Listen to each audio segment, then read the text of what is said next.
Hi, hello everyone. Welcome back to BCCA. I'm Rajesh, faculty for Omsm. Guys, before proceeding further, please like this video, like this video, guys, and please like this video, comment on this particular video from where you are watching this video, and subscribe our BCCA YouTube channel and put on that notification button on so that you'll be getting notified whenever we are releasing a new video. And now, so guys, this is our CMA Inter paper number 9, Omsm, the epic marathon. The marathon will be in two parts, part 1 and part 2. Okay, before going to explain what I have covered in this video, I would like to give you a glance about our question paper pattern. Same Inter paper number 9, Omsm. Question paper pattern will be like this only. Okay, question number 1, MCQs. Question number 2, 3, 4, 5 will be from OM part. 6, 7, 8 will be from SM part. Okay, 2 to 8 out of 7 questions, you have to write 5 questions only. Okay, so which questions it's better to write, and for which question you have to write, you have to prepare which chapters and all. I have already explained in our so OMSM preparation strategy. Okay, if you haven't watched that preparation strategy, watch that particular preparation strategy video. The link to watch that particular video I'll be giving you in the description of this particular video. Go and watch that video before watching this marathon. And now, guys, okay, see, question number 2, 3, 4, 5 will be from OM part. Question number 6, 7, 8 will be from SM part. Now, coming to this marathon, what I have covered in this part 1 of the epic marathon. Question number 4 covered. Question number 3. Question number 4A, 4B, question number 3A, 3B. Okay, so whatever the chapters that are required for 4A, 4B, that means from chapter number 4, assignment, transportation, okay, simulation, queuing models, line balancing, scheduling. These models are covered under question number 4A. Okay, so I have covered that question number 4. Now, 4A, 4B, those chapters are required. So I have covered all those chapters for question number 4. Now, coming to question number 3. For question number 3, you have to, so question number 3A will be from theory from chapter number 4 or sometimes 6 or 7. Okay, so that question, the theoretical part was covered. And coming to question number 3B, okay, so this particular question, problematic question from chapter number 2, that also covered. Okay, that is all about part 1. So now coming to part 2. In part 2, I have covered question number 5A, 5B. 5A is chapter number 6, network analysis, project management. Okay, 5B is chapter number 7, economics of maintenance management. Now coming to question number 7A, 7B, this is from SM part. Okay, so chapter number 9, strategic planning, 7A, 7B, that was discussed, and question number 6B, digital strategy. Okay, so some part of digital strategy was covered. And now coming to MCQs. Okay, so along with that, question number 5, question number 7, question number 6B, I have also added MCQs in this particular part 2. Okay, so I have compiled by analyzing past paper MQP question, past paper questions, and okay, so MCQ bullet MCQ book that was given by MCQ booklet that was given by ICMAI. Okay, so consider those questions as well. I have compiled, I have prepared one MCQ material. Those MCQs are covered. Okay, in this particular MCQs part. Okay, so for the PDF MCQs PDF, I will be providing the description. Okay, see guys, first of all, for OMSM, I have already provided superficial important questions, the PDF and MCQs PDF. And for this marathon, okay, I'm going to share, okay, OMSM PDF. OM PDF, SM PDF, complete material PDF I'm going to share.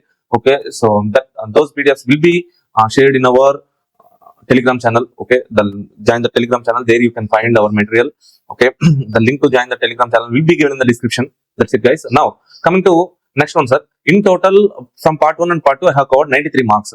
Okay, question number 4, 14 marks. Question number 3, 14 marks. Question number 5, 14 marks. Question number 7, 14 marks. Question number 6B, 7 marks, and MCQs 30 marks. In total, 93 marks covered in this particular part 1 and part 2.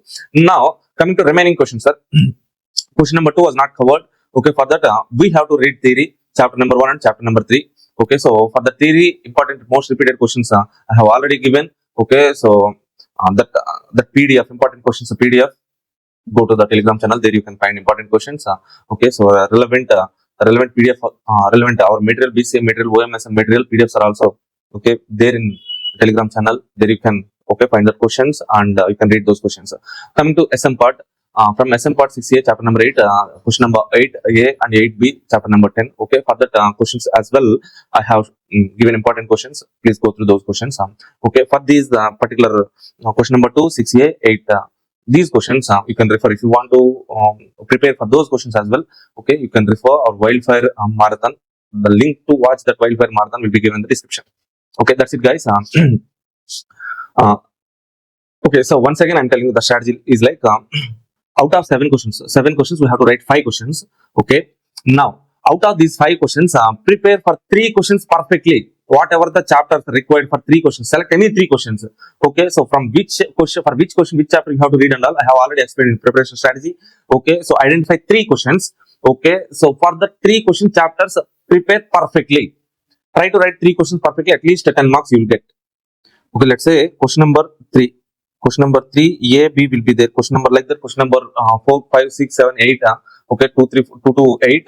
Part A, part B will be there. Each question carries 14 marks, right? Okay, now you have to select any 3 questions. Question number 2 or 3 or 4 or 5 or 6 or 7 or 8. Okay, 3 questions perfectly you have to prepare, sir. 3 into 10, you will get 30 marks, and 2 questions average. Okay, on an average, let's say 50% of marks only you will get out of 14 mark question. Let's say 7 marks at least. 7 marks if you get means 14 marks.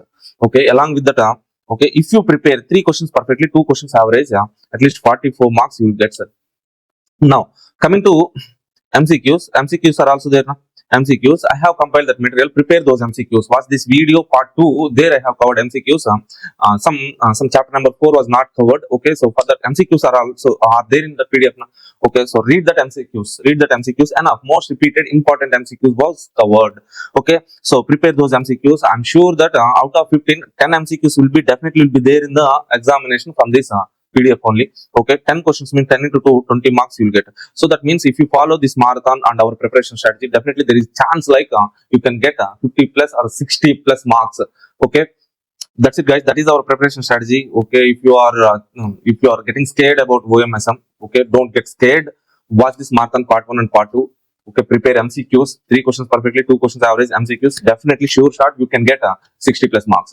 Okay, so watch this video completely. Watch this part 1 and part 2 completely, guys. Okay, definitely you will get good marks. Okay, if you find this video useful, comment from where you are watching this video, and after getting results, if you have written this exam December attempt well, so if you feel like our BCA marathon helped you, means please comment later after the examination. Don't forget to comment in this video. And if you, after the results, if you cleared your group 2 or both groups in CMA Inter, please contact us. After the results, we will be conducting a success fest Firestorm 2. Okay, we will invite you to that particular Firestorm. Okay, so after the results, don't forget to contact us. Okay, thank you, guys. Without wasting your time, let's get started.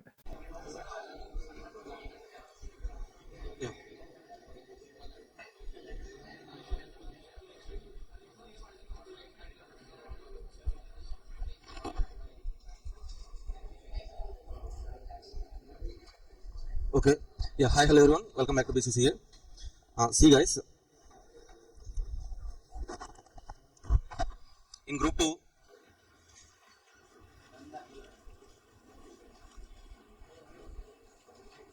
paper number 9,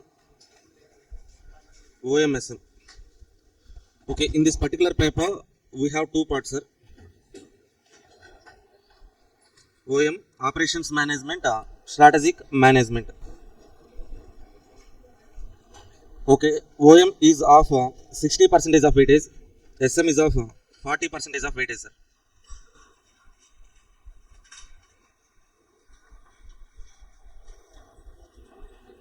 Okay, we know that in OM we have 7 chapters, sir.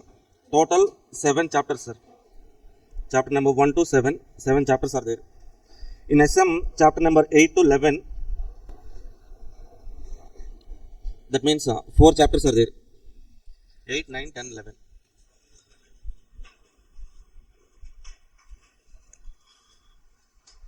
So, what are the chapters, sir? In OM, chapter number 1 is Introduction to Operations Management, complete theoretical part. Maximum 5 theoretical questions are there. Chapter number 2, Operations Planning. Here we have some demand forecasting, capacity planning, facility location, resource aggregate planning, MRP1, MRP2, EOQ based kind of questions, sir. Okay, this is some kind of problematic and theoretical chapter, from which we can expect a sure shot 1 7-mark question, 1 MCQ, plus sometimes in rare cases 1 theory question. Next one, chapter number 3, complete theoretical chapter, designing of operation systems and control, complete theoretical chapter, sure shot 1 7-mark question, theoretical question. Chapter number 4, this is the main chapter, sir, operations planning and control. Here we have total 10 chapters, 2 7-marks problematic questions will come from this chapter, and 1 theoretical question. 3 7-mark questions from this chapter. And next one, chapter number 5, productivity management and quality management. Okay, so this is again theoretical and problematic chapter chapter number 6 and 7. Chapter number 6 project management, 7 economics of maintenance. So from these two chapters, maximum 7 mark problematic questions. Okay, so from SM we have 4 chapters, 8, 9, 10, 11. 4 chapters, complete theoretical part. Okay, so first of all, before entering into the concepts and all, we have to discuss question paper patterns. How the question paper being asked in every examination, we have to discuss. Then only we can plan our strategy and all. So, question paper pattern for OMSM. We know generally for every question, for any subject, there will be 8 questions. Question number 1 to question number 8, sir. Question number 1, for any subject it is MCQs only. 15 MCQs. Out of these 15 MCQs, nearly some 8 or 9 MCQs from OM part, remaining 7 or 6 MCQs will be from SM part, sir. Next one, question number 2, question number 3, question number 4, question number 5. These 4 questions will be from OM part only. Okay. For this question number 2, most probably, okay, there will be 2 parts, 2A, 2B, 2 7 mark question. 2 questions are theoretical questions only. Okay, so most probably they are asking 2A is chapter number 1, sir.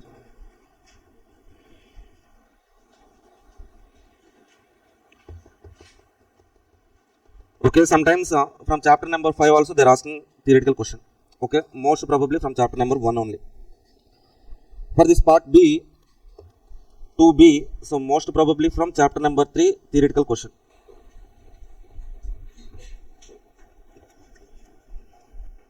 Question number 3A, 3B.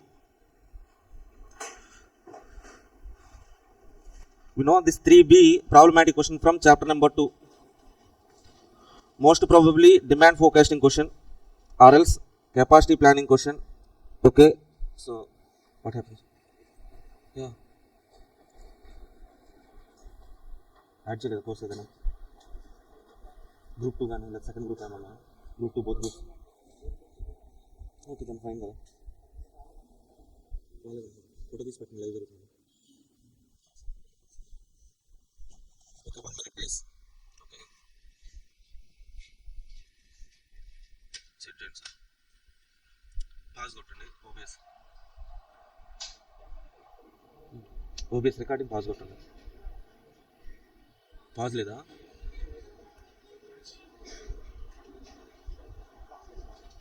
Okay, stop kottesandi.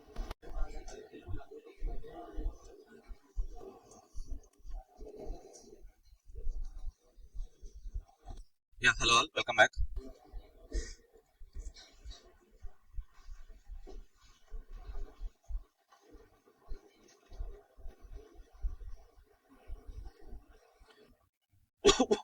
See guys, this question number 2A from chapter number 1 or chapter number 2. This is from chapter number 3 or chapter number 5. Okay, so now 3A. So most probably from chapter number 4 or in some rare cases chapter number 6 or 7 theoretical question. So these 3 questions are theoretical questions, sir. 2A, 2B, 3A theoretical questions, sir. Okay, maximum theoretical questions only they are asking. 3B from chapter number 2 only, problematic question. Most probably demand forecasting or else capacity planning or else EOQ based question. Question number 4A, 4B. So these 2 questions are definitely will be from chapter number 4 only. Chapter number 4, most probably chapter number 4, from this chapter number 4, 4A is assignment question, sir. Assignment, this is simulation. Question number 5A, 5B. 5A from chapter number 7. Just 2-3 models are there. If you learn that models, sure shot we can write this question. 5B, chapter number 6, project management. 2 models are there. Cost calculation and program evaluation review technique. If you learn the 2 models, enough you can write it. Okay, so now, so out of 8 7 mark questions, 4 14 mark questions, 1 2 3 4 5 6 7 8 8 7 mark questions, 3 questions are theoretical questions. Remaining 5 questions are problematic questions. Okay, so next one, question number 6, question number 7, question number 8 from SM. Question number 7, AB will be from chapter number 9. Question number 8, AB from chapter number 10. Okay, so 6A, 6B. 6A will be from chapter number 8. This is from chapter number 11. That means if you learn that chapter number 9 and 10, you can write 2 14-mark questions.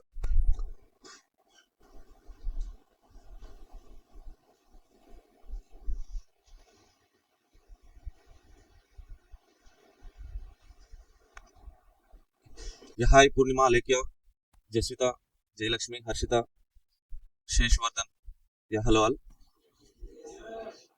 This is the Shesh. Okay, welcome to BCCA. Okay, please let me know where are you from watching this class.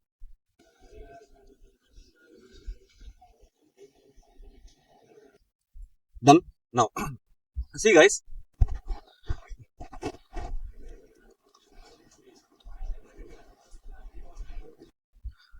So this is our paper pattern analysis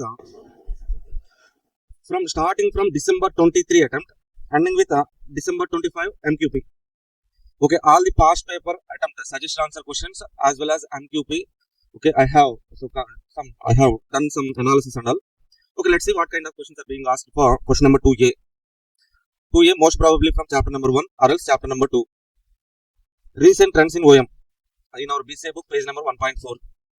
Recent trends. Okay, I will give you this PDF, sir. Handout I will give you tomorrow. Okay, you don't need to mark. So what we are going to learn in this particular EVO batch is like starting with December 23 MQP, December 23 exam question, June 24 exam, December 24 MQP2, MQP1, December 24 exam question, June 25 MQP2, 1, June 25 exam question, as well as for December 25 attempt, only one MQP was released. Okay, they may release MQP2 in November or else whatever later. Okay, so right now these all are the sources available for us from institute. Okay, these questions we are going to learn, sir. Okay, so out of 7 questions, we have to write 5 questions, right? For 5 questions, for last past paper MQP and past paper questions, we are going to discuss, we are going to learn that. Okay, that is enough for us. Okay, what is our strategy for this OM assignments? See, out of these 7 questions, we have to write how many questions? 5 questions. Okay, so we will discuss the 5 questions. Okay, confidently, perfectly learn 5 questions. What are the 5 questions? So most probably I will discuss this question number 3, 4, 5, 7, 8.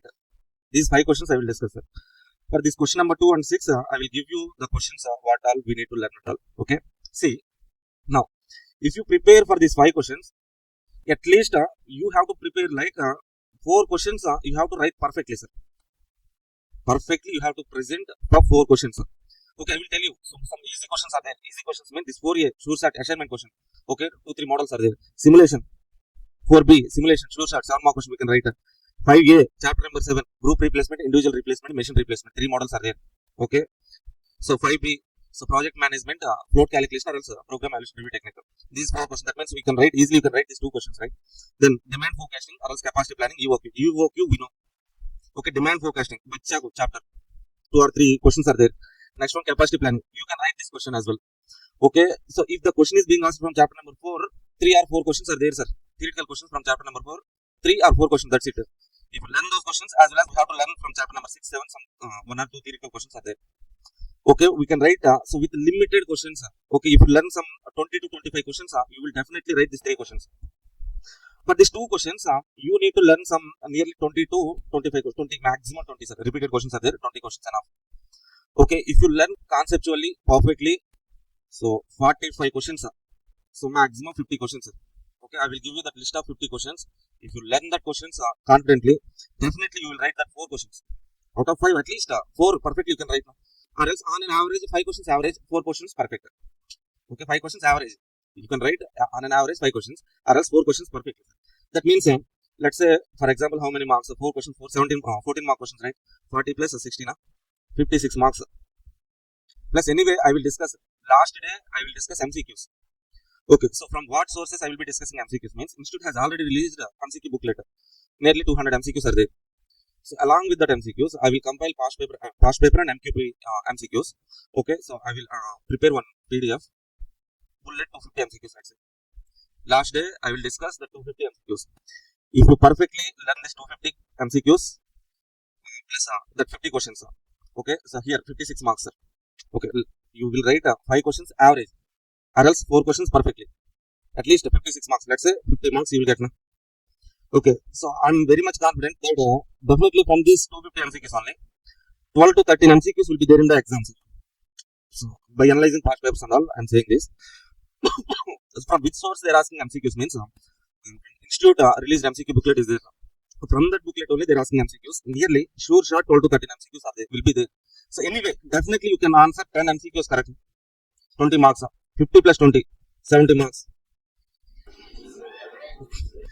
Yeah. Okay, so నేను చెప్తున్నాను next 6 days కదా మనకి, 6 days నేను 6 days class చెప్తాను. 6 days తీసుకున్నాను, 5 days 5 questions, 6 days. So I will be discussing for next 5 days, okay, the chapters related for 5 questions. On 6th day completely for MCQs. Okay, half of the day I will take the classes, remaining half of the day you have to prepare. Okay, whatever the chapters I'm discussing in the morning session, you have to prepare that for in afternoon session.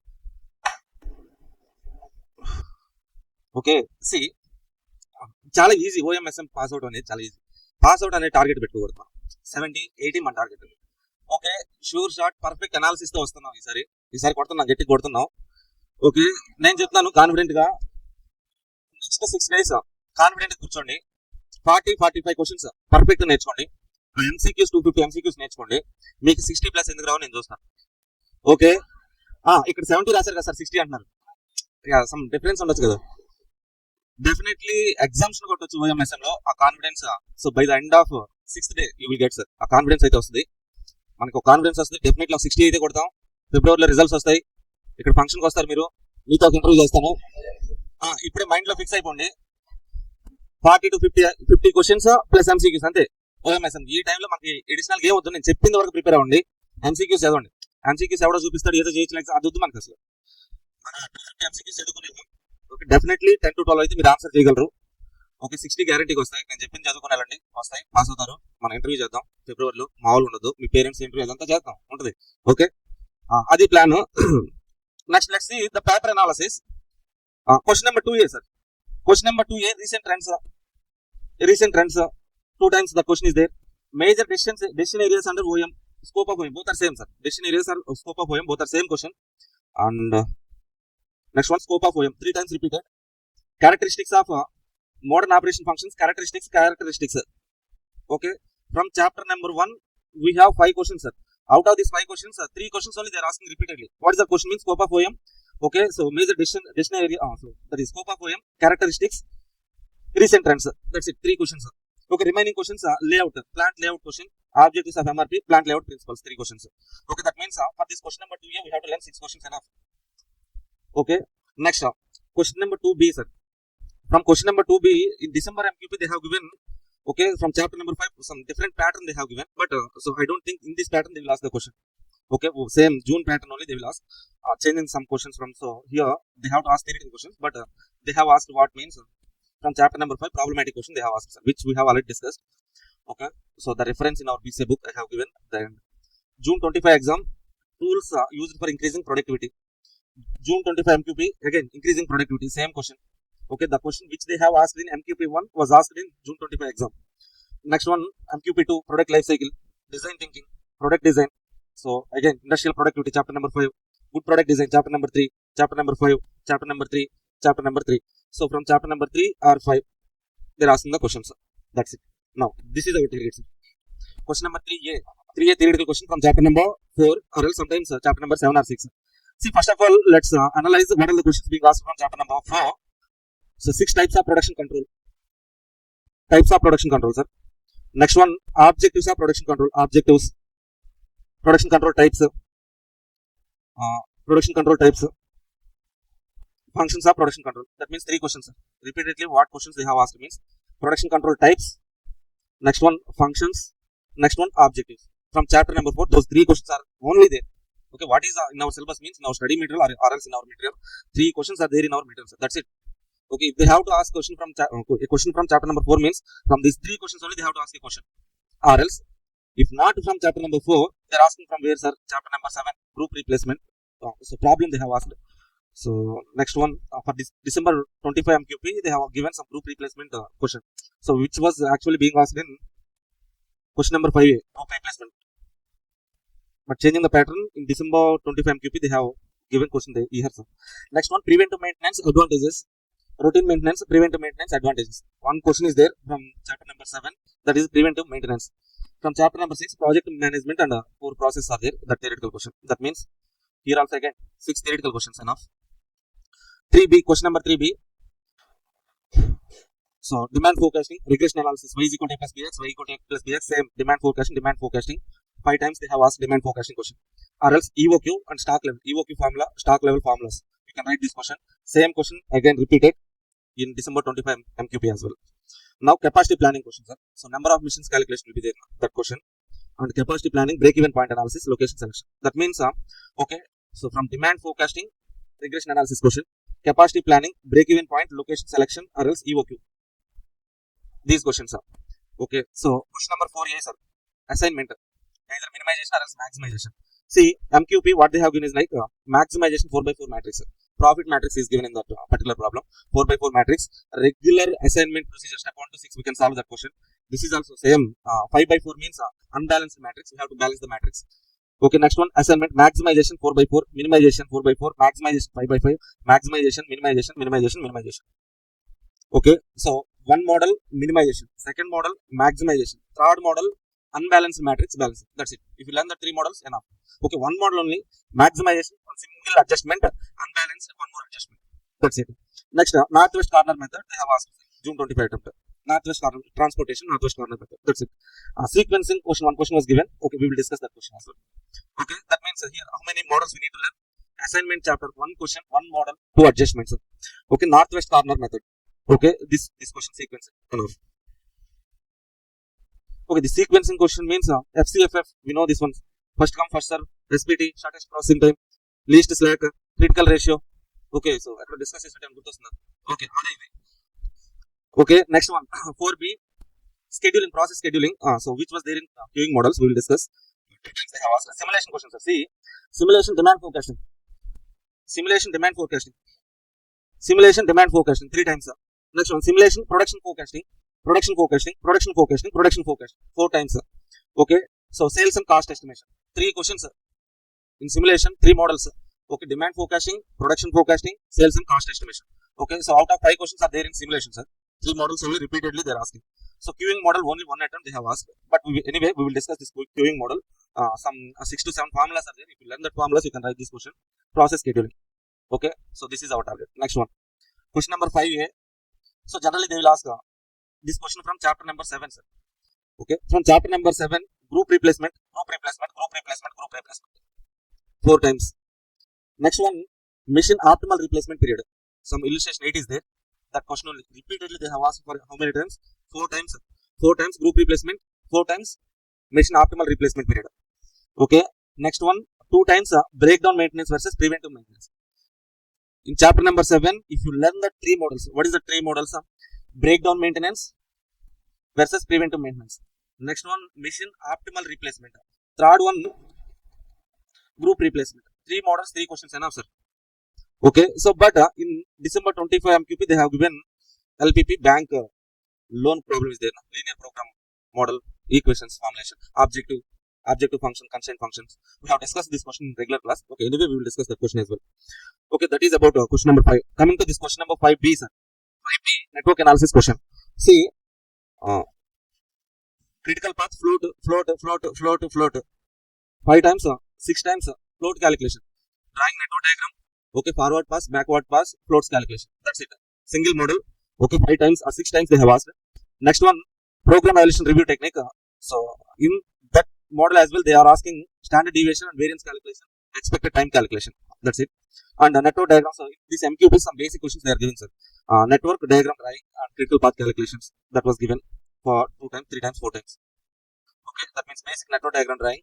Okay, float calculation, vector, 3 models enough. Okay, for this 5B, 3 models. 5A from chapter number 7, 3 models. Okay, for this 4B, simulation, queuing model, process scheduling, only 1 question is there, sir, that we will discuss. 4A. So that is 4B. 4A assignment 3 models, northwest corner method and the sequencing, line balancing problem. Okay, 3 models. Okay, this particular question 3B, how many models? Regression analysis, EOQ, capacity planning, 3 models. 3A, theoretical question. Okay, some 6 or 7 questions will be there. We will discuss that questions. Okay, perfectly learn these questions. You will definitely write, okay, 3 questions from OM, sir. Next, our target from SM, 2 questions. We will learn that 2 chapters. Okay, so first of all, I would like to start with this easy chapter, sir, 4A. 4A assignment. Okay, for today's class, we shall try to discuss this 4A, 4B. Assignment, simulation. Next one, transportation, northwest corner method, line balancing, and queuing models. That's it. That is our target for today. Okay. See.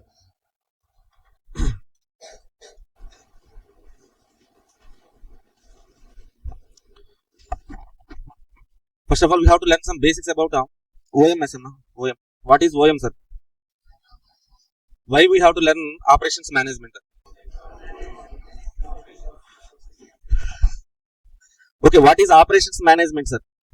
Operations management means management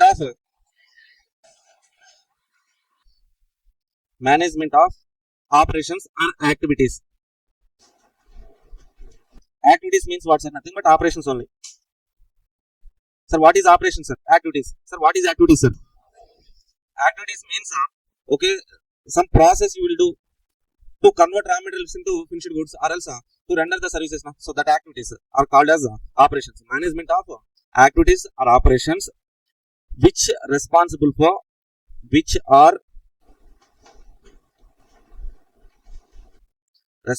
for producing a product,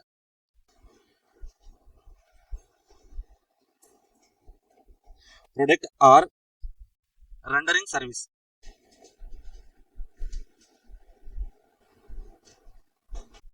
Okay, so activities means all the activities which we perform in an organization to produce a product or to render a services. That activities, sir. Now we have to manage that activities. So why we have to manage the activities? That is the main question. Okay, so why we have to manage the activities means for any business there will be some objective, sir. What is that objective? Yes, excellent. Who is that? Profit maximization. Okay, for any business, their object will be definitely profit. So how we can get the profit, sir? Sales minus cost. Okay, so if I want to maximize this profit, either I have to increase my sales or else I have to reduce the cost. Okay, now why we have to learn operations management? Why we have to manage the operations means either to reduce the cost or to increase the sales or to increase the profit. That's it. Either minimization or else maximization. That is entire OM. Okay, sir, how we can minimize the cost, sir? See, different techniques are there in the OM, sir. How we can reduce the cost means, see in chapter number 4, assignment, job cost minimization, transportation cost minimization. Okay, so LPP. So by taking product mix and all, we are trying to minimize the cost and else trying to maximize something. Okay, so likewise different techniques are there which will be used to minimize the cost. Okay, so another thing is like to increase the sales, we have to give some good quality of the product. For that good quality of product, what we have to do, sir? So our design should be some best design we have to do, and also we have to manage our processing systems and all. That is discussed in chapter number 3, sir. That is entire product quality and all. Okay, some product quality techniques are also there in chapter number 5 as well. Okay, so entire OM is about cost minimization or else sales or profit maximization. If you go to that chapter number 7, okay, economics of maintenance. So what is that chapter, sir? Minimization, cost minimization. By deciding group replacement or individual replacement, which will be beneficial. Cost minimization. When we have to replace the asset. Okay, so optimal replacement period, cost minimization. Breakdown maintenance or preventive maintenance. Which one is better? Decision for what? Cost minimization. Okay, come to chapter number 6, project management. Why we have to learn that chapter, sir? Okay, so how to manage the project and all we'll be learning. For what, sir? What means again cost minimization or else revenue maximization. That's it, chapter number 7, chapter number 6. Coming to chapter number 5. Okay, that is quality maintenance. So post-mortem kind of chapter. So what does that mean? After production completed, we have to do some evaluation. So that is chapter number 5. So quality maintenance. Okay, chapter number 4, complete decision making techniques, cost minimization or else revenue or profit maximization chapters. Chapter number 3. What is the chapter number 3? So product design, process design for quality improvement. Chapter number 2, again some basic planning. Why that planning means again for EOQ, cost minimization. Okay, demand forecasting. Why we have to do demand forecasting, sir? For future decision making. Okay, by decision making, what we do, sir? Cost minimization, capacity plan. All the chapters are either cost minimization or else sales or profit maximization. That's it. That is the ultimate objective. Okay. Why we have to learn OM means cost minimization or else profit or sales maximization. That's it. That is basic introduction of OM. Okay. So we shall directly attack which questions are 4A.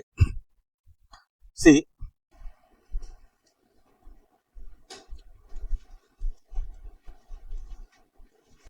Question number 4A, sir.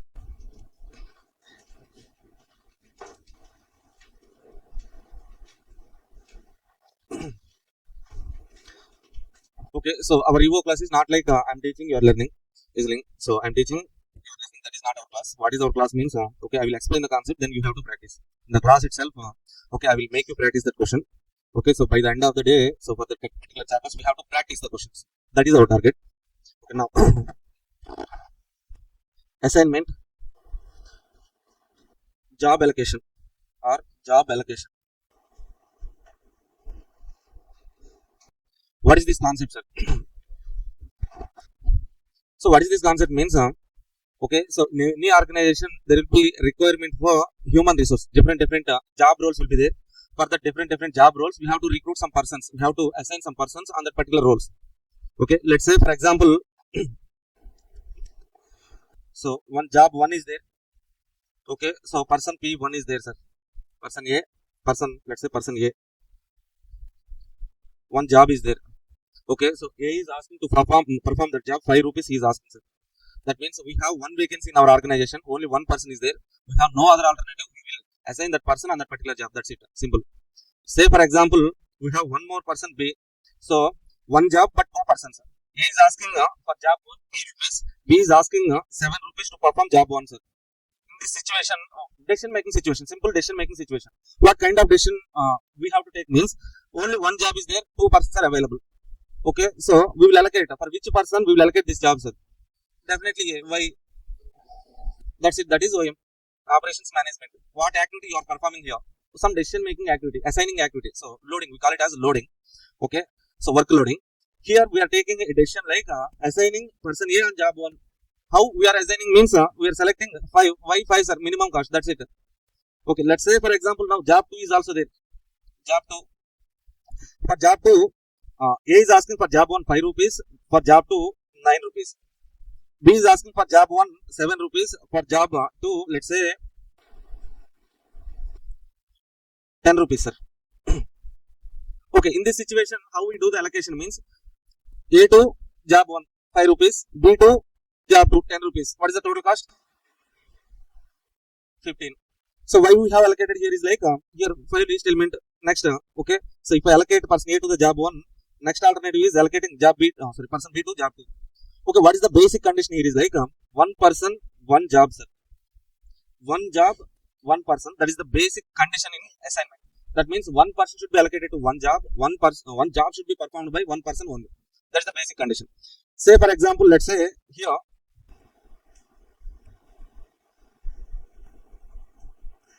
Here it is some 12 rupees, sir. Now, what is your decision, sir? Which person should be allocated to which job?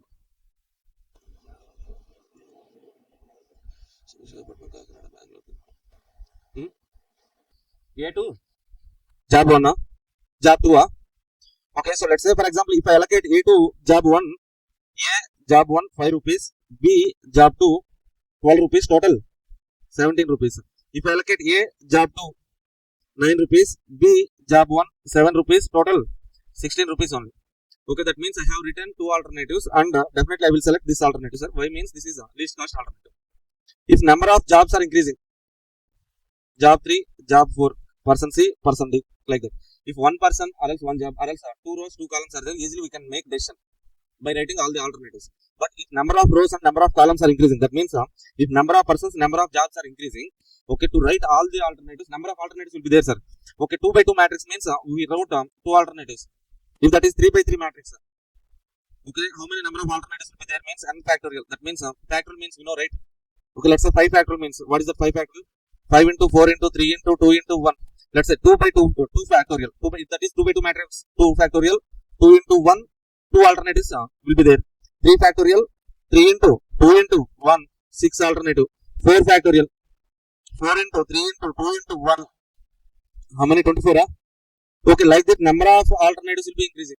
If that is 5 by 5 matrix, let's say 5 factorial, 5 into 24, 120, 120 alternatives. Writing these many alternatives is somewhat complex process. Then what we have to do is like, so they have given some algorithms. What is that algorithm means? Hungarian method. Some Hungarian mathematicians has designed some series of steps to solve this kind of problem. Okay, to solve assignment problem,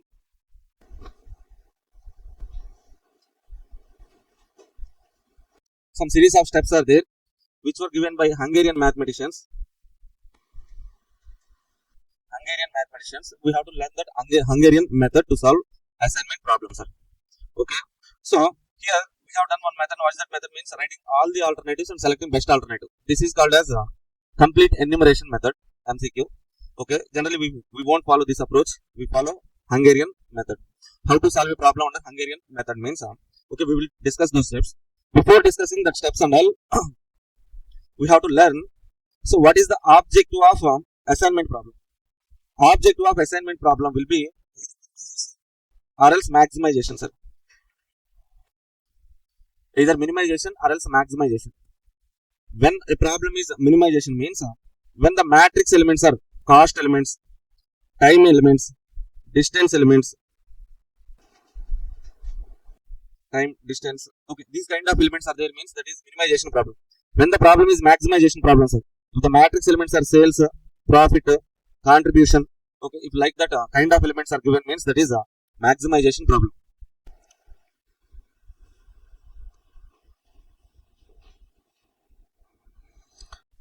Okay, so minimization or else maximization.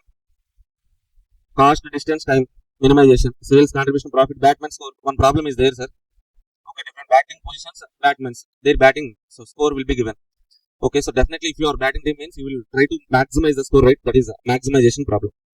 Okay, so what are the constraints or conditions for this particular assignment problem means? First condition, one job, one person. That means one job should be performed by one person only. One person, one job. One person should perform only one job. Okay, second one, number of persons equal to number of jobs. Okay, we have to allocate one person to one job or else one job to one person means to satisfy that condition. Okay, so number of jobs should be equal to number of persons. Then only this condition will be satisfied. This is the assignment objective and conditions. Okay, now directly we go to how to solve a problem, assignment problem.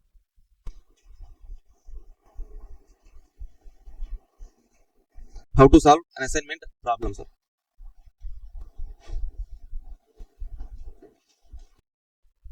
We take this question number 1.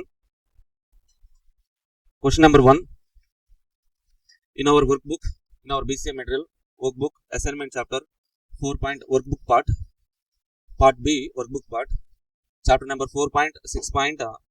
Page number 4.6.1, I think. 4.6.1. Okay, so here I have taken basic problem for conceptual understanding. Okay, this is 5 by 5 matrix. Okay, so before entering into the Hungarian method, we have to do 2 checks. Okay, so balance check and objective check. Here we are saying like 2 conditions are there. What is the condition? Okay, one person, one job, one person. Or else this condition, sir. Number of persons should be equal to number of jobs. Then only we can solve the problem. For that we have to do check 1. What is the check 1 means? Balance check. Okay, we have to check whether number of rows equal to number of columns or not. If number of rows equal to number of columns, okay, balanced matrix. If not a balanced matrix. Like that we will do check 1. Then we will do objective check. Okay, this Hungarian algorithm and all can solve minimization problem only. This algorithm cannot solve maximization problem. So for that what we will do is like we convert the maximization problem to minimization problem. Okay, that is our check 2. After doing check 1, check 2, we go to Hungarian method step 1 to 6. Okay, we will learn that entire process step by step with this problem. Okay, just read that question. Okay, while solving this problem, the concepts are once again.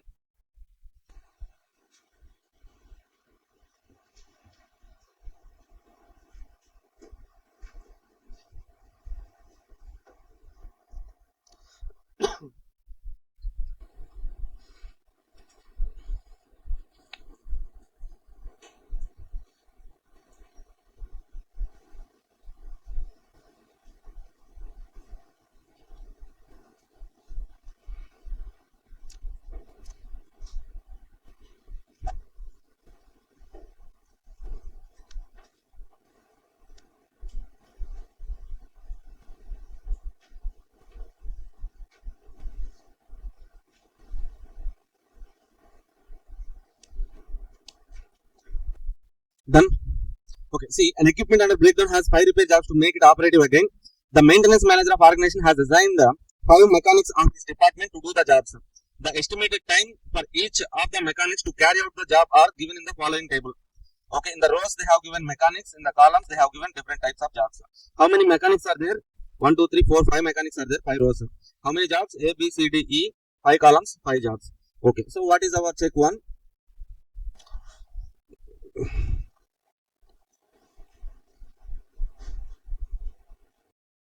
Check 1, balance check.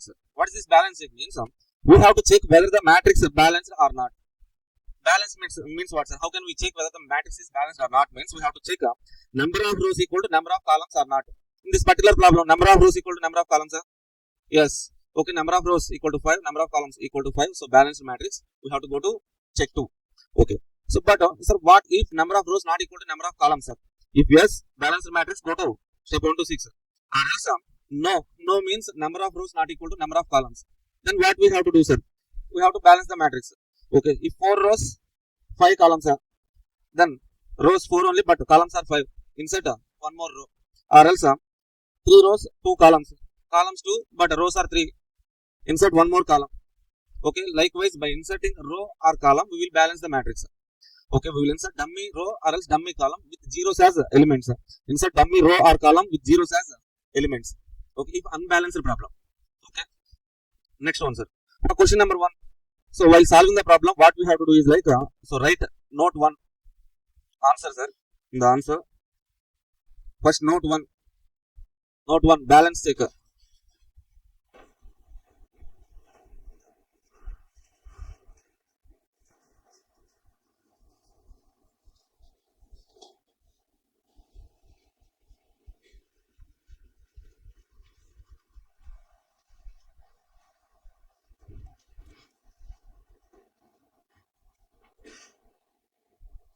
Note 1. For the above question, matrix number of rows equal to number of columns. Number of rows, how many rows? 5 rows. Number of columns, 5. So balanced matrix.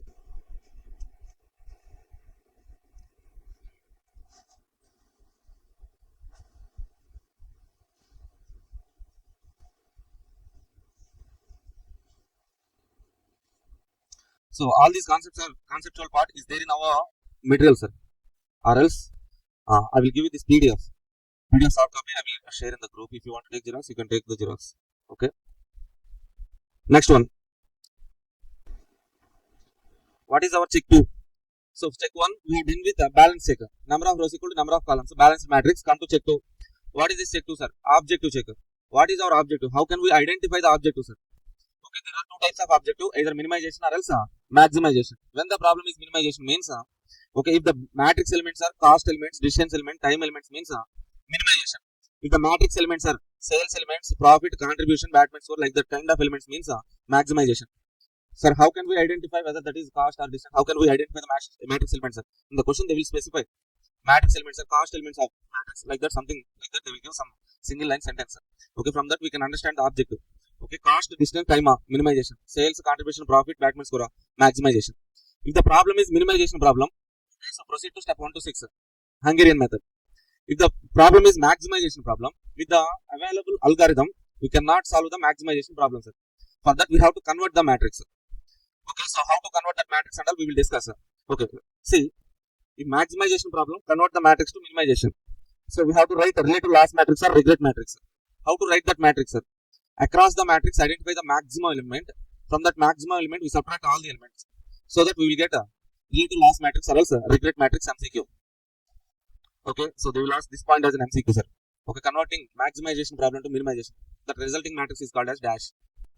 Regret matrix, relative loss matrix. Okay. How to write that regret matrix steps and all we will write later. Okay, so right now we shall try to learn minimization problem. Check 1, balance check. Check 2, objective check, sir. What we do in check 1? Number of rows equal to number of columns or not, we will check. If that is equal, means what, sir? Go to step 1 to 6 or else check 2. Okay, if that is not equal, balance. Insert dummy row or dummy column. That's it. Next, check 2, objective check. Okay, cost elements, distance, time elements, minimization. Sales, profit, contribution, batman score, maximization. If the problem is minimization, then go to step 1 to 6. Enough. The problem is maximization problem. Convert the maximization problem into minimization. Writing regret or relative loss matrix. How we can convert means we'll discuss that one later. Okay. So again we have to write some note point here while solving the problem. For check 1, note 1. Check 2, note 2 we have to write, sir. Okay, you don't need to write this entire content in the examination answer sheet. We don't need to write, sir. What we have to write is like note 1, note 2. Note 1, given matrix is balanced matrix. Note 2, given matrix elements are cost elements, so minimization problem. Here, matrix elements are time elements. For our given matrix, what all the elements means? Here they have given specifically estimated time hours for each mechanic carry out the jobs are given in the following table. That means table elements are time elements. Time elements means minimization problem.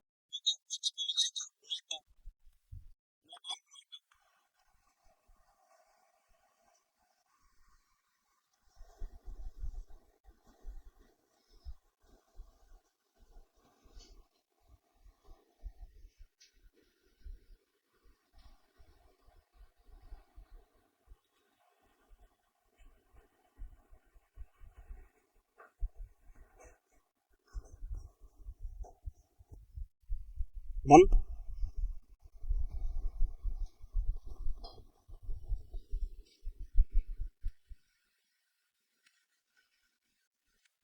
Now, so after note 1 or note 2, check 1 or check 2, we go to step 1, sir.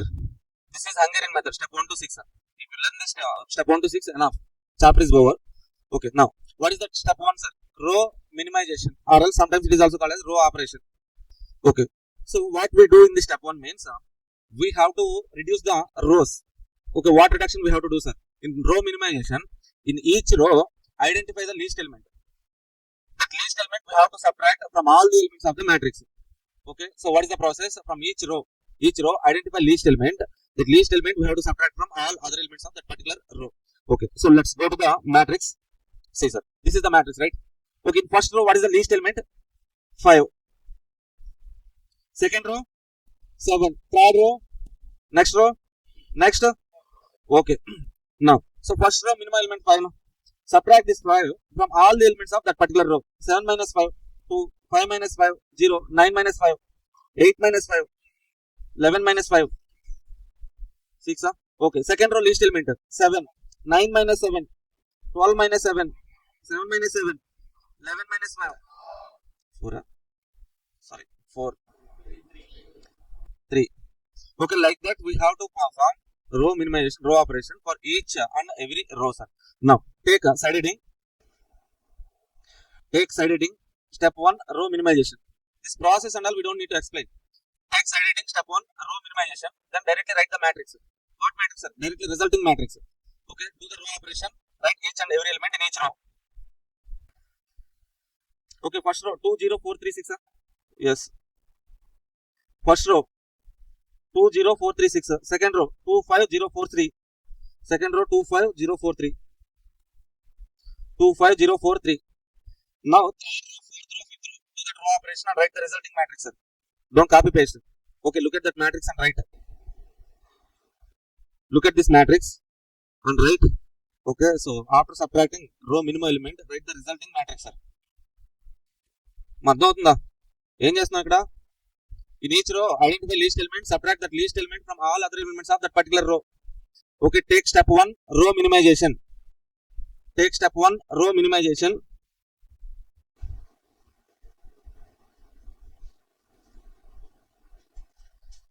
Okay. Okay, sir. Solve this.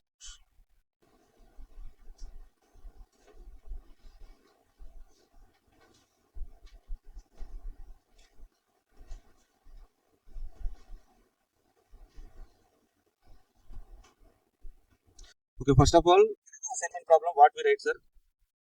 Note 1, balance check.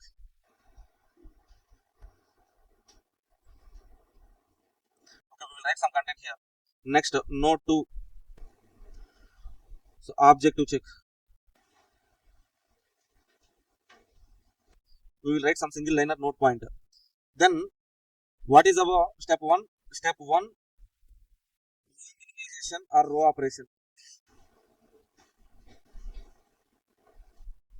Okay, see, in first row, minimum element 5. After subtracting, we got 20436. 20436. Second row 25043. 25043. Third row 4025. Fifth row 40362. Next row 0. That's it. Okay, అందరికి same elements వచ్చాయా? Okay. So directly we can write the matrix like that, sir. Okay, you don't need to write row headings and column headings. That much is enough. Okay, or else if you want to write, you can write row headings and column headings. Okay. So step 1 done. Next step 2, sir. What is the step 2? Column operation or column minimization? Column minimization. Column minimization. Okay, what we have to do in this column minimization, sir? See, column operation or else column minimization. Identify least element in each column. Identify least element in each column. Subtract that least element from other elements of that column. Okay, as a result, we will get at least 1 0 in each column, sir. Okay, let's write.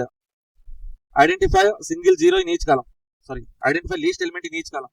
So first column least element 0. Next column least element 0. Third column 0. Fourth column 1. Next column 2. If zeros are there, no change in column elements, sir. Okay, 2 minus 0, 2 only. 2 minus 0, 2. 4 minus 0, 4 only. 4 minus 0, 4. 0 minus 0, 0 only. So that means no change in column. If there is a 0 as least element, 2, 2, 4, 4, 0. Okay, 0 until change ayam undadu kada. 0 second column. So also we have 0 in second column. 0, 5, 1, 0, 2. In third column as well we have single 0. Okay, minimum element is 0. If you subtract 0 from all other elements, there won't be any change. 4, 0, 0, 3, 3. Third column. Next fourth columm least element. 1 is the least element. 3 minus 1, 2, 4 minus 1, 3, 2 minus 1, 1, 6 minus 1, 1 minus 1. Okay, 6 minus 2, 4, 3 minus 2, 5 minus 2, 2 minus 2, 7 minus 2. That's it, column operation. Okay, so after doing this column operation,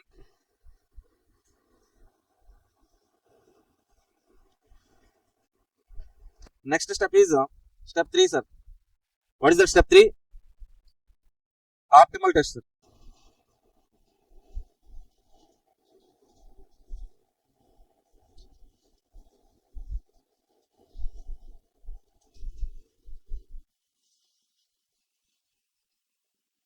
Okay, generally we can do this step on this particular step 3, we can perform on this matrix itself. So for that elaborate concept discussion, I'm copy pasting one more time the matrix. See, this is the matrix after step 2, sir. Same matrix, right? Okay. So in this optimality test, there are two parts, sir. Part A, part B. What is that part A means? Okay, so draw minimum number of lines to cover all zeros. So part A, first part in step 3, optimal test. Draw minimum number of lines to cover all zeros. Covering all zeros, we have to draw minimum number of lines. Okay, how to draw lines and all, I will explain, sir. Now, come to this matrix. Okay, carefully please observe. What is our target in this step 3 means drawing minimum number of lines to cover all zeros. Okay, we should not draw lines like this, sir. 5 rows, 5 lines like that. So all the zeros are covered. Like that, we should not draw. What we have to do is like the process is, so identify single zero, row or column. Let's say, for example, first row single zero is there. Yes, first row single zero. Okay, so cancel that column. First row single zero, cancel that column. If two zeros are there, leave that row. Okay, second row single zero, na? Yes, second row single zero, cancel this column. Third row, no zeros are there. Fourth row, single zero. Fourth row also single zero, cancel that column. Fifth row, 2 zeros are there, sir. Okay, leave. Okay, only single zero are there means we have to take. Now, so rows are over, na? Now column wise. First column, single zero, na? Okay, first column single zero. Draw a line, row wise. Okay, column single zero, na? Draw a row. Cancel that row. First column single zero, cancel the row. Draw a line like this.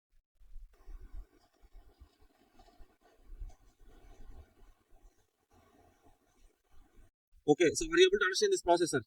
What we are doing here?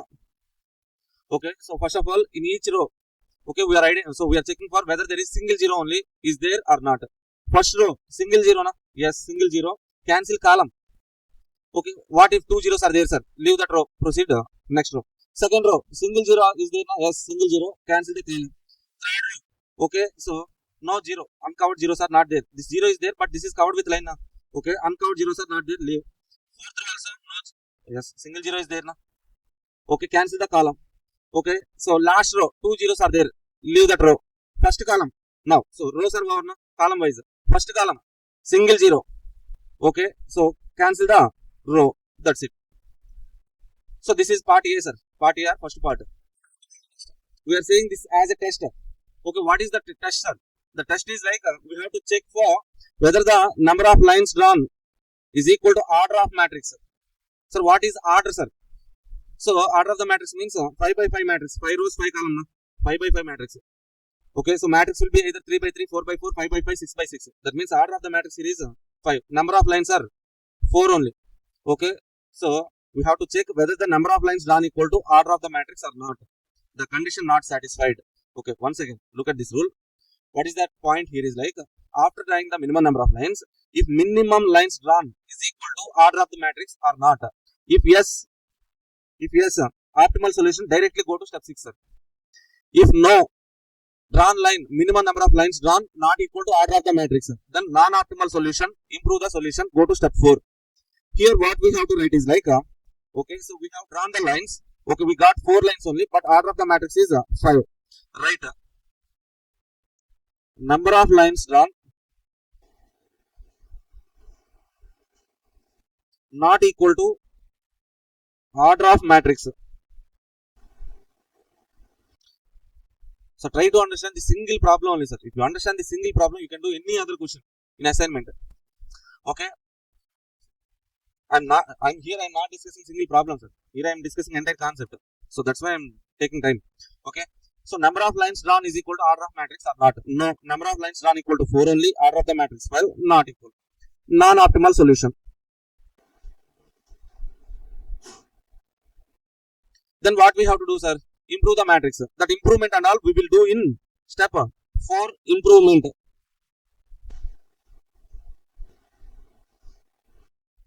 Improvement. In this step we will perform improvement, sir. Sir, how to do that improvement, sir?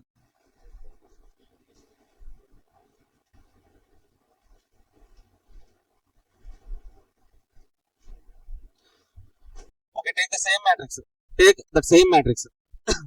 In this improvement stage, generally matrix elements are divided into 3 types of elements, sir.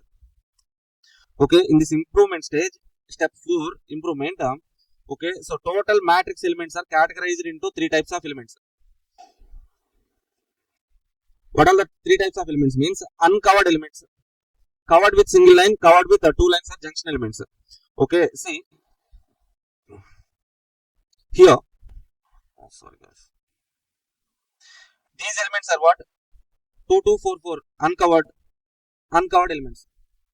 Okay, so these elements are covered with a single line. These 3 elements are covered with 2 lines are junction elements. Now, what is the procedure, sir? What is the procedure means? From this uncovered elements, identify the least element. From uncovered element, what is the least element, sir? 1 is the least element. Now, what we have to do, sir? That least element, we have to subtract from uncovered elements, add to the junction elements, now change to elements covered with single line. Okay, what we are doing here? So total matrix elements are 3 types of elements, sir. In improvement stage, uncovered, covered with single line, covered with 2 lines. From uncovered elements, pick a least element. That least element we have to add to what, sir? Add to junction elements. So subtract from uncovered elements, now change to single line covered elements. Now see.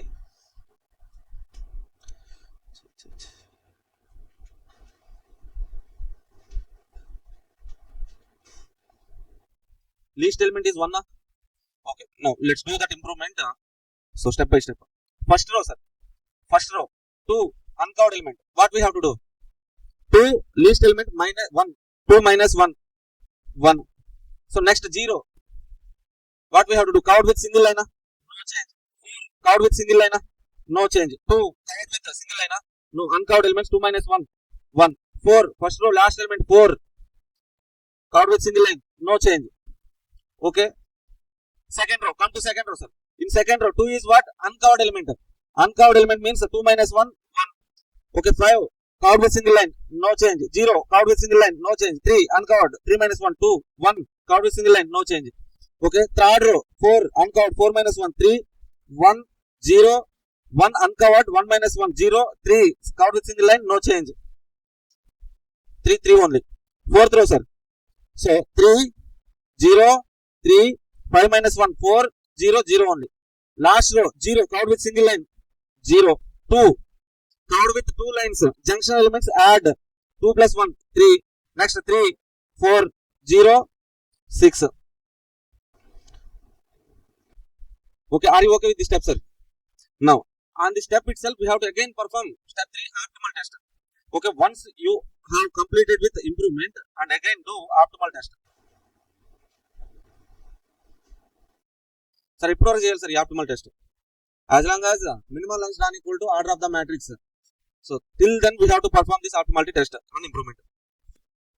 Okay, after step 4, we have to go to step 5, sir. That step 5 says like perform optimality test. That's why on the step 4 itself we are performing optimal test. Now, so how to perform optimality test means again we have to draw minimum number of lines to cover all zeros. What is the process here? Okay, first row single zero na. Yes, sir. Cancel that column. Second row single zero na. Yes, cancel that column. Third row single zero na. Yes, cancel that column. Fourth row single zero na. Single zero, cancel that column. Last row single zero na. Yes, cancel that column. Okay, so here we took 5 lines to cover all zeros. Then, okay, number of rows equal to number of lines drawn. Order of the matrix. Optimal solution. Optimal solution. So, as we got a number of lines equal to order of the matrix, we have to go to which step, sir? Directly go to step 6, optimal assignment.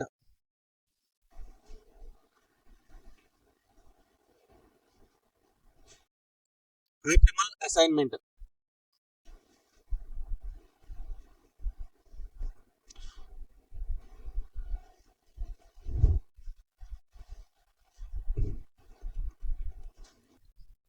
Sir, what we have to do here?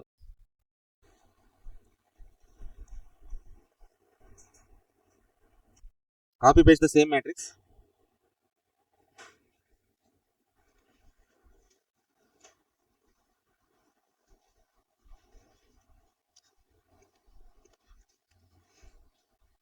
Copy paste the same matrix. Now, the same processor which we have used while drawing the lines, same processor. So we have to find out single zero row or column, the row or column which is having single zero. Okay, so our simple process. Already here we got the allocations, right? These boxes are there now. These boxes are only our allocations. 0, 0, 0, 0, 0. That's it. Step 4 itself we got the allocations. Okay, but if I have to explain the process here, the process is like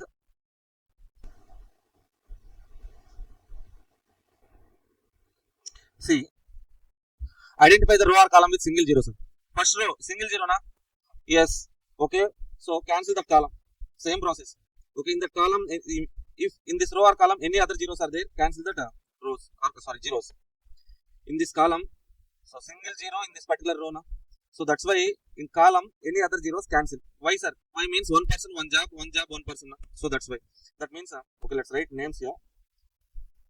Mechanic 1, 2, mechanic 3, mechanic 4, mechanic 5. Job A, job B, job C, job B, job B. Okay, so whenever, okay, in first row itself I have identified single zero. So that's why I have make an allocation here. What does it indicate, sir? It indicates mechanic 1 allocated to job B. Then what we have to do is like this mechanic 1 should not be allocated to any other job. Job B should not be allocated to any other person. So that's why any other zeros in this column or row we have to cancel. Here we got so in this column 1 0 is there. I have cancelled. Next one, identify the row or column having single zero. Second row, single zero na, cancel all other zeros in that row or column. In this row or column, other zeros cancel. Third row, single zero na, yes, cancel other zeros in that row or column. Okay, so fourth row, single zero, cancel other zeros in that row or column. No zeros. Last row, single zero. That's it. That is the process. But in step 4 itself, we will get the allocations. Directly, you can take that allocations right here. Okay, now, so we got the allocations. Mechanic 1 to job B, mechanic 2 to job C, mechanic 3 D, mechanic 4 job E, mechanic 5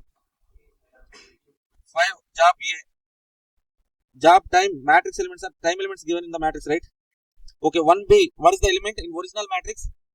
5, 2C, 7, 3D, 6, okay, 4E, 5, 4, okay, what is the total job time? 20?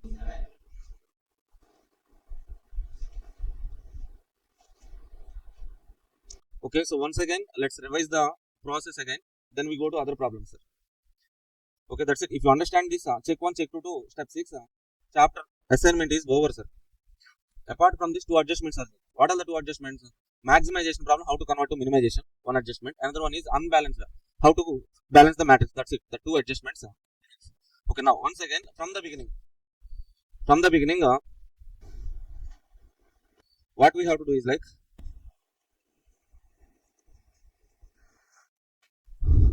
this problem is given, sir. What we have to do, first one, balance check. What is balance check, sir? Whether the number of rows equal to number of columns or not. Equal, fine, go to next point. Okay, not equal, unbalanced. Then we have to balance the matrix. How can we balance the matrix? Insert dummy row or dummy column. That's it. Next, after doing step 1, sir, check 1, go to check 2. What is that check 2, sir? Objective check. So in this objective check, we have to check whether the problem is minimization or maximization. If the minimization, how we can identify minimization or maximization? Cost, distance, time, minimization. Sales, profit, revenue, contribution, Batman score, maximization. Minimization problem, go to step 1 to 6. Maximization, convert the matrix. Convert the matrix to minimization problem. We will discuss that conversion process and all. Okay, so after that, step 1, sir. Step 1, row operation. In that row operation, what we are doing? In each row, identify the least element. That least element subtract from all other elements of that particular row. At least a single zero we will get.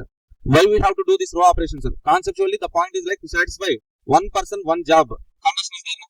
So to satisfy that condition, we are doing this process, sir. Why means to allocate, to assign one person to one job. At the end, step 6, we are allocating at zeros. That means in each row we should get at least 1 0. So that's why we are doing row operation. That is conceptual part. Next, coming to step 2, column operation. What is column operation, sir? In each column, identify least element. That least element subtract from all other elements. Row operation, column operation. Done. Next one, step 3, optimality test. What we have to do? Draw the minimum number of lines to cover all zeros. Point 1, draw minimum number of lines to cover all zeros. How we draw the lines? Means, okay, so row wise, first row, single zero na, draw the column. Second row, single zero na, draw the column. Likewise, in each row wise, we check. After rows, column wise. First column, single zero na. So draw row. Like that, we will draw the minimum number of lines. Check here means, if minimum number of lines drawn is equal to order of the matrix, then optimality test passed. Okay, see. Minimum number of lines equal to order of the matrix. Yes, optimal solution, go to step 6. Minimum number of lines not equal to order of the matrix. No. Improve the solution, go to step 4. Next, what is our step 4, sir? Improvement. In this step 4, what we are doing? Matrix elements are categorized into 4 types of elements. Uncovered, covered with single line, covered with 2 lines. From uncovered elements, pick least element. That least element, what we have to do? From uncovered element, subtract covered with single line. No change, covered with 2 lines. Add. Okay. So after that improvement, so again, do the optimality test. If that optimality test pass means go to the step 6, do allocations. Okay. So wherever the optimality test getting passed, there itself we get the allocations. Directly copy paste that allocations enough. Okay. Here in step 4 itself we got the allocations. No, that allocations directly you can copy paste. Or else the process is like we have to do allocations at single zero row or column. That is the process. Okay. Are you okay with this? Check 1, check 2, step 1 to 6. Any doubts? No. Okay. Then let's practice other problems, sir. See here, our target is first one, conceptual problem done.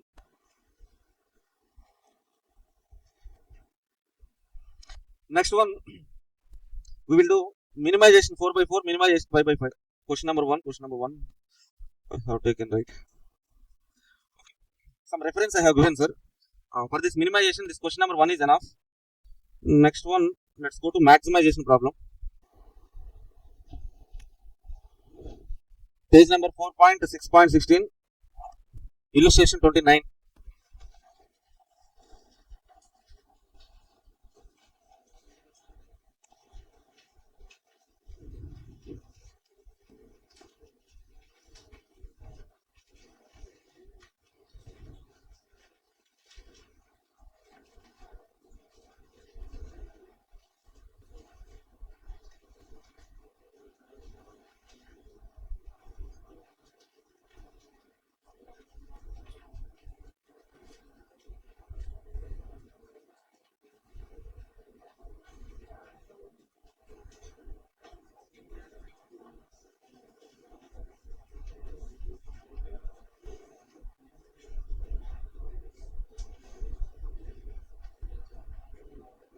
Okay, come to this question number 26. Question number 26.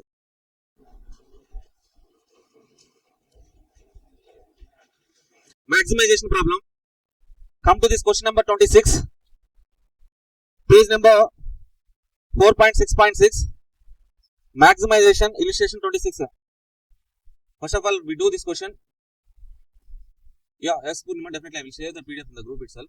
Okay, later you can, if you want to take, you can take the Xerox. Okay.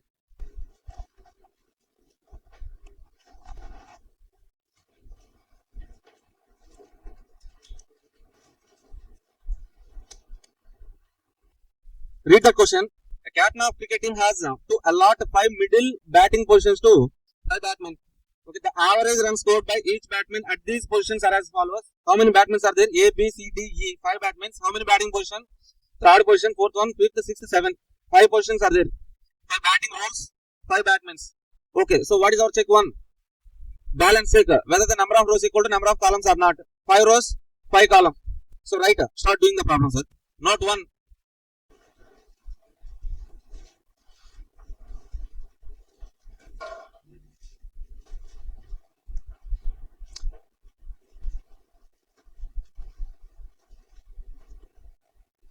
Okay, so those who are watching this recorded class or else those who are watching this live class.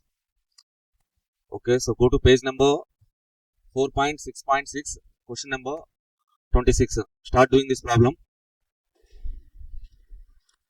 Okay, so this is 5 by 5 matrix. 5 by 5 matrix. So note 1. Number of rows equal to number of columns. That is equal to 5 equal to 5. Balanced matrix. Given matrix is a balanced matrix.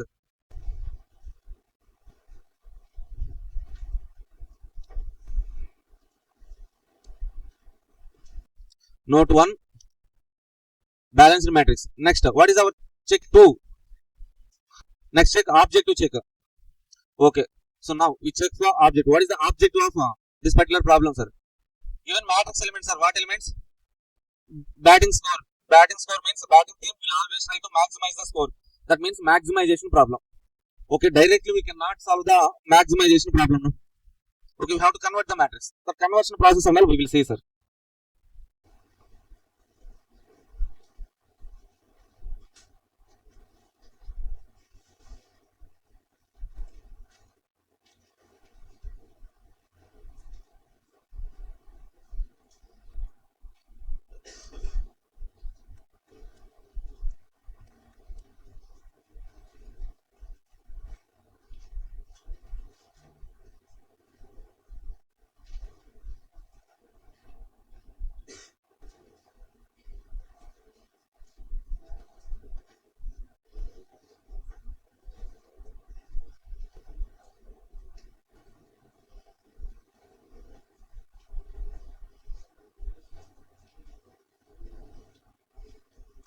So, as matrix elements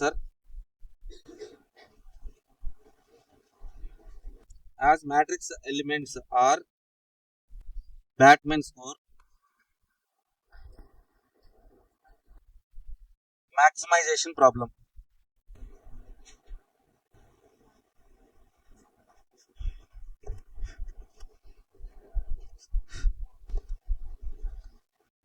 Maximization problem. Okay, so to solve the maximization problem, we have to write what? Regret matrix or relative loss matrix. Take side heading relative loss matrix.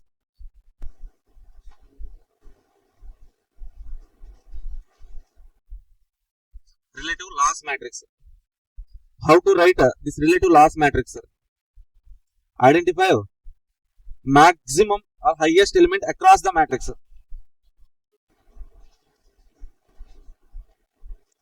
Maximum or highest maximum element across the matrix.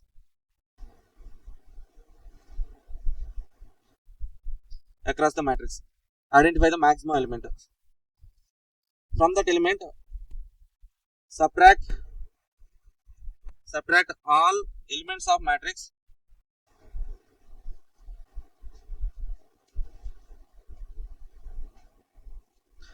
from this maximum element. Sir, what is the concept here?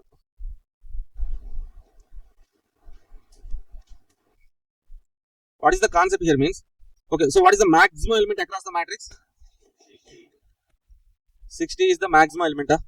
Okay, so what is the process here is like, so instead of allocating at 60, if I allocate at 40, let's say, so from when compared with, let's say for example in first row for mecha, so this batman A, if I allocate at this third position 40, so what is the opportunity cost means when I compare with maximum element, of 60, instead of allocating at the 60, if I allocate here means, okay, so I will be getting 40 runs only instead of 60.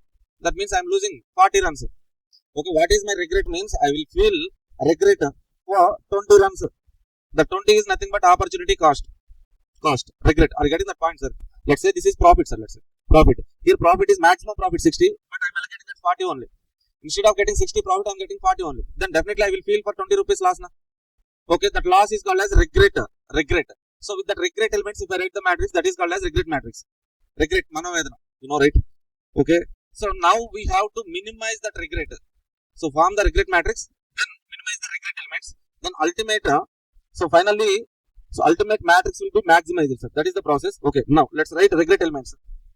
Maximum element is 60. So first element 60 minus 40, 20, 60 minus 35, 20, 60 minus 25, 60 minus 50, 10, 60 minus 42, 30, 44, 35, 33, 10, 12, 0. Sir, what is this 0, sir? If I allocate at 60, maximum is 60, I am allocating at 60. I won't feel any regret. 0.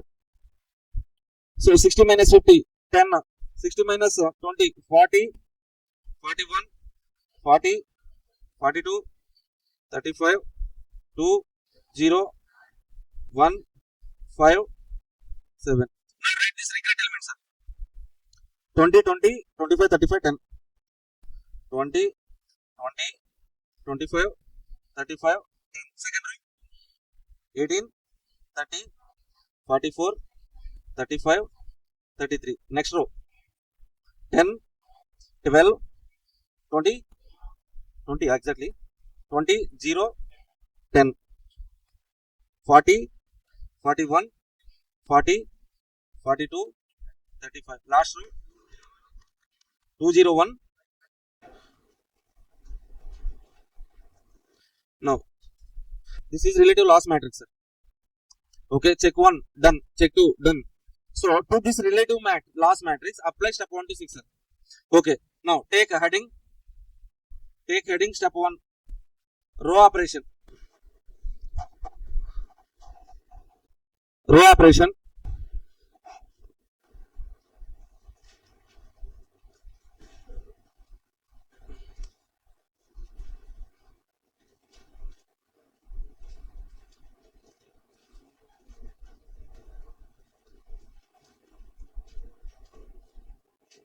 Row operation.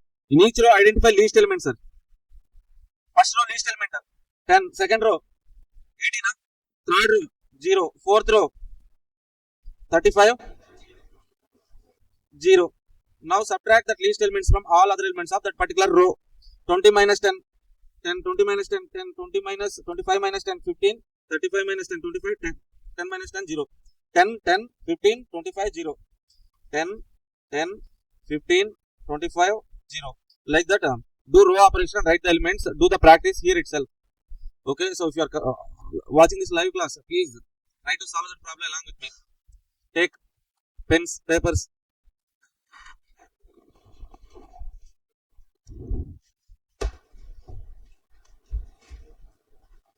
Check 1, check 2, step 1 to 6 anta okay na? Any doubts? అవి నేర్చుకొని చాలు, definitely question వస్తుంది. Question paper చూడటం 4A assignment రాసేయటమే.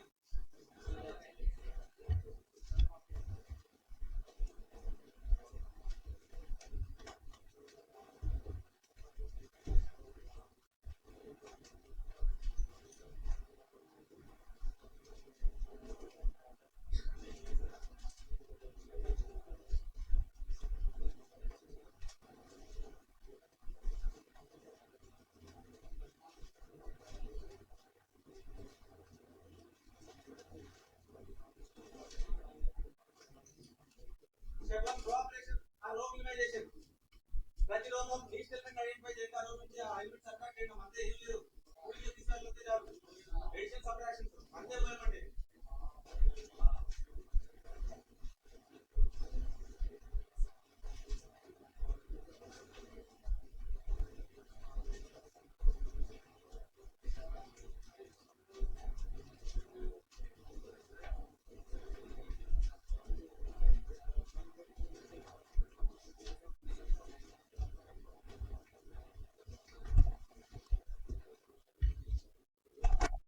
Okay, so step 1, right, do row operation or row minimization.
Okay, after step 6, step 6 కూడా చేసేసినట్లయితే okay last calculate చేయాలా ఆ elements original matrix లో తీసుకోవాలి నాట్ ఎగ్జాక్ట్ మ్యాట్రిక్స్ ఎలిమెంట్స్ ఒక బ్యాట్మెన్ స్కోర్ క్యాలిక్యులేషన్ కి original matrix లో particular allocation ఏదైతే తీసుకోవాలమ్మా point లో పెట్టుకోవాలి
See, in this particular problem, the only adjustment is conversion of maximization problem to minimization problem. Writing that relative loss matrix or regret matrix. That is only the main adjustment here. Apart from that, nothing is there. Step 1 to 6 common. Okay, see, if you go to this workbook,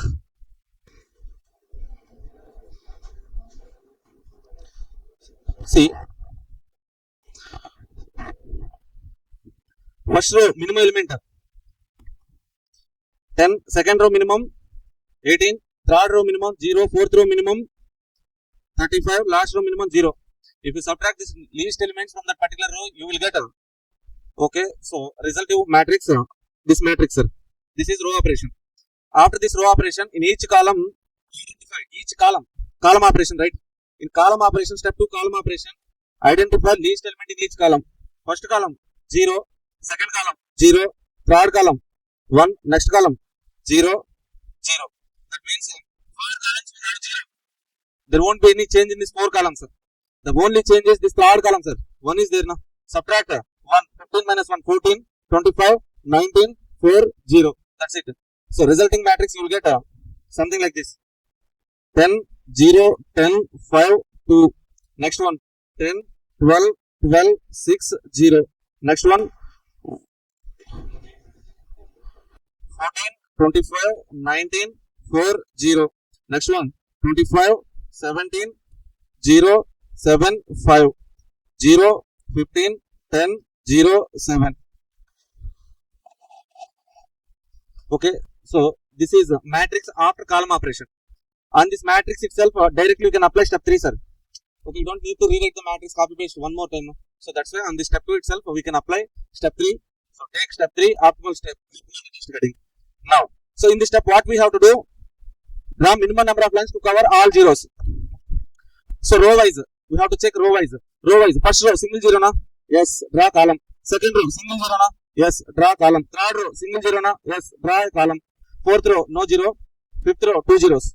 Let's check by column. First column already cancelled. Na? Second column, single zero. Na? Yes, try the row. Number of lines done. 4. Row ka matrix. 5. 4 not equal to 5. Improvement. In that improvement stage, what we have to do, sir? Identify least cost element from uncovered elements.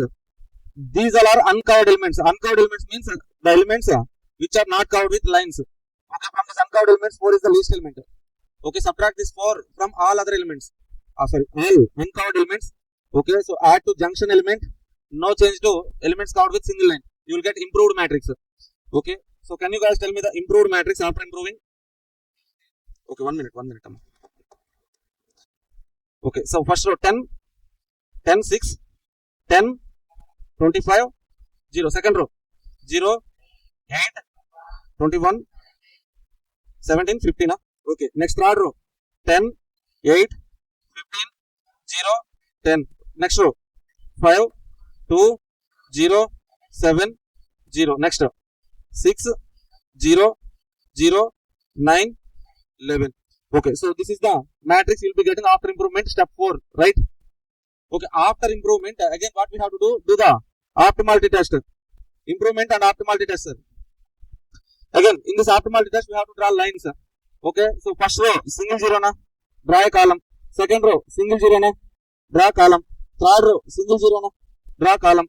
Fourth row, single zero na, yes, draw a column. Fifth row, single zero, draw a column. 5 lines equal to. Okay, so go to step 6. Step 6 allocations are same allocations.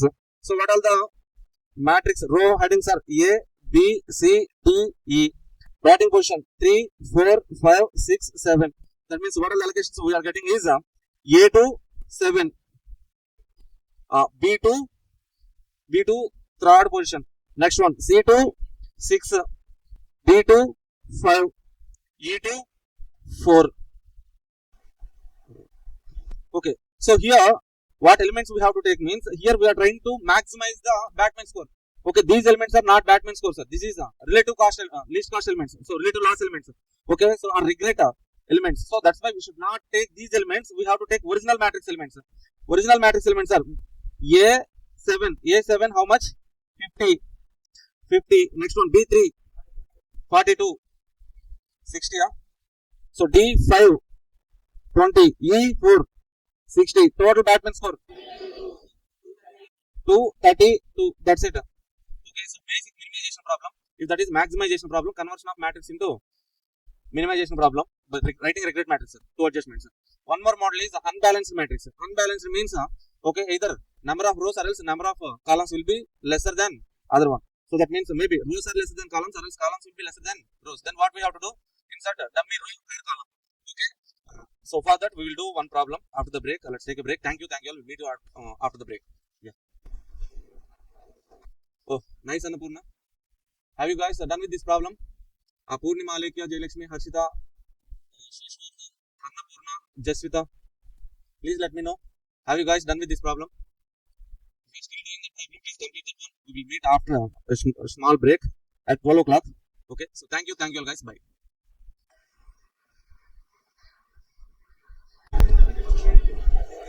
Yeah, hi. Hello all, welcome back.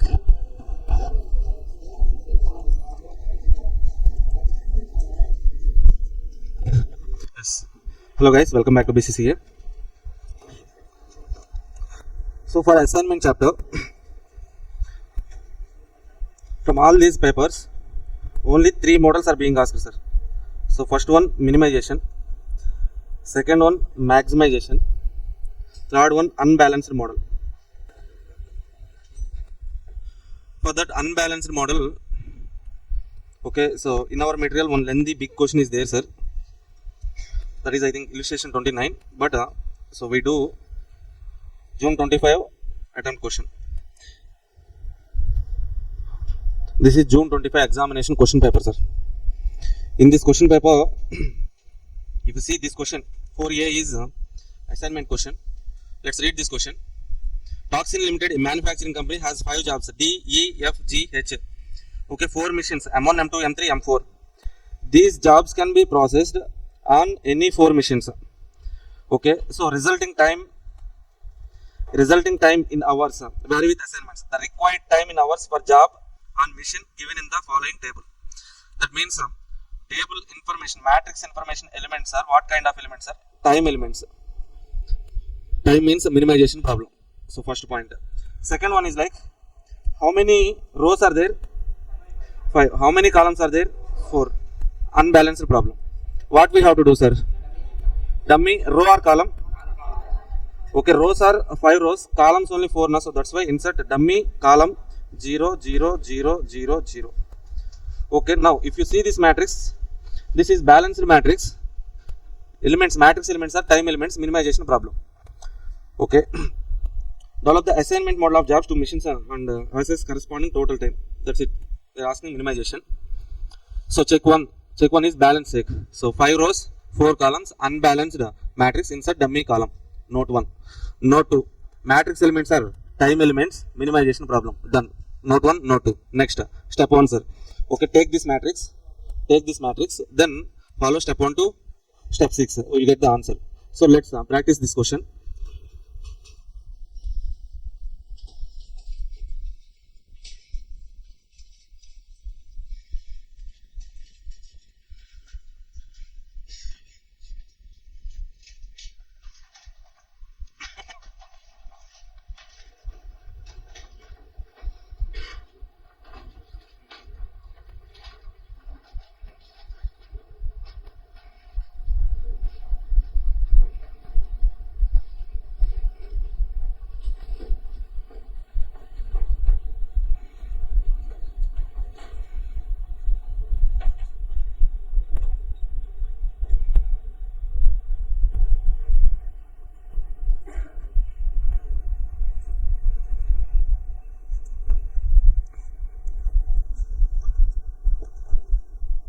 So solution.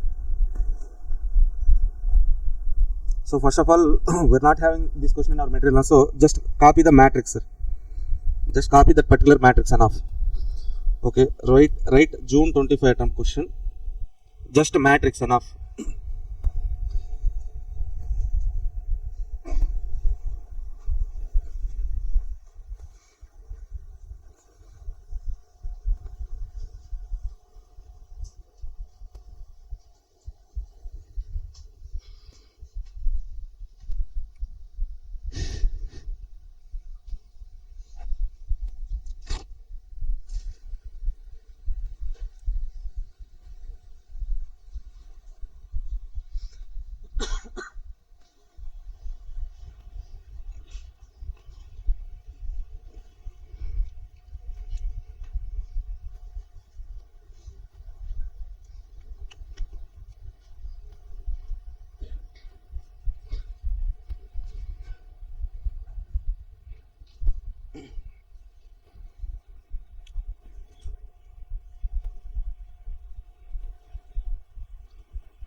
Done. Now see,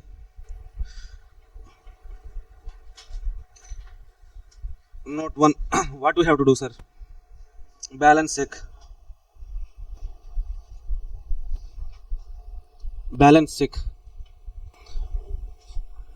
Right, number of rows equal to number of rows not equal to number of columns. Number of rows 5, number of columns 4, not equal na. Unbalanced matrix.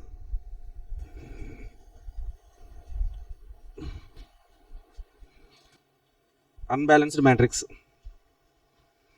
Insert dummy column.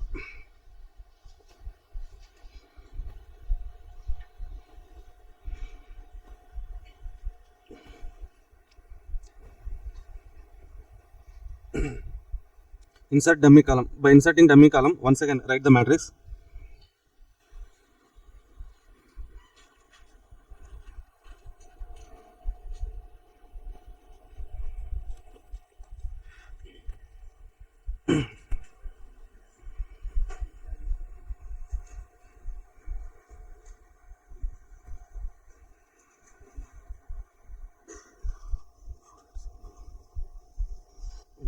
First row 8, 4, 7, 4. Second row 4, 7, 10, 9. Third row 9, 10, 8, 11.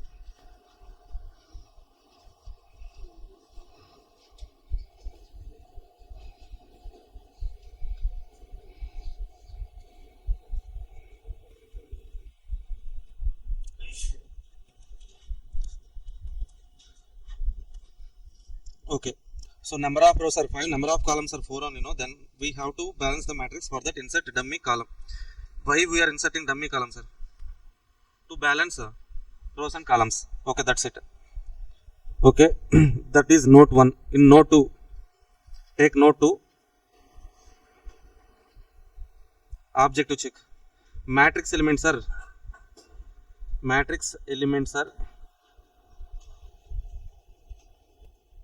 time elements.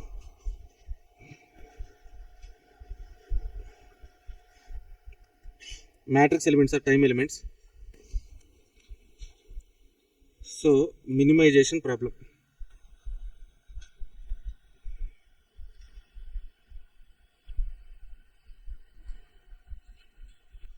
Minimization problem. Okay. Done. Now step 1 to step 6, sir. Step 1 to 6, sir. Step 1 to 6. Step 1. What is that step? Step 1. Row operation or row minimization. Row operation. Okay, least element in first row 0, second row 0, third row 0, fourth row 0. Next fifth row also 0. That means what, sir? Even after doing row operation, there won't be any change. So directly we can go for column operation. Step 2.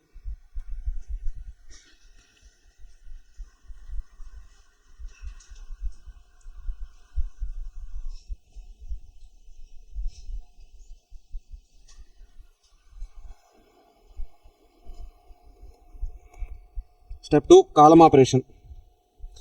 Column operation. See, matrix rasara. Okay, now first column least element. Can you guys tell me the least element in first column? 4. Second column. Third column. Next 0. Okay. So 8 minus 4, 4 minus 4, 0, 9 minus 4, 5, 8 minus 4, 11 minus 4, 7, 4, 0, 5, 4, 0, 5, 4, 7, first column. Second column least element 4, 4 minus 4, 0, 3, 3, 5, 6, 0, 1, 3, 5, 6, 0, 1. Okay, second column least element 4, that least element we have to subtract from all the elements of that column. Next third column least element 5, 7 minus 5, 2, 8, 10 minus 5, 5, 8 minus 5, 3, 5 minus 5, 0, 10 minus 5, 5, 2, 5, 3, 0, 5.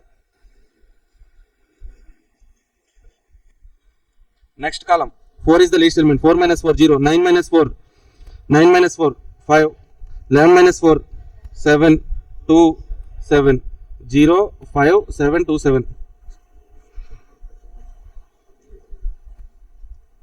Last column, all zeros are there, na? 0, 0, 0, 0, 0. Column operation done. Next, after step 2, step 3, sir. Optimality test. In that optimality test, we have to draw minimum number of lines. Second. 4 0 first column, second column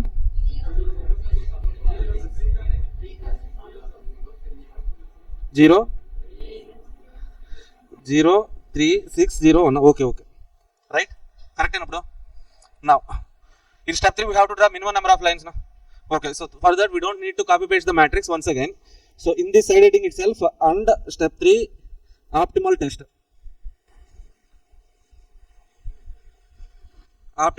What we have to do, sir? So we have to draw minimum number of lines to cover all zeros. First row single zero na, no, leave that row. Second row single zero na, no, leave that. Third row single zero na, single zero, cancel that column. Next row 2 zeros, leave. Okay, once again if you go back, now in second row single zero, right, cancel this column. Okay, first row 2 zeros, second row no zeros, third row no zeros, 2 zeros. Okay, next let's take column wise. Amma. Second column single zero na, no. Third column single zero na, single zero, cancel the row. Now we got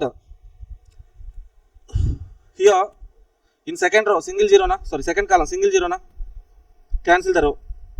Are you okay with this lines, amma? Entamma doubt? First one is okay na? Next, so now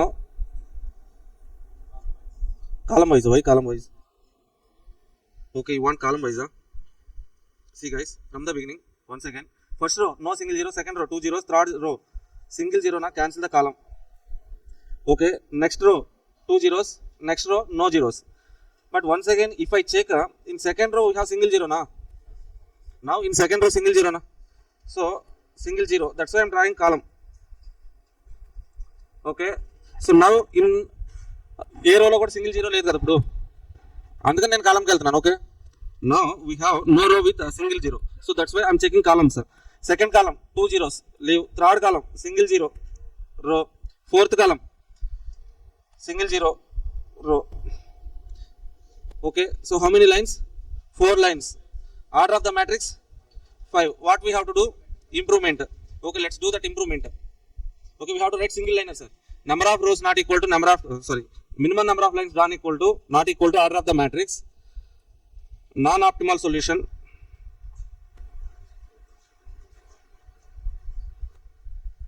Improve the matrix.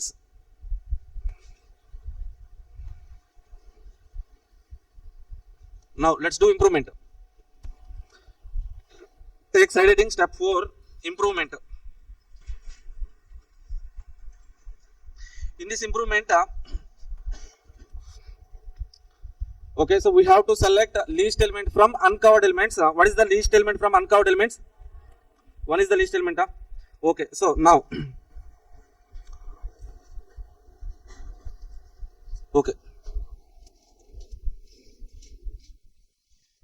first row 4 junction element, add 1 5 0 2 0, add a single line, no change. Okay, this 0 junction element, add 1 0 plus 1 1. From uncovered elements, select least element. That least element should be subtracted from uncovered elements. Added to junction element, covered with elements covered with single line, no change. Okay, now second row 0 covered with single line, no change. 3 uncovered, 3 minus 1 2, 5 minus 1 4, 5 minus 1 4, 0, no change, covered with single line, right? Next third row 5 covered with single line, no change. 6 uncovered, 6 minus 1 5, 3 minus 1 2, 7 minus 1 6, 0, covered with single line, no change. Next one, this 4, sir, junction element, 4 plus 1 5, 0 0 2, covered with single line, no change. Next this 0 junction element, add. Okay, last row, sir, 7 covered with single line, no change. Okay, 1 uncovered element, 1 minus 1 0, 5 minus 1 4, 7 minus 1 4 6 0. Are you okay with this matrix? Now second, in this, on this improvement itself, we have to do what? Optimal test.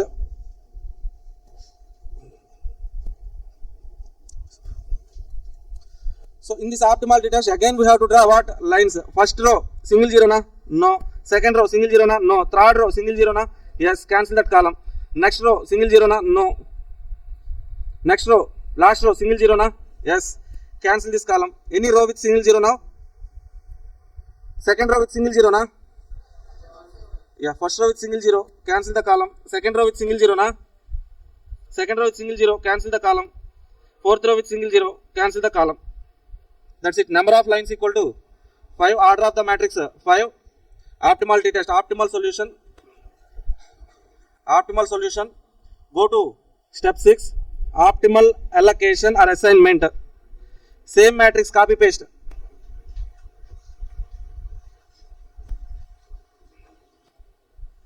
Without lines.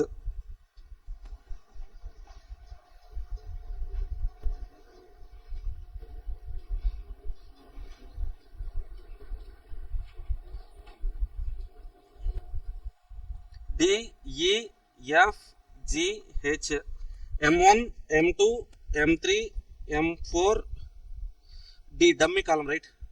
Okay, so what are the allocations? D to M4, E to M1, F to D, G to M3, H to M2. Okay, now go to the original matrix. D, M4, 4, 4, EM1, 4, F, D, 0, dummy column, right? D means dummy, original 0. G, M3, M3, 5, H, M2, 5, that means total, that's it. 18 watts are minimum time. Any doubts?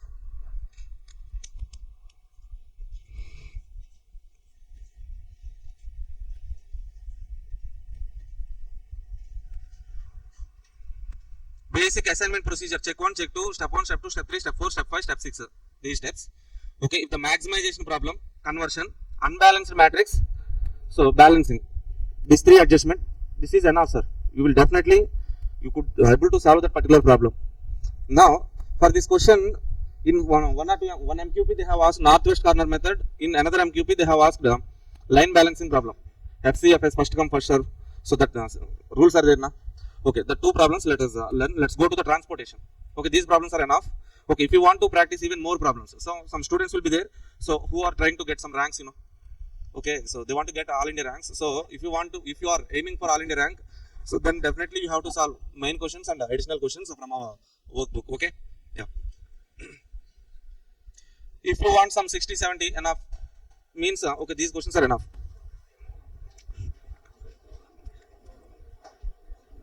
Now let's go to transportation chapter, sir.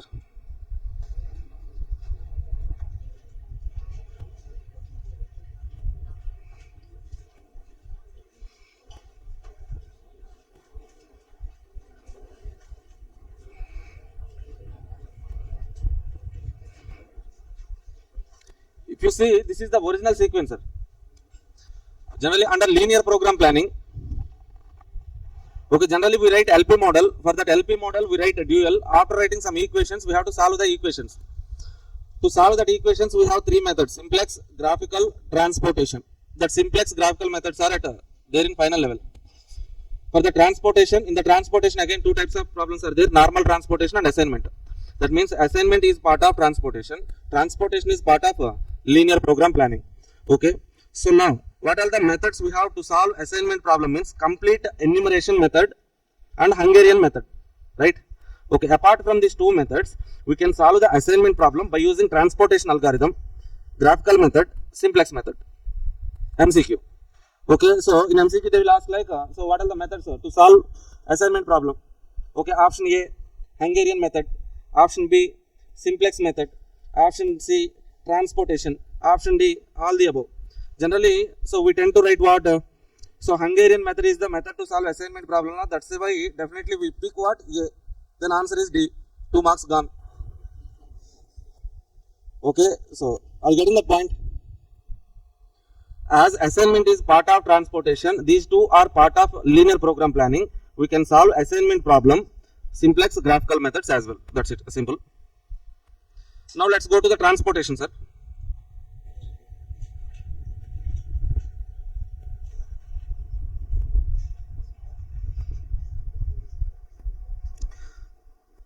transportation, it is part of LPP.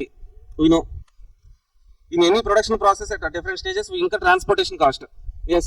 Starting from, so let's analyze supply chain. What is the supply chain or else value chain means supplier. From supplier, we import raw materials, we purchase raw materials. Okay, we store that raw materials in stores. From stores, raw material will be sent to factory. From factory to warehouse, warehouse to stores, external distribution centers. From there to customers. This is entire supply chain. Okay, from supplier to stores, we will incur some transportation cost. Sometimes stores to factory, we will incur some transportation cost. Factory to warehouse or warehouse to distribution center or else distribution center to customer. In the supply chain at different stages, we will incur definitely some transportation cost. Okay, when multiple source points are there, it is if all suppliers are supplying same quality, same selling price, then our objective is to transport at lower cost. So what is this point means? See,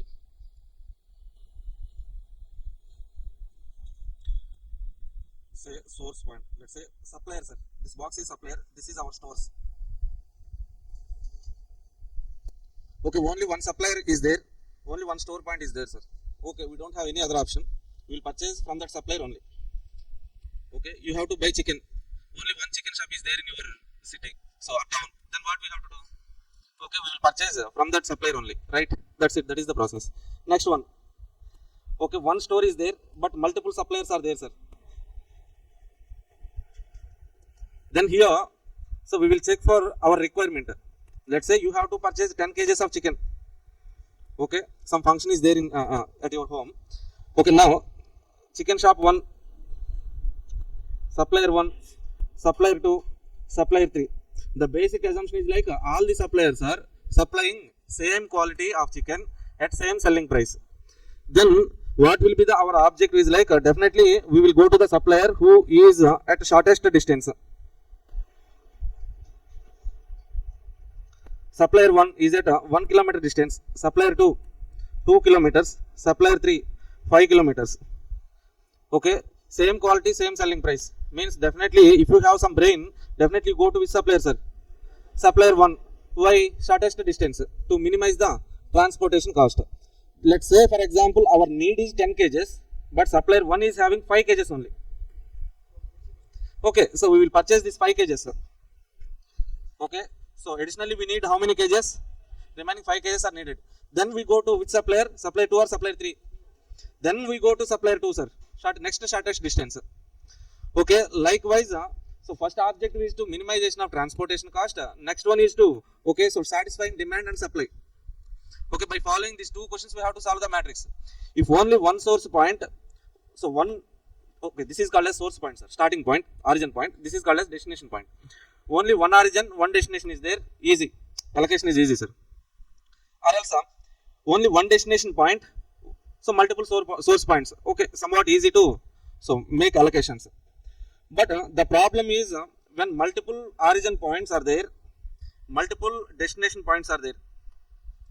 Okay, so let's say you have to purchase chicken for your home, your grandmother home, your mother-in-law's home. Okay. Okay, 3 different chicken suppliers are there. Okay, shop 1, shop 2, shop 3. But so the distances are different, sir.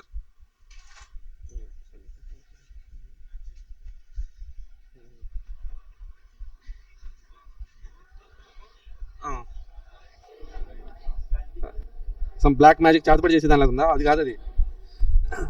See, in this situation we will be having multiple different alternatives.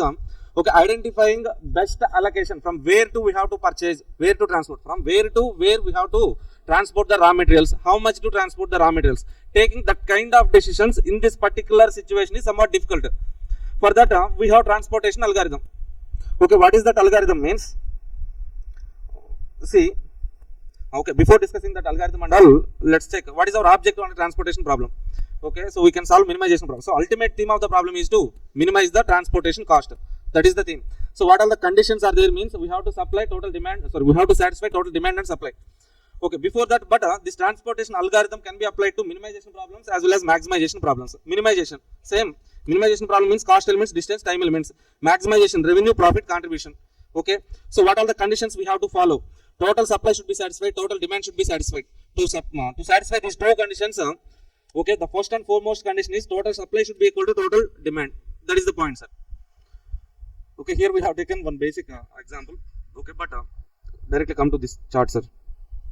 Transportation problem will be solved under 3 stages, sir. Stage 1, stage 2, stage 3. Stage 1 is called as IBFS, initial basic feasible solution. Feasible solution means it's a good solution, not the best solution. Okay, so when we can say the solution as the best solution means if and only if that was tested in stage 3. Okay, so stage 3 is optimal test, sir. To do this optimality test, we have to do some test in stage 2. The stage 2 and stage 3 is not needed. That is, we will discuss that one in detail in final level. They are not at all asking questions on these 2 stages. Okay, so our target for intermediate level is to learn this calculation of IBFS, initial basic feasible solution. We have 3 methods here: northwest corner method, least cost method, Vogel's approximation method. Okay, so let's learn these 2 methods enough for intermediate level. So how to solve the problem under northwest corner method means here also we have some basic steps and all. Okay, check 1 and check 2 same, sir.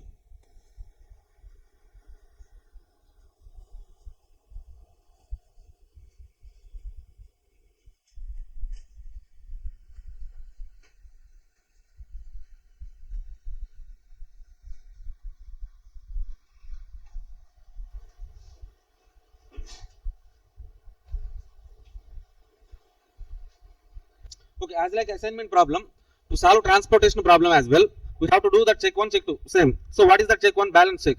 So in assignment problem, balance check means number of rows should be equal to number of columns. But here in this transportation problem, balance check means we have to check whether the total supply is equal to total demand or not. If total supply is equal to total demand, yes, proceed to the next step. Okay, but no means we have to balance. How to balance, sir? Insert dummy row or column. Okay, if supply is greater than demand, insert column. Demand is greater than supply. That's it. Okay, so we will discuss this point. Next one, note to sir, objective check, same, minimization, maximization, cost, distance, time, minimization, sales, contribution, profit, maximization. Okay, the 2 steps. Next one, for any given matrix, how to solve problem under transportation, northwest corner method, least cost method, Vogel's approximation method. We will check, we will see. So come to our material.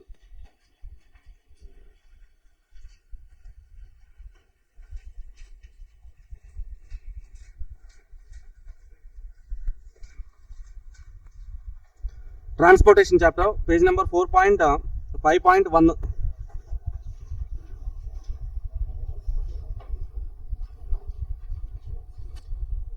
4.5.1. Example 1. Okay, 2 more northwest corner method problems are there in additional questions. If you want to practice, you can practice those questions. But so out of these 3 questions, I am picking 1 question, sir. See, read this question. A company has 3 factories, O1, O2, O3, whose daily production of materials are respectively 7, 9, 18 units. Factories, 3 factories are there, production quantities are given. Okay, it has 4 warehouses, D1, D2, D3, D4, whose capacities of storage are respectively 5, 8, 7, 14 units. So that all units of production can be stored there. The cost per unit of materials transporting from O1 to 4 warehouses are given, O2 to 4 warehouses, O3 to 4 warehouses. Find the IBFS, initial basic feasible solution under northwest corner method, sir. That is the problem. Okay, by reading this question, we only have to form the matrix. How to form the matrix means, see,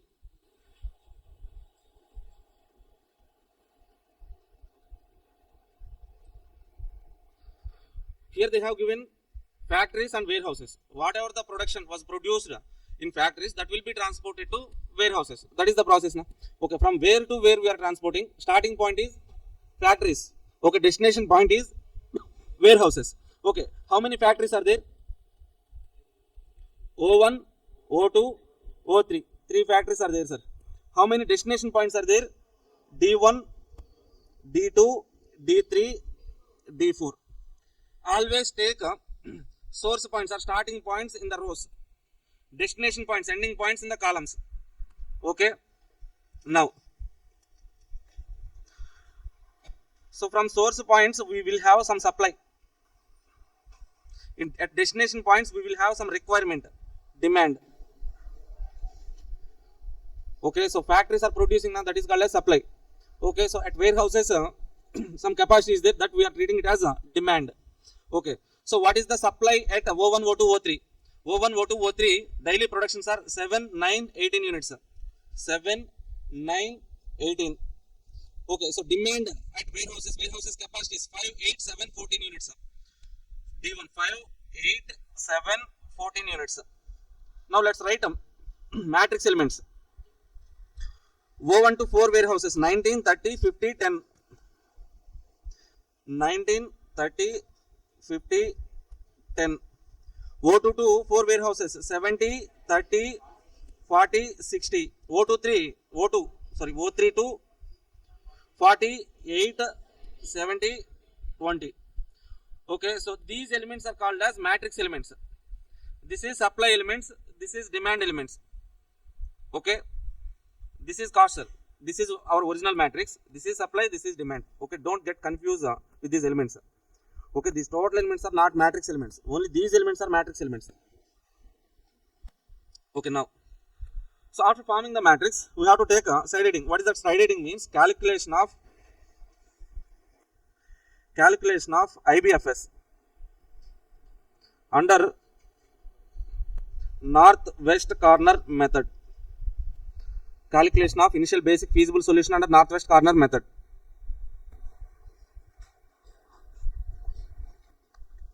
See here, under northwest corner method means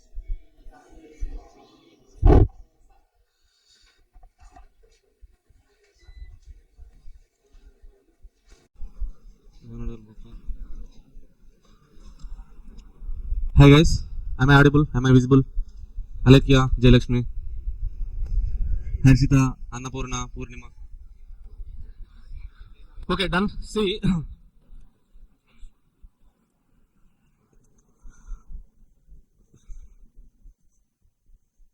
so how to decide allocations under northwest corner method? Yes. Okay, northwest corner method means northwest corner method. That means north to west. Okay, we know the directions, right? Okay, under plane surface. So top north, south, right side east, left west. North west means this one, right? Okay. Now this is the matrix, sir. For this matrix, which is the northwest corner cell means this one. Okay, right? Yes. This is the northwest corner cell. First of all, we have to do allocation at northwest corner cell. Northwest corner. That northwest corner cell. How much we can allocate at this particular cell means at O1 we have 7 units. D1 demand 5 units only. Whichever is lower. Okay, that means we can allocate 5 units. If I allocate 5 units, this becomes 0. This 7 becomes 2. Okay, so whatever demand or supply, whichever is getting satisfied, cancel that row or column. As first column demand became 0, I am cancelling this column, sir. Okay, now look at remaining matrix elements. These all are remaining matrix elements. Now what is our method? Northwest corner method. Now for remaining matrix, which one is the northwest corner cell means? This is northwest corner cell. Okay, allocated this 30, sir. How much we can allocate here? 2, 8, maximum 2. This 2 becomes 0, 8 becomes 6. Okay, cancel. Row. Remaining elements are these elements. Okay, again new matrix. For this new matrix, which one is the northwest corner cell means 30. At this 30, how much I can allocate means 9, 6. Wow, 6, 0, 3. Okay, now cancel this column. Yes, for remaining matrix, northwest corner cell 40, 3, 7. 3, okay. 3, allocate 3 here. This 3 becomes 0, 7 becomes 4. Now, so this becomes 0 now, cancel. Now, which one is the northwest corner cell, sir? 70. At this, how much we can allocate? 4 or 18, whichever is. Yeah, touch 4, 14, 0. Finally, we left with only one element, 14, 14. Allocate here. That's it. Easy problem now. Okay. So after doing that allocations, we have to calculate total transportation cost, sir. Okay. Right. Take side heading total transportation cost. Total transportation cost.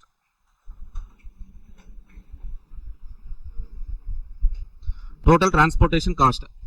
How to calculate total transportation cost means, first of all, we need to write allocations. Allocation cell names, cell, allocated cell, calculation, total. Okay, so first allocated cell is O1 D1, O1 to D1, right? How much allocated there? 5 units into 19 rupees per unit. Okay, next cell O1 D2, 2 units into 30 rupees per unit. Next second row O2 D2, 6 units 30 rupees per unit. O2 D3, 3 into 40. Next one O3 D3, 4 into 70. O3 D4, 14 into 20. Calculate totals. Write the total there. 1015. All of you are getting same answer, huh? Okay.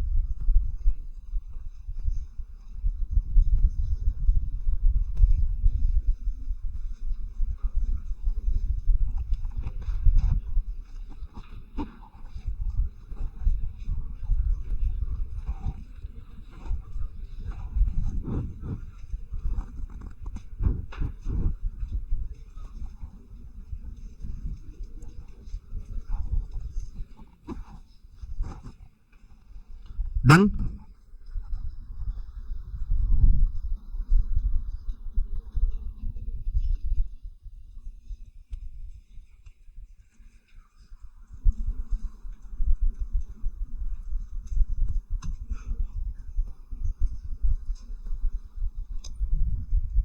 Completed, huh? Okay. Shall we move to the next question?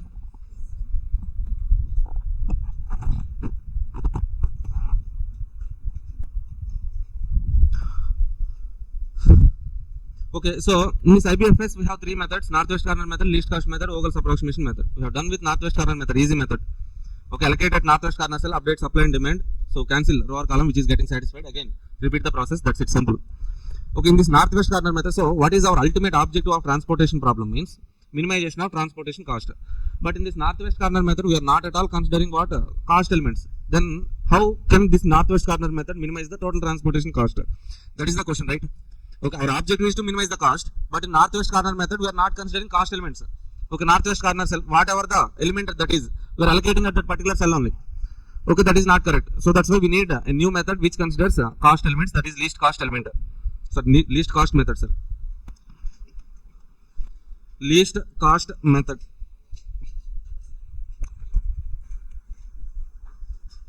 So take same matrix, and that same matrix let's solve least cost method.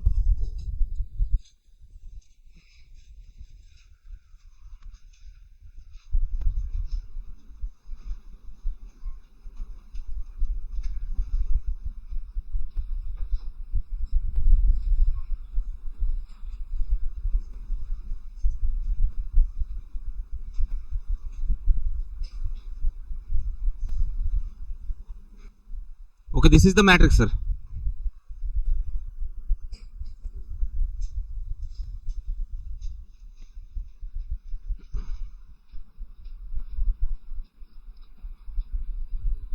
Write that matrix, please.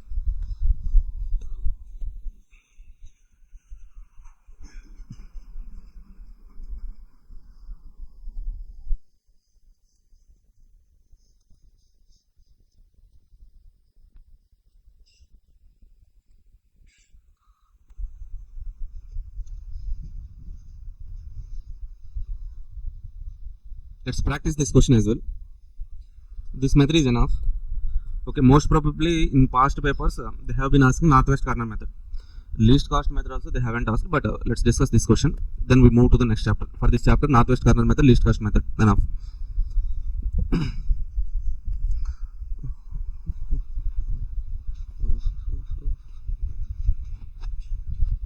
Done. Okay, so least cost method, sir. Okay, for this method as well, so first of all we have to check, we have to do two checks. Check 1, check 2. Balance check. Next one, objective check.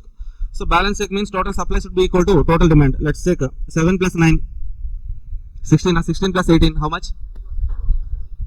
How much? 34. 5 plus 8 plus 7 plus 14. 34, eh? Okay, total demand is equal to total supply. Balanced matrix. Okay, note 1.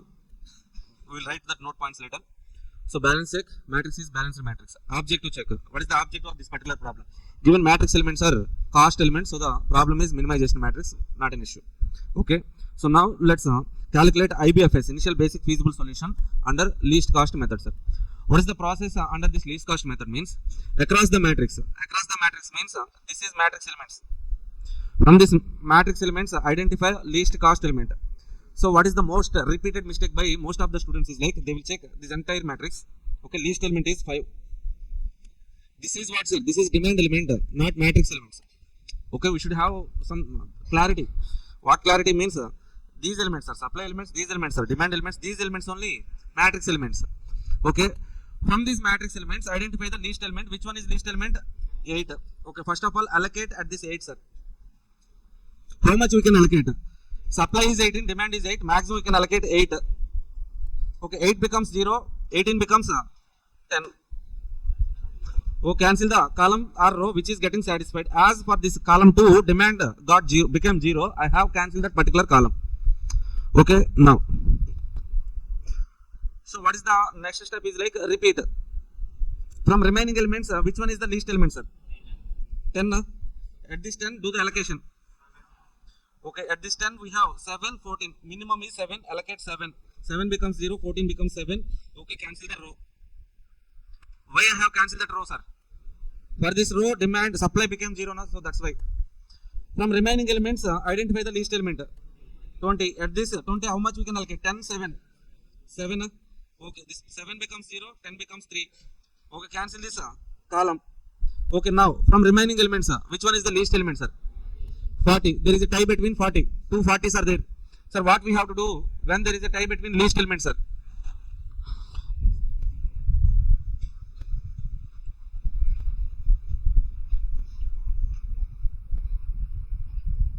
Okay, when there is a tie between least cost elements, we have to check maximum possible allocation. Okay, we have 2 40s now. At this 40, how much we can allocate? 9, 7, 7. At this 40, 3 or 5, 3. That means highest possible allocation is 7 at this 40. Okay, we have to do allocation at this 40. Next question is, sir, what if this maximum possible allocation is also getting tied? Then arbitrary choice. Arbitrary choice means your wish. You can select any one of them. Okay.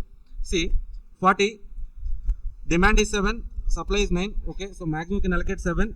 Okay, 7 becomes 0. 9 becomes 2. Cancel the column. Y means here demand became 0. Now, from remaining elements, only 2 elements are left with. Out of these 2 elements, which one is the least? 40. So, at this 40, 3 or 5? 3. 3 becomes 0. 5 becomes 2. Okay, so last element is 70. 2, 2. Allocate 2 here. Okay, so complete demand became 0, supply became 0. We can stop that problem. Okay, after that, calculate transportation cost. Calculation of total transportation cost. Total cost calculation. How to calculate, sir? Cell allocated cell calculation. Calculation, how to calculate means units into rupees. Okay, so total column. Okay, so in first column, what is the first allocation? O1 D4. O1 D4. Calculation, number of units allocated 7. Per unit cost 10 rupees. Total 70. Next cell, O2 D1. 2 into 70. O2 D3. 40 into 7. Okay, 7 into 40 actually. Okay, whatever it is, same calculation.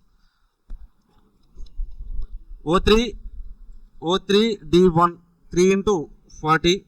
O3 D2. 8 into 8. O3 D4. 7 into 20. Okay, make a total of this total column. Calculate and 8. 8, 1, 4. Okay, that's it. If you observe from northwest corner method, total cost has got reduced to 814 by using least cost method.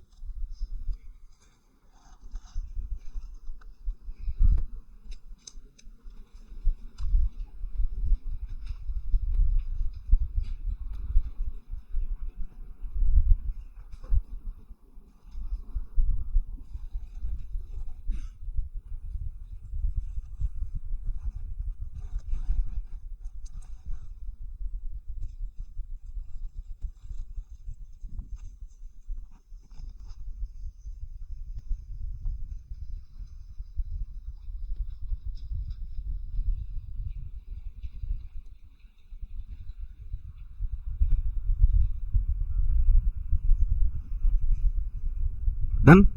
See guys, once again, these two methods are enough for transportation chapter. Two methods, northwest corner method, least cost method.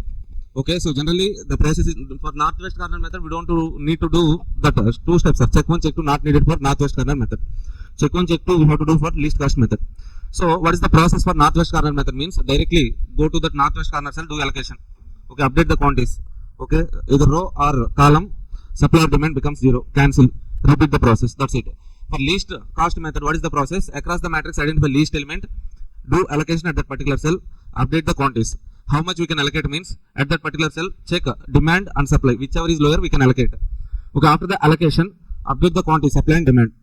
So either supply or demand becomes 0. Cancel that row or column. Okay, which is becoming 0.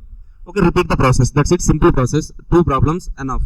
Okay, next one. For that question number 4A, they may ask a question from line balancing. Line balancing sequencing rules are there, sir.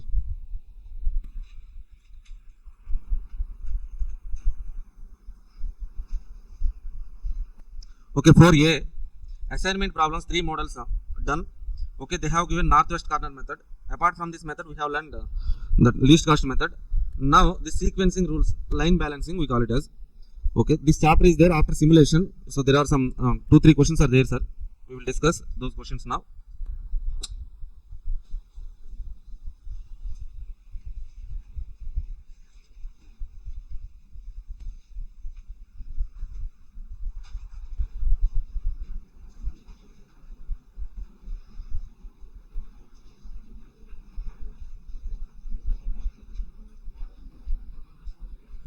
Okay, line balancing. Sir, what is line balancing, sir? So here we have to decide the sequence of operations, or else we have to decide which job has to be performed first, which job has to be performed later. For that we have some sequencing rules. So what is that rules means? FCFS, first come, first serve. EDD, earliest due date first. LS, least slack. SPT, shortest processing time first. LPT, longest processing time first. Okay, so now let's read this question, sir. Under line balancing, what is our objective? We have to decide when there are, so let's say, for example, only one machine is there, sir. To that machine, job 1, job 2, job 3, job 4, job 5 jobs are coming to be performed at that particular machine. Okay, machine A is there. On that machine A, we have to perform job 1, 2, 3, 4, 5 jobs. Okay, now the question is, out of these 5 jobs, which job has to be performed first? Which job later? That preference, that sequence we have to find out. For that preference or sequence, we have different sequencing rules. Okay, now read this question once. Table shows the time remaining and the work remaining. Time remaining means processing time. Sorry, number of days till due date. Okay, days to due date.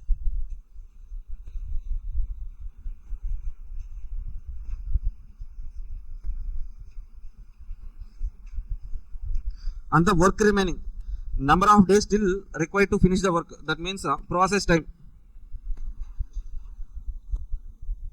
Process time. Sir, what is process time, sir? Time that needs to complete that particular job. Time that needed to complete that particular job. Okay. So for jobs which were assigned letter A to E, as they arrive to shop, sequence these jobs by priority rules. FCF, EDD, LS, different rules are given. So let's see. First one, job A, sir. Job A, job B, job C, job D, job E. 5 jobs are there. So first column is what? Number of days till due date. Due date means deadline is there. Okay, to the deadline for A, 8 days are there, sir. What does this mean, sir? Days to due date. Okay, so number of days of work remaining. That means process time, processing time. How to understand these numbers means, for job A, to perform that job, we need 7 days. Okay. So due date at 8 days. 8 days later we have due date. Due date is at 8th day. We need 7 days to complete the job. Okay, for B, due date is after 3 days only. But we need 4 days to perform the job. For C, 7-5, D, 9-2, E, 6-6. Okay. Now first rule, first come, first serve.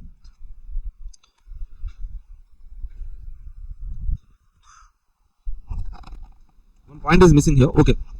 So first come first serve means we will perform those jobs which are arriving at the beginning. So which arrived at first means since the jobs are assigned letter A to E as they arrive to the shop, the sequence according to FCFS, that point should be given in the question, sir. Actually ఈ point so ఏ ఆర్డర్లో అయితే ఆ jobs arrive అయినాయో ఆ ఆర్డర్లోనే మనం A to ఈ names ఇచ్చామని చెప్పేసి ఈ పాయింట్ క్వశ్చన్ ఇవ్వాలి. ఇక్కడ క్వశ్చన్ లేదు, but what ever it is, okay, we are assuming that jobs are named A to E in the order of their arrival. So that's why order FCFS rule is A, B, C, D, E. Okay, so actually this point should be given in the question, that was not given, but we are assuming like names A to E were given in the order of their arrival. For the first arrival job we are giving name A, second arrival job we are giving name B. So that's why in the sequence of arrival we are giving A, B, C, D, E. That is the sequence FCFS, first come first serve. Next one EDD. EDD means what, sir? Earliest due date first. Earliest due date means due date was given in which column? Second column represents due date, right? Okay, earliest due date. Earliest due date means okay, for job B due days 3 days only. Okay, job A 8 days. That means job B is having least due date now. Earliest due date that has to be performed first. Okay, what is the sequence from least to highest? So B, E, C, A, D. Okay, B, E, C, A, D. 3, 6, 7, 8, 9. Earliest due date means taking into the account number of days until due date. Sequence of these jobs as per EDD rule is this one, sir. Enough. That single liner plus that sequence. Enough. Next one. Point D. Go to the point D and point E, sir. SPT. Shortest processing time. We can perform the job which has the shortest processing time. Now, what is the processing time? This column is represents processing time. Okay, now which one is having least processing time? 2. That means D. Next one B, C, E, A. Shortest processing time first. Simple గా name లోనే ఉంది కదా మనకి. So తక్కువ processing time ఏదైతే ఉందో దాని ముందు next one increasing order. Processing time increasing order. Okay, LPT longest processing time first. That means so processing time decreasing order. We have to take processing time declining order. That means nothing but reverse of SPT. Okay, so shortest processing time is D, B, C, E, A. Longest processing time is A, E, C, B, D. Reverse. Okay, so next one we need to calculate slack. Slack, least slack rule. Sir, what is the slack, sir? Slack means difference between days to due date and processing time. Okay, that means let's say for example for job A, days to due date are 8 days. Till due date we have 8 days. Okay, we need 7 days to perform that particular job. That means okay, 7 days of processing time, 8 days is due date. That means if I start the work now itself, okay, I can complete the job by 7th day. 1 day I can take rest, due date 1 day is gap is there. Or else what I can do, sir, 1 day I can take rest at the beginning itself. After 1 day I can start the job, so that without affecting the deadline I can complete the process. Are you getting that point? Okay, that means some 1 day break is there, rest is there. That is called as slack here. 1 day difference is there now. That 1 day is called slack. How to calculate that slack, sir? Slack calculation. Slack is equal to days to due date minus processing time. Okay, this first column is days to due date. What is the processing time? Number of days required for work remaining. Number of days of work remaining is processing time. 8 minus 7. Okay, 1 day slack is there. Okay, some 1 day gap will be there. Even if I postpone by 1 day, I can complete the job by due date. Second, for job B, due date is 3 days only, but processing time 4. 3 minus 4 minus 1 negative. Okay, even if you start that particular job now itself, okay, so you cannot complete the job by due date. Okay, next C, 7 days, 5 days of processing time. 2 days gap is there, sir. If you start now itself, after 5 days you can complete. But due days, due date is 7th day. 2 days gap is there. D, 9 minus 2, 7. Huge slack is there. 7, 6 minus 6, 0 slack. Okay, least slack means the slack we have to arrange from least to highest. That means first job, which one we need to perform, sir? Minus 1, B. Next one, E, 0. Next one, with 1, A. Next one, 2, C, 7, D. Where is that one? Yeah, this one, right? Enough. So 2 more rules are there, sir.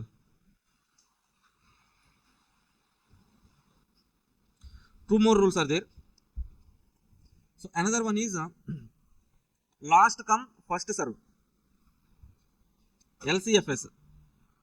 Sir, what is this LCFS, sir? Last come, first serve. Okay, whoever arrives at the later, so that job has to be performed first. Okay, so this is something like LIFO, last in first out. FCFS means first in first out. LIFO means last in first out, right? That is nothing but here LCFS. Okay, under LCFS rule, which job has to be performed first, sir? E. Next one, D, C, B, A. Already we know that A, B, C, D, E names are given in the order of their arrival. Okay, so in this order, this is FCFS. But LCFS means reverse. Okay, E to A, E, D, C, B, A is LCFS. Okay, so that's it. Apart from this, like least slack, we have one more rule that is called as critical ratio. Least slack is what, sir? Slack is what? Slack is difference between days to due date, processing time. Okay, days to due date minus processing time is nothing but slack. We calculate slack. Okay, least slack means lowest to highest is least slack rule. Okay, CR, critical ratio means this is a CR is nothing but a ratio between what, sir? Days to due date to processing time. The difference between days to due date and processing time is slack. The ratio between days to due date and processing time is nothing but critical ratio. Okay, are you getting that point? Difference, days to due date and processing time. Difference is slack. Okay, for the two, if you write the ratio, that is called critical ratio. Okay, now for the same thing, you can write critical ratio, right? Critical ratio. What is the critical ratio, sir? See here, days to due date 8, processing time 7. 8 by 7, how much? Take your calculators and please calculate that one. 1.14. Next one, 3 by 4. 0.75. Next one, 1.40. Next one, 4.5. 1. Okay, so critical ratio, we have calculated critical ratio, sir. This one we have to arrange in, okay, ascending order. What is the least one? Least ratio, 0.75. B, next job, with 1. E, next one. A, na? 1.14. A, 1.40. C, 4.5. D. Are you okay with this rule, sir? Ma. Okay, 2 columns. In this kind of questions, they will give 2 kind of information, sir. What is that one means? For every job, they will give days to due date. Second one, processing time, they will give, sir. Okay, so FCFS means first come, first serve. Okay, they will give you the order, in which order they have arrived. So into to the mission, in which order they have arrived, that information they will be giving in the question. FCFS we can write. LCFS also we can write. First come, first serve. Last come, first serve. Okay, next one. Okay, EDD, earliest due date first. Days to due date is there now. Arrange the days to due date in ascending order, that is EDD. SPT, processing time, take that processing time. Okay, short to least to highest, ascending order, shortest processing time. Processing time, highest to least, longest processing time. Okay, next one, days to due date to least slack, sir. What is that least slack? Days to due date minus processing time, that is least slack. Calculate that least slack, ascending order. Okay, next one, critical ratio. Critical ratio is the ratio between days to due date to processing time. Ratio as the ascending order arrange. So write the critical ratio. Okay, arrange in ascending order. That is critical ratio rule. Okay, so for this slack and the critical ratio, for this, especially for these 2 rules only, they have given one more question, that is 51. Okay, you can practice this question later. Enough. Okay, that's it. With this we have done with what? Assignment, transportation, okay, sequencing, that is nothing but line balancing. Okay, with these 3 chapters, if you prepare these questions, you will definitely write 4A. Afternoon, our target is 4B, sir. For that 4B, simulation, first target simulation. Next, we will learn queuing models. Next one, process scheduling, only one question is there. Okay, calculation of some average and all we will discuss. With that, 4B we can complete. Okay, after that, evening time, you can prepare for this 4A and 4B. That's it. Okay, we'll meet you in afternoon session. Until then, keep smiling. Bye bye. I will update. So, what is the next session? 2:30. 2.5 hours. Okay, I will come at 2:30. Thank you all guys. Bye. Yeah, hi guys, welcome back. So, what is our next target means? Question number 4B. In this question number 4B, if you observe, how many times? Nearly 8 to 9 times simulation question only repeated. Okay, that too demand forecasting by using simulation and production forecasting, sales and cost forecasting. Okay, the 3 questions, 3 models only being repeated for many number of times. Okay, so our next target simulation. Let's start with the simulation chapter, sir. So what is this simulation means? Okay, in OM we have different decision making techniques. Assignment, one kind of decision making technique. What techniques? So what decision making, sir? So which person to be allocated, assigned to which job? That kind of decisions we can take by using assignment. Transportation, from where to where, how many units should be transported? Decision. Okay, linear program planning, product mix decision. Okay, likewise we have program evaluation review technique. In that we use some statistical techniques. And in chapter number 7, preventive maintenance, so breakdown maintenance. In that, so we'll take some decisions. Okay, so EOQ and plant layout decision making. So different techniques are there. All the techniques of OM based on some assumptions. What kind of assumptions, sir? Let's say for example EOQ. So EOQ, that formula will also be worked on some assumptions. Okay, for EOQ also there will be some basic assumptions. Now, what kind of assumptions? Quantity.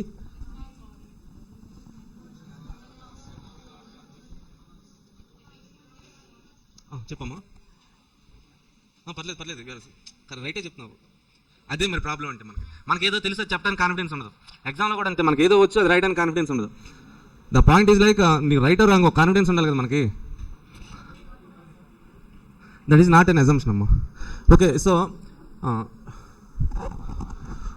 okay, EOQ formula will always work on based on some assumptions. What is that assumption means? Okay, annual demand should be constant. Okay, at the beginning of the period you estimate some annual demand that should be constant throughout the period. And ordering cost per order, let's say for example in the question they will give 100 rupees ordering cost per order. So in between the period it will not change. Okay, maybe for first month ordering cost may be 100, second month 120, third month 150, like that ordering cost may change. But our assumption is like ordering cost will not change throughout the period. Carrying cost per unit per annum, our assumption is like that is constant.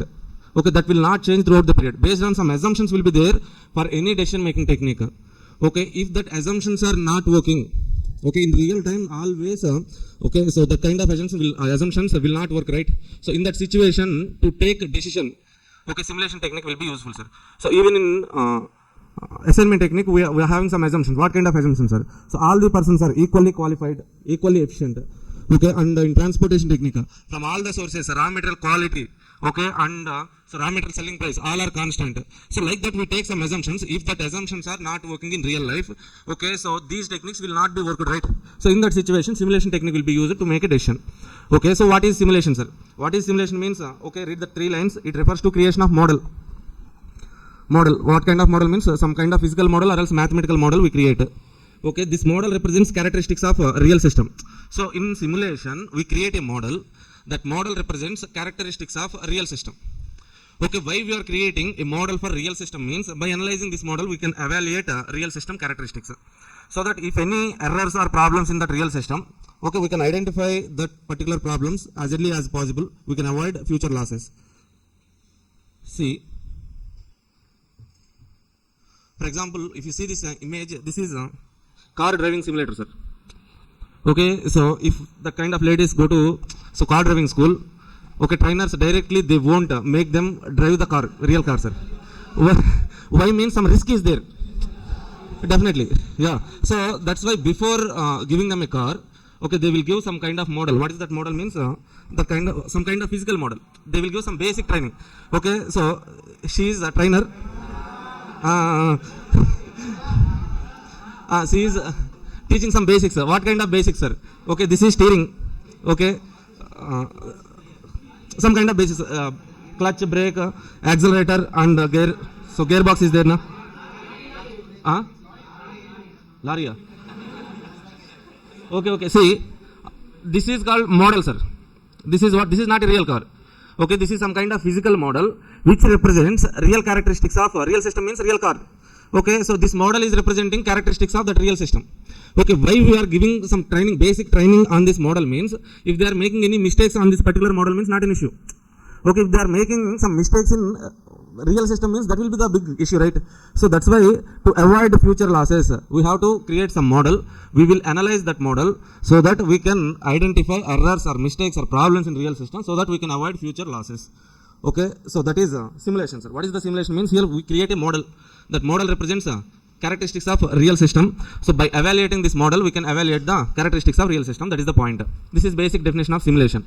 Okay, so coming to this model, here we create two types of models. What are the two types of models? Means one is physical model, second one is mathematical model. Physical model means this is only the example. Okay, we create some art kind of model. Okay, so if you create the art kind of model, that is physical model, analog simulation. So two types of simulations will be there. If you create a physical model, that is analog simulation. If you create a mathematical model, that is called computer simulation. Okay, all these examples, children parks, railways scheduling, aeroplane scheduling, planetarium, all these examples are for analog simulation. Physical model we create, sir, here. Okay, coming to mathematical model, here we create some mathematical model. We analyze that mathematical model to estimate the future or else to take some decisions. Okay, so all the problems we are going to solve in this simulation are computer simulation only. Okay, so MCQ, semi-final, direct 2 marks MCQ, sir. Children parks are examples of dash simulation, analog simulation, computer simulation, Monte Carlo simulation, Hungarian simulation. Yeah, they have also like that only. But answer is analog simulation. If we are creating physical model, that is analog simulation. If we are creating mathematical model, computer simulation. So now we have to understand how to create that mathematical model, how to test that mathematical model. In the simulation, computer simulation, only 2 steps will be there, sir. 2 basic steps. Step 1 is creation of some mathematical model. We call it as mathematical model, nothing but creation of random number range. Okay, step 2, testing that model. That is nothing but simulation worksheet. In problems, we do only 2 steps. Step 1, step 2. Okay, so step 1 generally, step 1 is creation of mathematical model. Step 2, testing that model. Step 3, drawing conclusions. This 3-step process is called as Monte Carlo simulation. Okay, simulation name, that model name is Monte Carlo simulation. The model which we use to solve computer simulation problems are Monte Carlo simulation. Okay, so assignment problem will be solved under which method? Dash. Generally, Hungarian method, right? Okay, transportation problem will be solved under dash dash dash methods. 3 dashes are there, means 3 methods are there. Na? What are the 3 methods? Northwest corner method, least cost method. Okay, that's it. So with this basic introduction, what we have to understand is like simulation means creation of a model that represents characteristics of real system. First point. Second point, there are 2 types of models: physical model, mathematical model. Physical model, if you are creating physical model, that is analog simulation. If you are creating mathematical model, that is computer simulation. So computer simulation, we follow 3 steps. Step 1, creation of mathematical model, testing that model, drawing conclusions or decision making. 3 steps. This 3-step process is called as Monte Carlo simulation. Okay, now.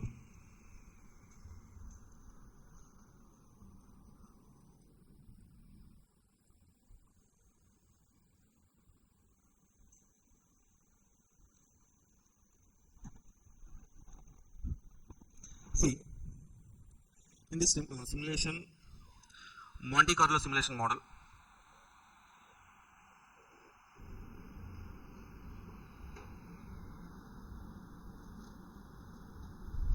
generally for problem solving, we use step 1 and step 2, sir.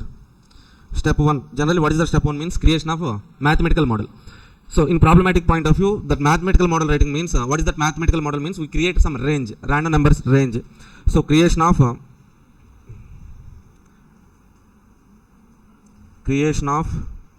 random number range. Okay, so in this steps, what all the columns we need to take means, first column is decision variable. Decision variable means if the question is about demand forecasting, demand elements are our decision variables. So sales is our forecasting means sales is our decision variable. Production, quantity, units, like that we take decision variable. Sometimes for that some frequency will be given, sir. Okay, based on the past data, historical data, they will collect some information. Okay, for that frequency will be given. If they have given frequency, okay, we need to write total frequency. Based on this total frequency, we have to write next one, probability. How to write the probability based on frequency, sir? So basically the probability formula is number of favorable outcomes divided by total number of outcomes. We know that basic formula, right? Okay, so fine, even if you don't know that formula, probability is equal to frequency divided by total frequency. For each decision variable, we write frequency divided by total frequency. With that, we will get a probability column. So from that probability column, I write a cumulative probability. Cumulative probability means add the probability sum from top to bottom. Next one, writing random number range. Okay, so I will explain how to write this range and all with an example, or else direct with a question. Next one, after writing the step 1 range, in step 2 we have to write a simulation worksheet.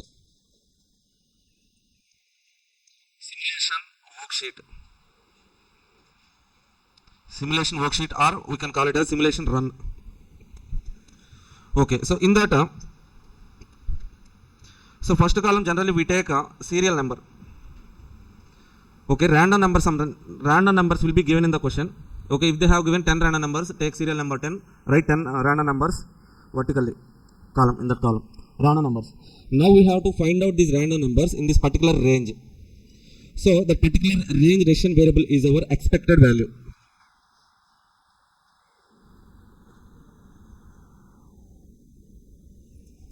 So after writing this expected value, so we can take decisions. Okay, in the question, if they are asking us to calculate average or else whatever the decision making they are asking in the question, based on that, if we need, we will write step 3 for analysis and all, or else we won't write. If there is no need to write step 3, okay, step 2 is enough for us.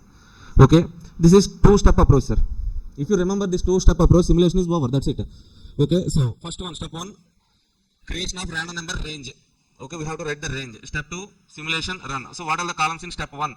So decision variable, frequency, okay, probability, cumulative probability, range. Okay, simulation run or simulation worksheet.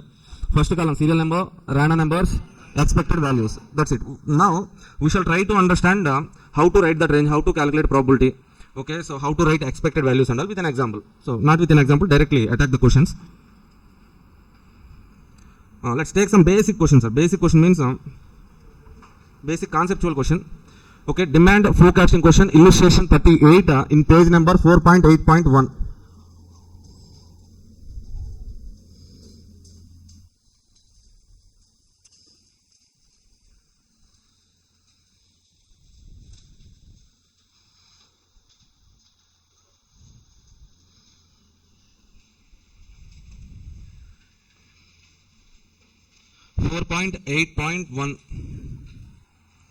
Demand forecasting question. Please read the question once.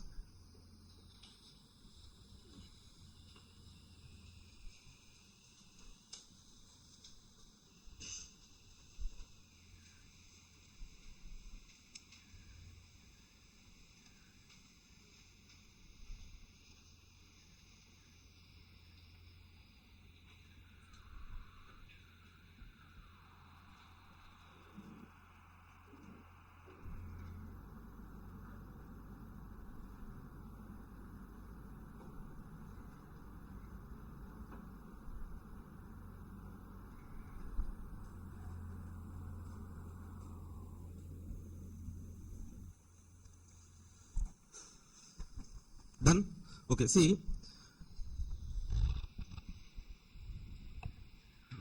Okay, state the major 2 reasons for using simulation to solve a problem. Okay, what are the major 2 reasons means? First one, in real time, if any decision making techniques are not working, we can use simulation for any decision making. Okay, first one, sir. Okay, so next one, for future projection, future estimations and all, we can use simulation technique. Okay, so 2 reasons. Assumptions are not working, any technique we cannot use means we can use simulation. Second one, for future projection or estimation, for future forecasting, we can use simulation. Okay, basic, generally we can write the 2 points. Now, a confectionery sells confectionery items. That means what, sir? Confectionery items means bag items.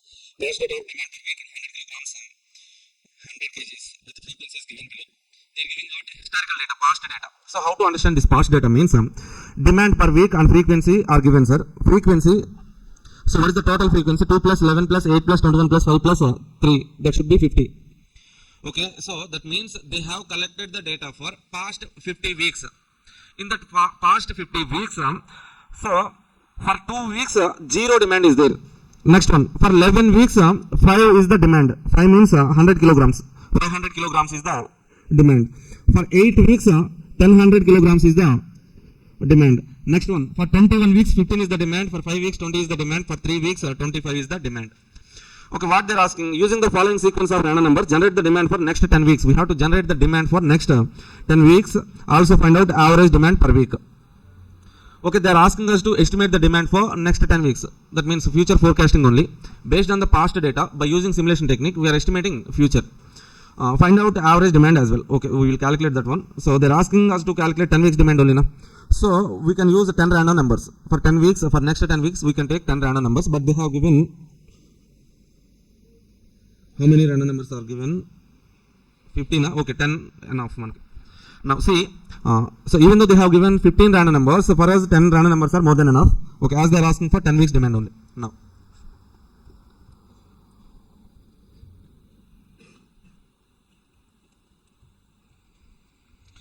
see, to solve any problem under simulation, if you find in any question, if you find out these random numbers, that is simulation question only. Okay, some people also, some students, sometimes they won't able to identify the question as simulation question. Okay, they see this data, demand, frequency, what is this information and all, they feel like. But so whenever you find random numbers in any question, that is simulation question. Okay, if you find random numbers in any question, so then directly we have to write step 1. Step 1 is what, sir? Creation of random number range. Creation of random number range. Okay. So first one. So decision variable, sir. Decision variable. What is our decision variable here? In this particular problem, they're asking us to estimate the demand. That means demand is our decision variable. Demand per week was given in the question. Demand per week 0, 5, 10, 15, 20, 25. Okay. So next one, frequency is given in the question. Frequency. So frequency is what, sir? 2, 11, 8, 21, 5, 3. So what is the total frequency? Total frequency equal to 50. Okay, now next column is writing probability. How can we write the probability from frequency? Means okay, respect to decision variable, this 0 is decision variable. For this decision variable, what is the probability? Means frequency divided by total frequency. That means 2 divided by 50. How much it is? 0.04. 0.22. Okay, so how we are calculating this probability? Means frequency divided by sigma frequency. Okay, 8 divided by 50, how much? 0.16. 21 divided by 0. Okay, 42.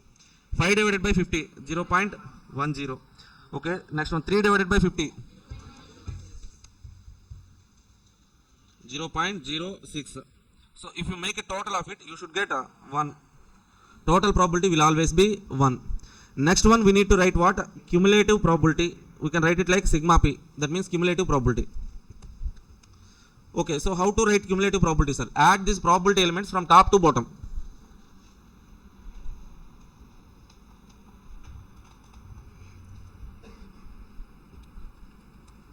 Okay, so first probability is 0.04. Next probability 0.22. 04 plus 0.22. How much? 0.26 plus 0.16. 0.42. Okay, 0.42. 0.84. 0.94. 1.00. Okay, definitely if you add all the probabilities, you should get 1. Now the point is like writing range, sir. How to write this range? Means to write the random number range, we need 100 2-digit numbers. For 100 2-digit numbers, we take starting with 00 till 99. 00, 01, 02, 03 and so on, 99. 100. So 1 to 99, 99 numbers plus 001. Total 100 2-digit numbers. Okay, so how to write the range, sir? So the concept here is like, so for decision variable 0, what is the probability, sir? 0.04. That means if you compare with 100, this is 4. Okay, 4, right? Probability is 4 out of 100. That means we have to assign 4 random numbers to decision variable 0. So how to assign the random numbers? Means starting with 00. If you start with 00, 4 probability 4, we have to give 4 numbers. 00, 01, 02, 03. Okay, so we have started with 000, that means 00, 01, 02, 03. I am allocating 4 numbers, 4 2-digit numbers to this particular decision variable. Why? Means probability is 4. So next one here it is probability is 22. We have to allocate 22 numbers. How to allocate that one means directly as this range, previous range ended with 03. Na? Next one start with 04. Okay, here we have cumulative probability how much? 26 and with 25. Next up range should be started at 26. So here we have cumulative probability 42 no, so and with 41. Next start with 42 and with 83. Next one start with 84 and with 99. Sorry, yeah, I'm testing you. Next one start with 94 and with 99. That is how we have to write the range. Step 1 over. For any problem this step is common. Next one, step 2, simulation worksheet or simulation run. Simulation run, simple, or else simulation worksheet. Here, so in the question they are asking us to estimate the demand for next 10 weeks, right? So take serial number 1 to 10. Serial number 1, 2, 3, 4, 5, 6, 7, 8, 9, 10. Okay, so next column we need to take is random numbers. For next 10 weeks, we have to take 10 random numbers. How to take the 10 random numbers, sir? 10 random numbers are given in the question. Okay, starting with in the sequence, sir. First one 35, 52, 13, 90, like this we have to take, sir. Okay, you should not take the random numbers like 35, 35, 52, 83, 13, 94, like this you should not take. Okay, if in the question, if they are mentioned, so directly, specifically they are giving that point means then only we have to take like this. But otherwise, in row wise only we have to take the numbers. For first week, 35, 35, 52, 13, 90, 23, 73, 34, 57, 35, 83. Done? Okay, na? Now, so next one, by using this random numbers. So the step 1 range and step 2 random numbers. By using this range and random numbers, we have to estimate the future, sir. So our first random number is 35. This 35 falls under which class interval, sir? This falls under, okay, 26 to 41, this range. Okay, this range is related to 10. Okay, that means here for random number 35, expected demand is expected value or demand. Expected value 10. Next random number 52. This falls under this class interval. Here again, okay, what is the decision variable? 15. 15. For 13 falls under, this 13 falls under which class interval? This class interval. 5 is the expected demand. Okay, for 90, what is the demand? 20. 23, 5. Okay, so for 73, 15. 34, 10, 57, 15. Okay, fine. Next one, 35, 10. Last one, 15. Okay, na? Okay, so that means by using the information we have estimated next future 10 weeks. For 10 weeks, by taking these random numbers, for next 10 weeks we have forecasted the demand, sir. Estimated or expected the expected demand we have calculated. Okay, that's it. That is the question. Okay, finally in one more point they are asking, generate the demand for next 10 weeks. Okay, we have generated. That one is over. Next one, also find out the average demand per week. Okay, so for average demand we have to calculate total demand. Okay, so total demand 120. So how to calculate the total means 10 plus 15 plus 5 plus 20 plus like that. Okay, so what is the average demand, sir? Average demand. So average means total divided by total demand divided by. So this total 120 is the demand for next 10 weeks. 10 weeks demand is 120 means per week how much is the demand? Sorry, per week how much is the demand divided by 10.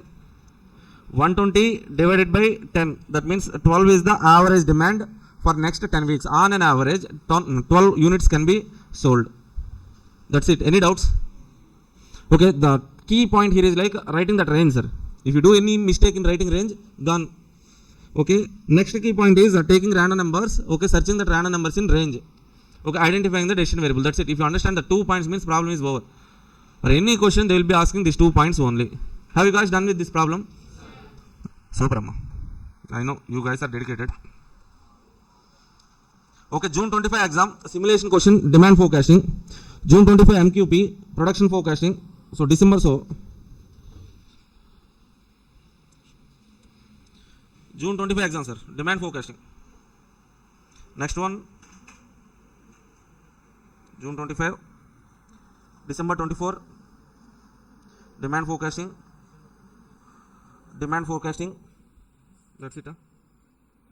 Okay, 3 attempts they have asked demand forecasting question only. This is June 25 exam question paper, sir. June 25 exam question paper. See how basic questions they are asking. Demand per week, same question, random numbers change, same numbers. Okay, some change will be there. So that's it. That is the problem. Okay, I'm much confident that you will definitely solve that problem. December 24 exam question. Let's see the December 24 exam question paper.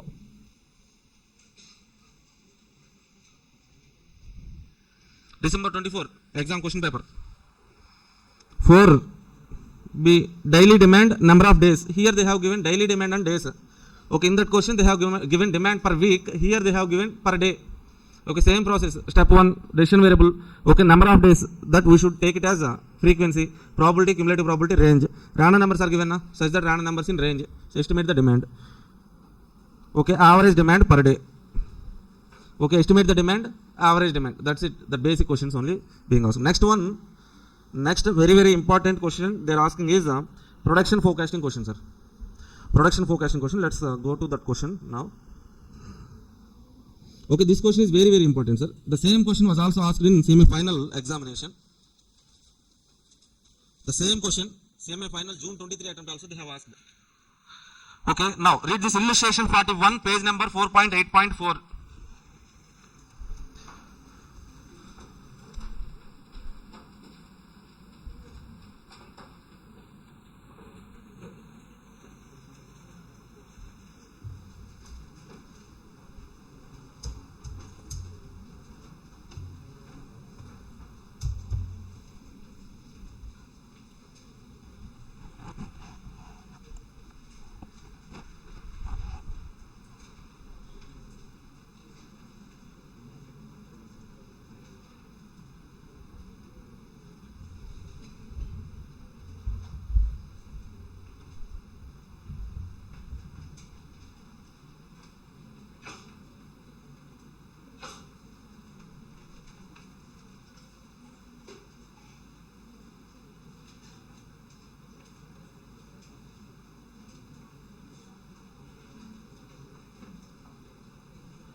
Okay చదివారమ్మా question done Rakesh Babu చదివా ఏమర్థమైంది explain చేయరా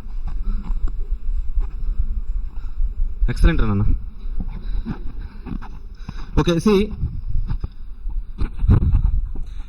an automobile production line turns out about 100 cars a day.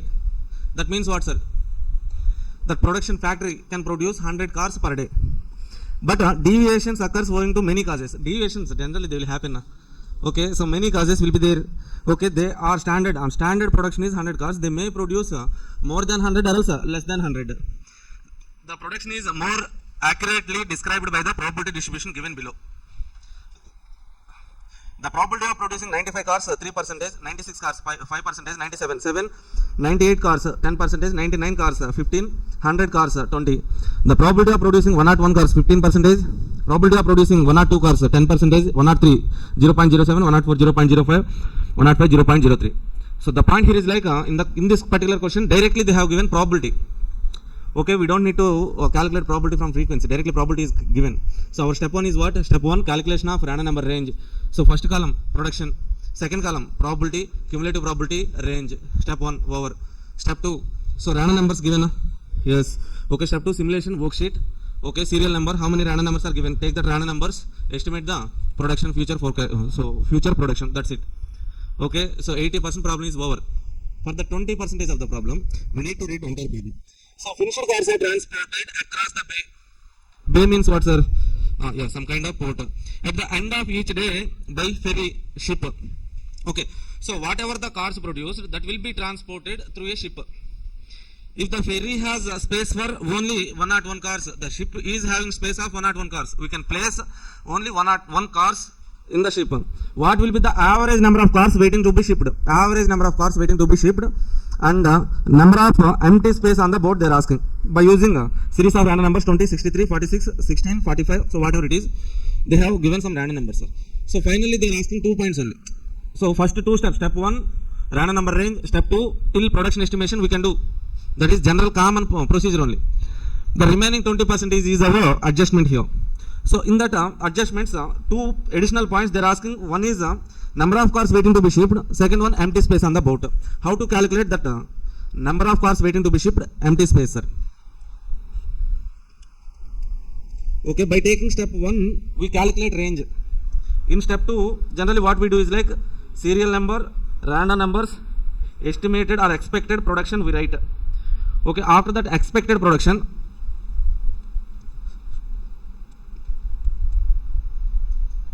see we need to calculate what? Cars waiting to be shipped. Waiting to be shipped. Empty space on ship. Empty space. Right? Okay, so how to calculate this cars waiting to be shipped and empty space on the boat means, let's say for example I am telling first day production is 99 cars, sir. Let's say 97 cars. Day 1 we have estimated expected production is 97 cars only we have produced. Okay, so whatever the production at the end of the day, that production will be taken to the ship, that will be transported through the ship, right? Okay, now so how much space there in the ship, sir? 101 is the space in the ship. We have produced how many units? 97. We brought all these cars to the ship. How many cars we can place in the ship? 101 is the space, but maximum all the cars, 97 cars, can we place in the ship? Yes, we can place 97 cars on the ship. Okay, is there any empty space on the ship? How much? 4 is the empty space. Empty space is 4. Number of cars waiting to be shipped. Any cars waiting to be shipped? No, 0 cars waiting to be shipped. Let's say second one. Second day, our production is 102 units, let's say. For example, 102 units we have produced. All those units, we will definitely bring those production to the ship. In the ship, how much space is there? 101 space is there. Okay, so can we place all these 102 cars on the ship? Maximum capacity is 101 only. We can place 101 cars on the ship. That means, okay, 1 car is waiting to be shipped. 1 car waiting to be shipped. Any empty space on the boat? 101 is the space. We are placing 101 cars. No empty space. Okay, like that, so whatever the production estimation we will do for all those days, next 10 days or 15 days, we will calculate cars waiting to be shipped, empty space on the boat. Okay, now, are you okay with these 2 calculations, empty space and cars waiting to be shipped? Then, let's practice this question. Okay, look at that question. Take that question, sir. Start doing the problem. Step 1.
Okay, take step 1.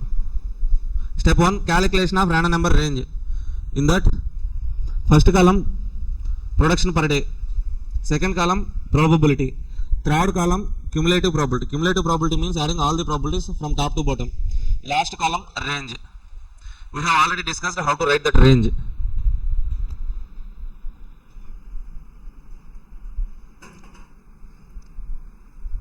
Those who are watching this class recorded or live, okay, please pause this video here itself and start doing the problem. If you get any doubts, then resume the video. If you are watching this class in YouTube, okay, so pause the video, try this question, very very important question. Okay, if you are getting any doubts, then resume this video. If you feel that this class is very useful, you are finding that any useful means, okay, so if you write the exams very nice means, okay, please comment in this video, below the video. Okay, if you clear, both groups are group 2 in this attempt. Okay, after getting results in February, okay, please contact us. Okay, so please come to February Firestorm 2. Yeah.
So what is the step 1? Random number range creation.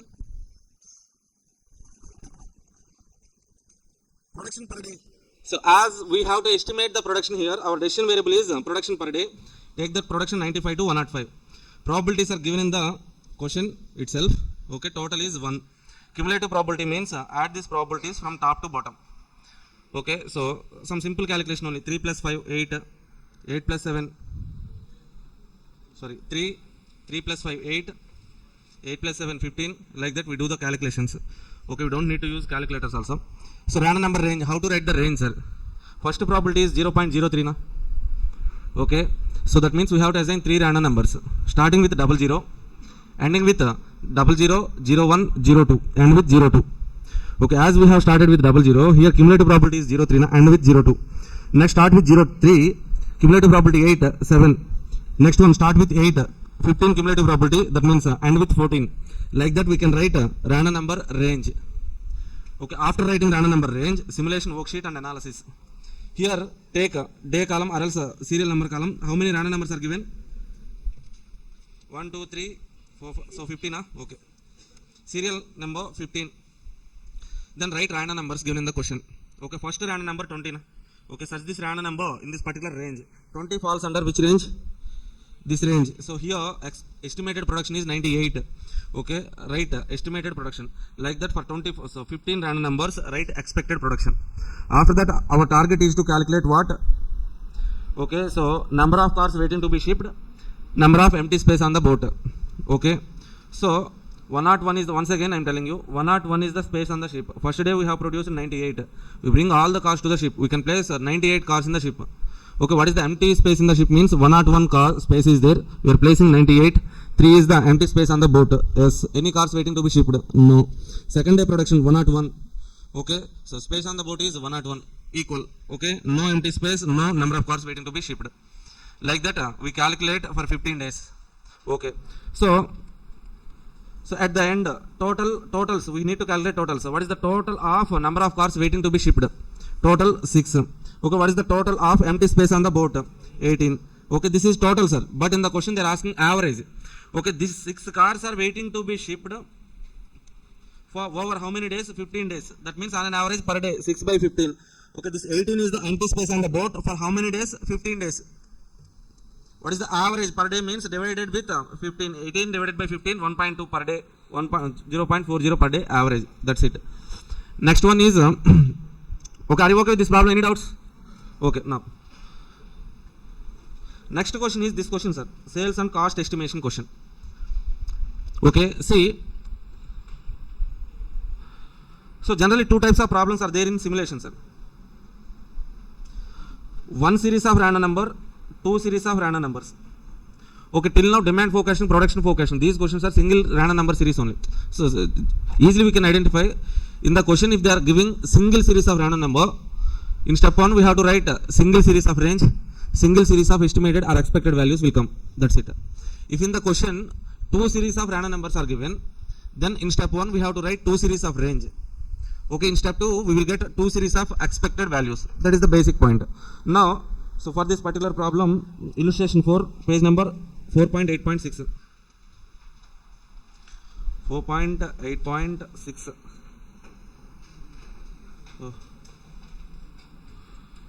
Demands 4.8.5, illustration 44, sir. Take this question or else petrol bunk. Oh. Okay, take this question.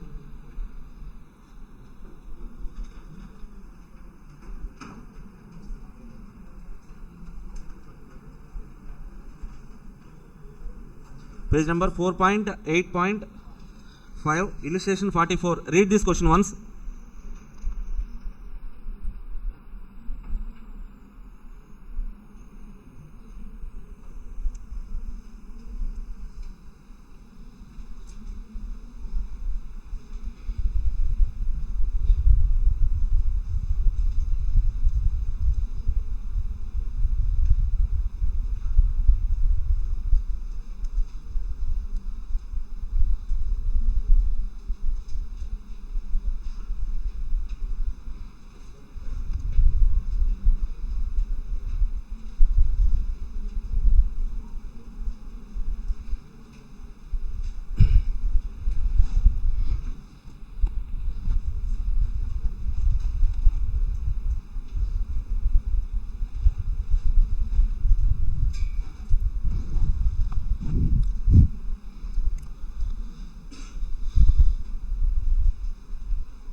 Done?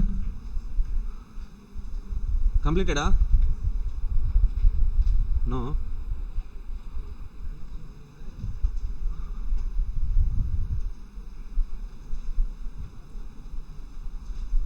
Completed అమ్మా. Okay, నిజాయితీ చెప్పండి, ఎంతమంది question చదివారు?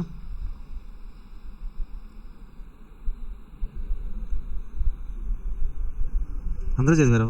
వాటి నిజాయితీ నువ్వు ఎత్తలేదరా? Try చేసావా? Okay. C retailer deals in a perishable commodity. The daily demand and supplies are variables. Okay, clearly they are giving demand and supply are decision variables here. The data for past 500 days shows the following demand and supply. Availability means supply here. Availability means supply, demand column. Okay, in this supply, okay, this is supply. This is supply frequency. Supply frequency, demand frequency. Okay, supply frequency, demand frequency is given in the question. Okay, out of 500 days, total of this column should be 500, sir. Total of this column also should be 500. Out of 500 days, for 40 days the supply is 10 kgs. Out of 500 days, for 50 days the supply is 20. 30 demand is there for 190 days, 40 demand is there for 150 days, 50 for 70 days. Coming to demand, for 10 kgs demand is there for 50 days, 20 demand is there for 110 days, 30 for 200, 40 for 100, 50 for 40 days. That is how we need to understand the table. The retailer buys the commodity at 20 per kg. The purchase price is 20 rupees and sells at 30 rupees. That means what is the profit? 10 rupees, simple. Any commodity remains at the end of the day has no sales value. That means unsold stock, scrap value 0. Okay, so if you purchase and not able to sell, that means entire cost is loss only. See, let's say for example, you have purchased 2 items, sir. 2 items you have purchased. What is the purchase cost? For one item, cost is 20 rupees. You are purchasing 2 means 40 rupees is the cost. Okay, so let's say for example, you sold only 1 unit. How much you will get? Revenue, 1 unit means 30. 30 is the sales. Okay, what is the cost means we have to take 40 or 20. Okay, 20 or 40 or? Okay, generally we take 20. So cost of goods sold, only 1 unit sold, that 1 unit cost is 20 only. But unsold stock 1 unit unsold stock is there na? That stock value is 0. That means that 20 is also loss na? So that means we need to take entire purchased units cost. Okay, cost is 40 here, 30 minus 40, 10 rupees loss. Are you getting the point? Okay, as closing stock is not having any scrap value, no sale value, we have to take total purchase cost, sir, as a cost. No cost of goods sold. Total purchase cost is our cost. The loss on unsatisfied demand is 8 rupees per kg. What is that unsatisfied demand, sir? Unsatisfied demand means, let's say we have estimated expected demand, sir. Expected demand, let's say for example some 10 is there, the question. Okay. Expected demand 10, sir. What is our expected supply? Let's say our estimated supply is 10. Our estimated demand is 20. What does it mean, sir? It means estimated demand 20 means 20 customers will come to our shop to purchase 20 units. But we have how much supply? In our store we have 10 units only, but 20 customers came. We could able to sell how many units? 10 only. What about remaining 10, sir? Unsatisfied demand. Okay, if customer is coming to our shop and he is not able to purchase the item means, then customer dissatisfaction will be there. Okay, so due to the dissatisfaction, next time he won't come to our shop. Okay, opportunity cost. So that means our loss is, okay, penalty or cost of unsatisfied demand 8 rupees. 8 rupees only, na? Okay, then unsatisfied demand 10 into 8, 80 rupees is our cost. We also need to consider this cost as well. Okay, so next point, given the following pair of random numbers, simulate 6-day sales, demand and profit. 6-day sales means, okay, we have to calculate sales, demand, profit. The first random number in the pair is that, okay, so in the pair of random numbers are given, how many pairs are given? 1, 2, 3, 4, 5, 6 pairs are given. 6 pairs of random numbers are for 6 days. In this pair, first random number is for supply, second one is for demand.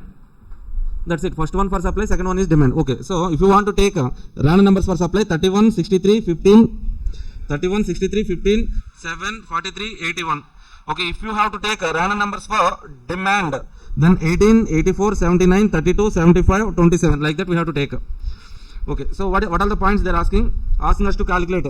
Demand, sales, profit. Okay, the process is like step 1 common. As two series of random numbers are there, we have to write two series of range. How to write two series of range, sir? Take the supply and supply frequency. Supply, frequency, probability, cumulative probability, range. Next one, demand. Demand, frequency, demand, probability, demand, cumulative probability, range. Two series of range. Step 1. Coming to step 2. In step 2, so as we have two series of random numbers, random number for supply, expected supply. Random number for demand, expected demand. Then our ultimate target here is to calculate profit, sir. Okay, how to calculate profit means, so first of all, we need to calculate sales, cost, and also we need to calculate that cost, sir. What is that cost? Unsatisfied demand cost. Loss on unsatisfied demand. So, loss. Next, profit. Okay, sales value minus cost, loss on unsatisfied demand, we will get the profit. 4 columns we need to maintain. Okay, first one, how to calculate sales, sir? Compare demand and supply. Let's say, for example, we have 20 units in our store, sir. Demand is 10. How many units we can sell? What is the sales? 10 only the sales. Okay, 10 into selling price is 30. 300 is the sales. Let's say, for example, now 30 is the available supply, 40 is the demand. What is the sales? 30 units only we can sell. So whichever is lower, 30 into 30, 900 is the sales. Like that we can calculate sales. Sales column. Next one, cost. Cost we have to take total purchase cost. Okay, here 20 units supply is there, means the 20 units we might have purchased.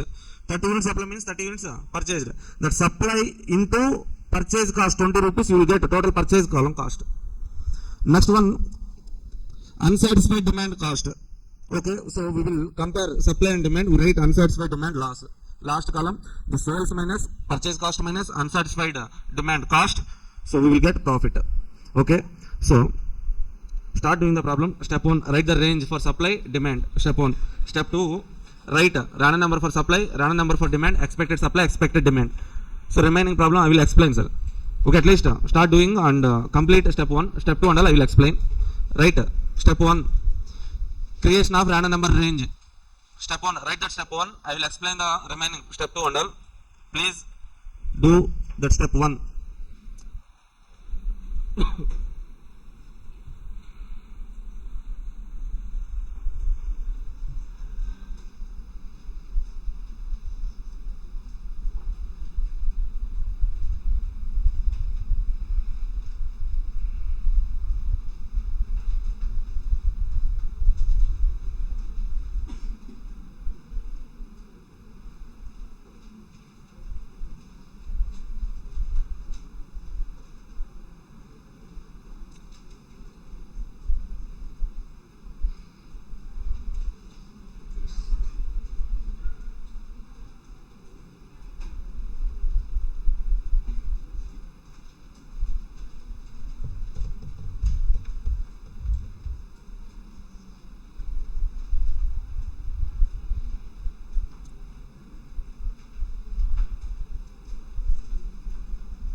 Done with step 1 now. Now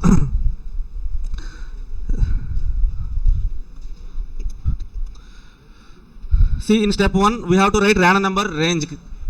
As two series of random numbers are there, we have to write two series of range. Okay, so first one, supply.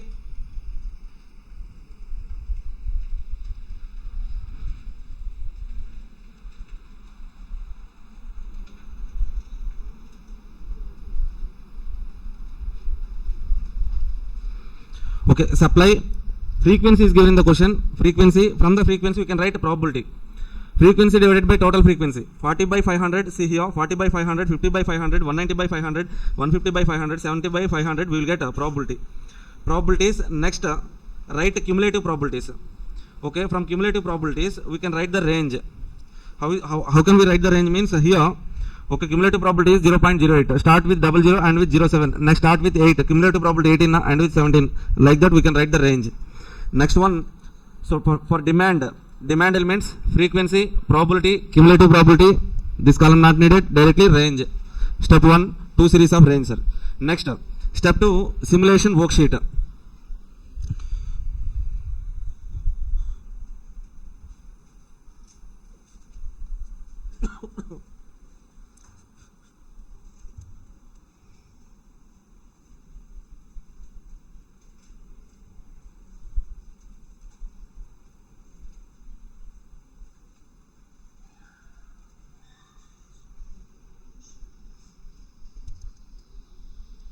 Serial number, take 1, 2, 3, 4, 5, 6. Sir, why 6 only?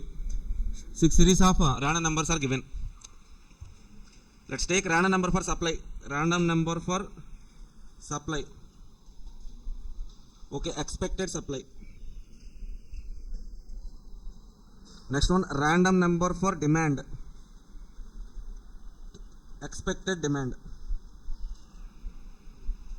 Let's write this 4 columns first of all. Okay, see, random number for supply. Can you tell me the random numbers? In each pair, first random number is supply random number. 31, 63, 15. Okay, 15, 7, 40, 43, 81. Okay, random number for demand. In each pair, second random number. 18, 84, 79, 32, 75, 27. Okay. So you have already written random number range now. Okay, supply random number 31. We have to search this random number in supply range, not in demand range, sir. Supply range.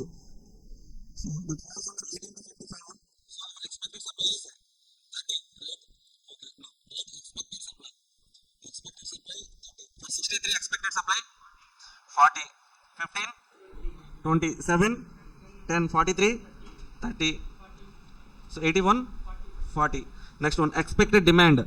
First random number 18, sir. This random number we have to search in random number range for demand only, not in search, supply. Okay, two series of range is there. In second range, that is range for demand. In this particular range only, we have to search this 18. Okay, 18 falls under second class interval. There, the demand, expected demand is 20. 20 for 84, 40, 79, 40, yeah, okay, 32, 30, 75, 40, 27, 20, yeah, okay. Now our target is to calculate profit. How can we calculate the profit? Means sales minus cost, that material purchase cost minus which cost, sir? Loss on unsatisfied demand. Okay, let's take columns. Sales at the rate, what is the selling price? 30 rupees. Cost at the rate, purchase price 20 rupees. Okay, let's write these two columns first of all. Okay. See, what is the purchase cost means?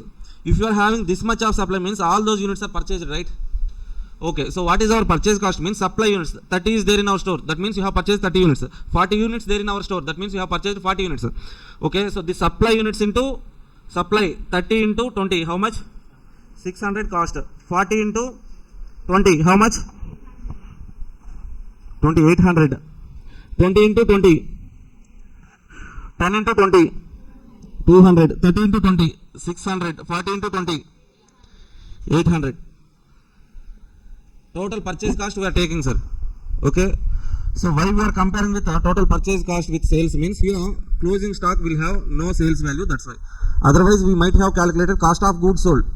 For sold units cost only we might have taken, but so closing stock is not having any value now, that's why total purchase units cost we are taking.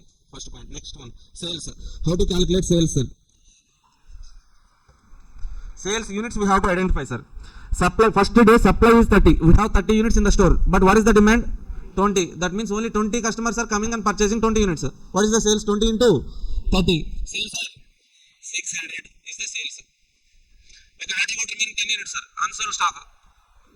Okay, sale value, zero scrap value. That's why we have taken 600 cost. Okay, next one. Second day. Supply 40, demand 40. All the units can be sold 40 into 30, 1200. Next one, can you tell me the sales units on day 3? 20, 40. Only 20 units we can sell. 20 supply is there, 40 customers are coming. That means we can sell 20 only, 20 into 30, 600. But here the problem is we have 20 supply, 40 is the demand. Unsatisfied demand will be there now. So let's take a loss on unsatisfied demand. Unsatisfied demand. Okay, I'm writing some shortcuts. You have to write completely, sir. Loss on unsatisfied demand. Or else simple loss. What is that loss means? First day 30, 20. Any unsatisfied demand? No. 20 demand completely satisfied. Second day 40 demand is there, completely satisfied. Third day 40 demand is there, but only 20 satisfied. Remaining 20 units into 8 rupees is the cost, right? 28 sir. 160 is the last year. First 2 days no loss. Okay, next one. Fourth day, what is the sales? 10 is the supply, demand is 30. How many units we can sell? 10. What is the sales? 10 into 30, 300. Okay, unsatisfied demand, 20 into 8, 160. Okay, fifth day, supply 30, demand 40. How many units we can sell? 30. 30 into 30, 900. Unsatisfied demand 10, that means 80 is the cost. Sixth day, 40, 20. How many units we can sell? Whichever is lower, 20 into 30, 600. Okay, so any unsatisfied demand? No. Now let's calculate profit, sir. How to calculate profit? Sales minus cost minus loss on unsatisfied demand. 600 minus 600, zero profit. 1200 minus 800. 600 minus 400 minus 160. 40, yeah? Yes. 40. 300 minus, again, minus loss 60, yeah? 900 minus 600 minus 80. 220. Loss, that's it. Instead of writing two tables, we can write the entire solution in single table, or else you can split this table, sir. You can also split this table till this one table, till this part another table. Okay, if you have space, if you can manage the space means you can write a single table, or else you can write it in two tables.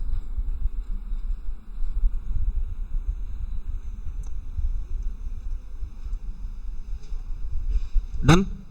Okay, so with this we have completed simulation chapter, sir. 3 problems enough. If you want to practice more problems, you want to get the rank right, so then you can practice other problems there in our workbook. Enough. Next one.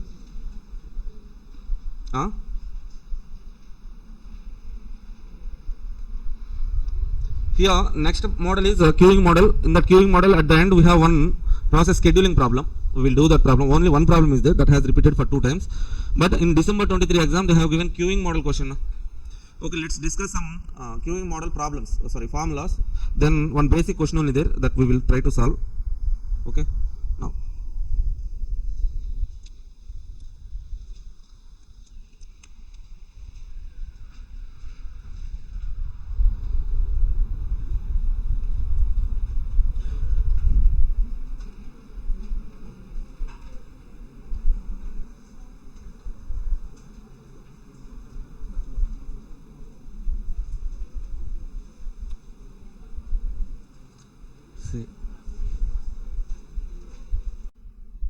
Yeah, hi guys, welcome back. Our next concept is queuing models. Okay, so for this question number 4b, simulation, queuing models and scheduling. Okay, simulation already we have completed. Let's discuss queuing model. Queuing model, sir. Okay, so all the techniques in OM, so maximum techniques in the OM will discuss about the product cost minimization and all. But this is the only technique which analyzes service oriented organizations. Service oriented organization means okay, hospitals, okay, saloons, beauty parlors, okay, consultancy firms, okay, tell me some others, yeah, education institutes, okay, all those organizations. But here we majorly we discuss about some service systems. Service systems means, let's say, so imagine about hospitals. Okay, so in the hospitals, doctor room will be there, doctor will be giving the services. Okay, outside the doctor room, some chairs will be there, that we call it as a queue here, queues. Okay, now see,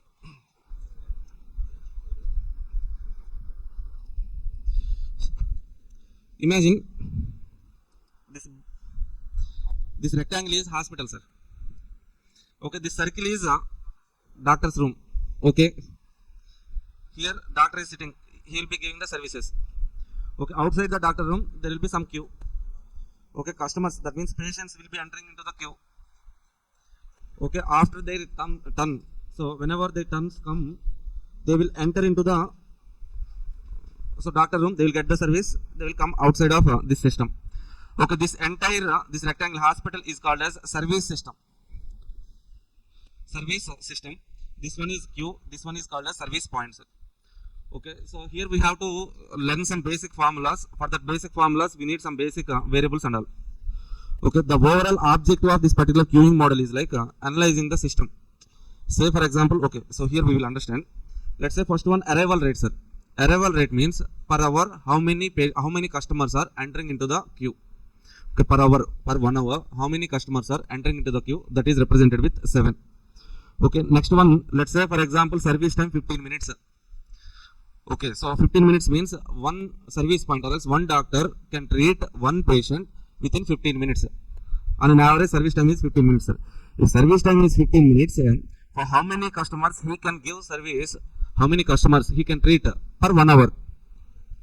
Okay, 1 hour means 60 minutes divided by 15 means, okay, so he can serve 4 customers only in that 1 hour.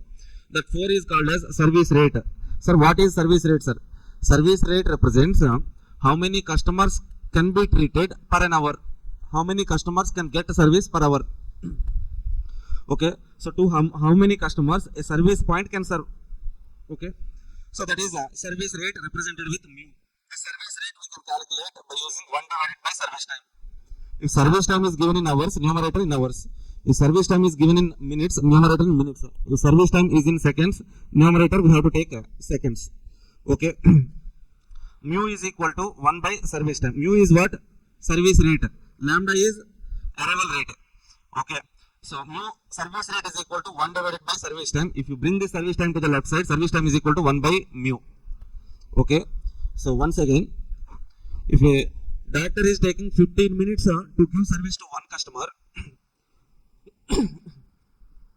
he could able to serve how many customers per hour? 60 per hour. 60 minutes divided by 15, 4 customers. A doctor can treat 4 customers per hour. But how many customers are entering into the queue per hour? 7 customers are entering. Okay, 7 customers are entering, but he is giving service to 4 customers only. What will happen, sir?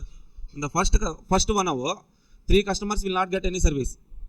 Okay, next hour again 7 customers will enter into the queue now. Total last hour 3 customers, current this hour 7 customers, total 10 customers will be there in the queue. Again doctor can serve 4 customers only. That means okay, remaining 6 persons will be there in the queue. Like that, so the customers has to be treated, getting accumulated. At the end of the day, some 20-30 customers will be there without getting service. What will happen means they will get dissatisfied. If you go to the hospital morning 9 a.m. but till 6 p.m. you are not getting service, means you will definitely get dissatisfied. Next time you won't go to that hospital. Okay, that's it. That is the point we need to consider. So then what the service system has to do is like they have to install one more service point, sir.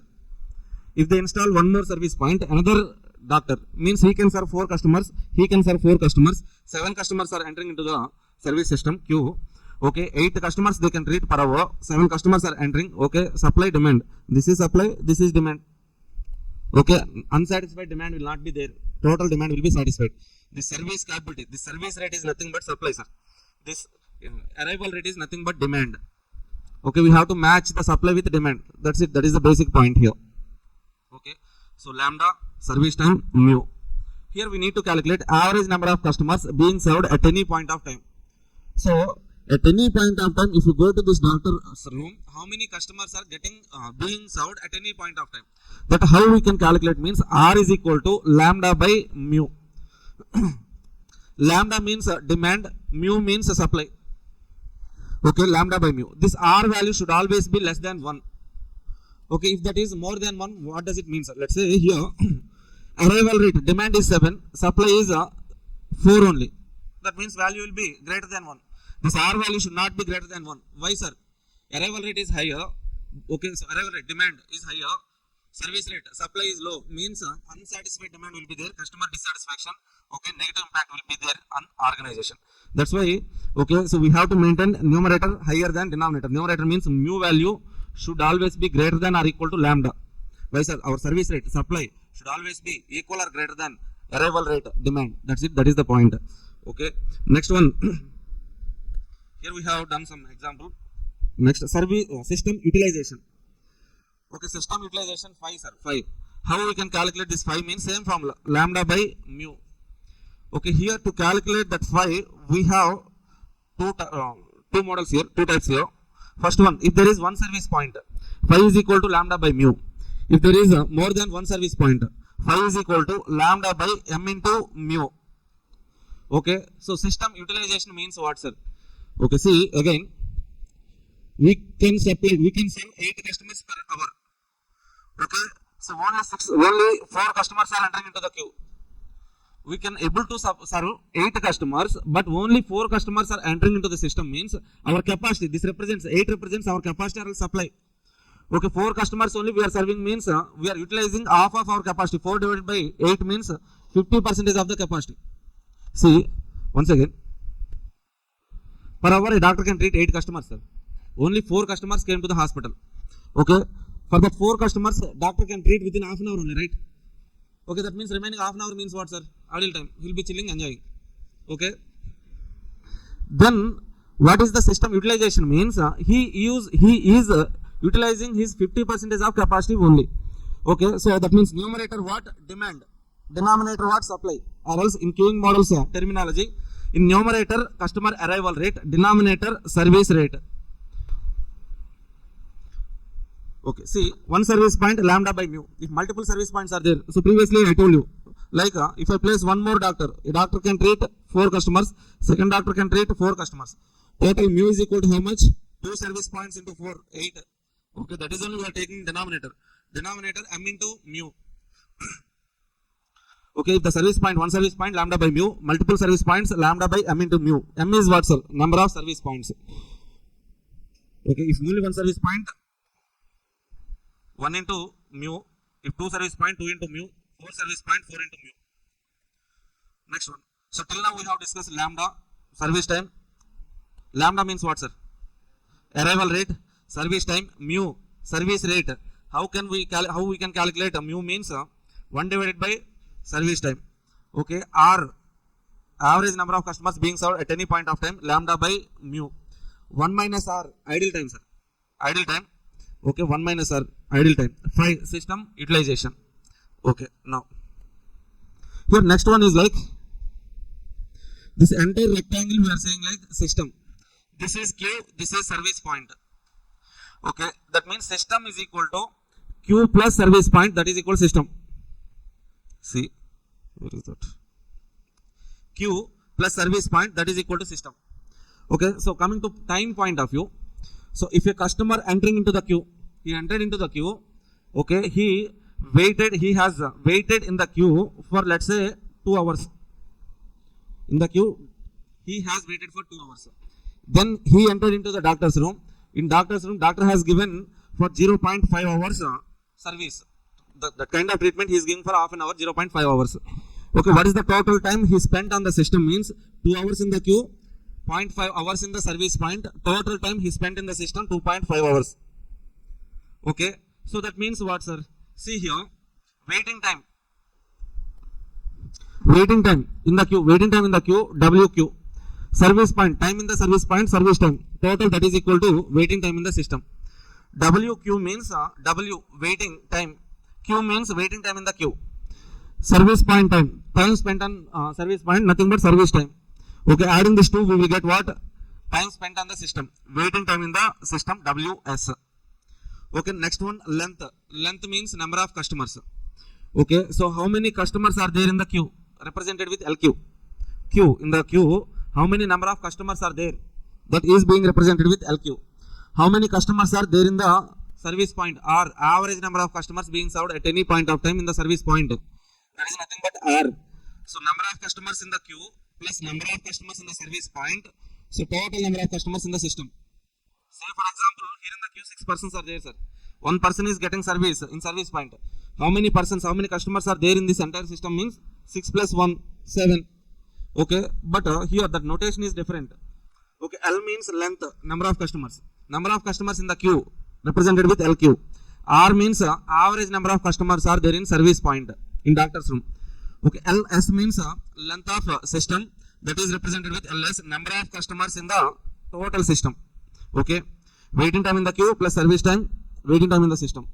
Length of the queue plus okay, average number of customers being served at any point of time, that is equal to LS. Okay, apart from these 2 points, we have one more, Little's law. What is that Little's law means? Length of the queue, always length of the queue, length should be multiplied with the waiting time, sir. Length of the queue, to get number of customers in the queue, we have to multiply arrival rate with waiting time in the queue. Okay, so 6 customers, arrival rate, per hour 6 customers are entering, sir. On an average, they are waiting for half an hour on the queue. They are spending 0.5 hours on the queue. That means on an average, how many customers are on there on the queue means 6 customers are entering, 0.5 time they are entering, so waiting. On an average, 3 customers will be there on the queue. Are you getting the point? To get this length of the queue, we have to multiply waiting time in the queue with lambda. To get length of the system, total length of the system, we have to multiply waiting time of the system with lambda. Are you okay with this? 4 formulas, not formulas actually. These are some basics, sir. If you understand these basics means we can understand these formulas. If you understand these formulas means we can attack the problem. Okay, now just go to these formulas once. The same formulas are also there in our concept book. Okay, same formulas are also there in concept book. Till now, just go through the points once.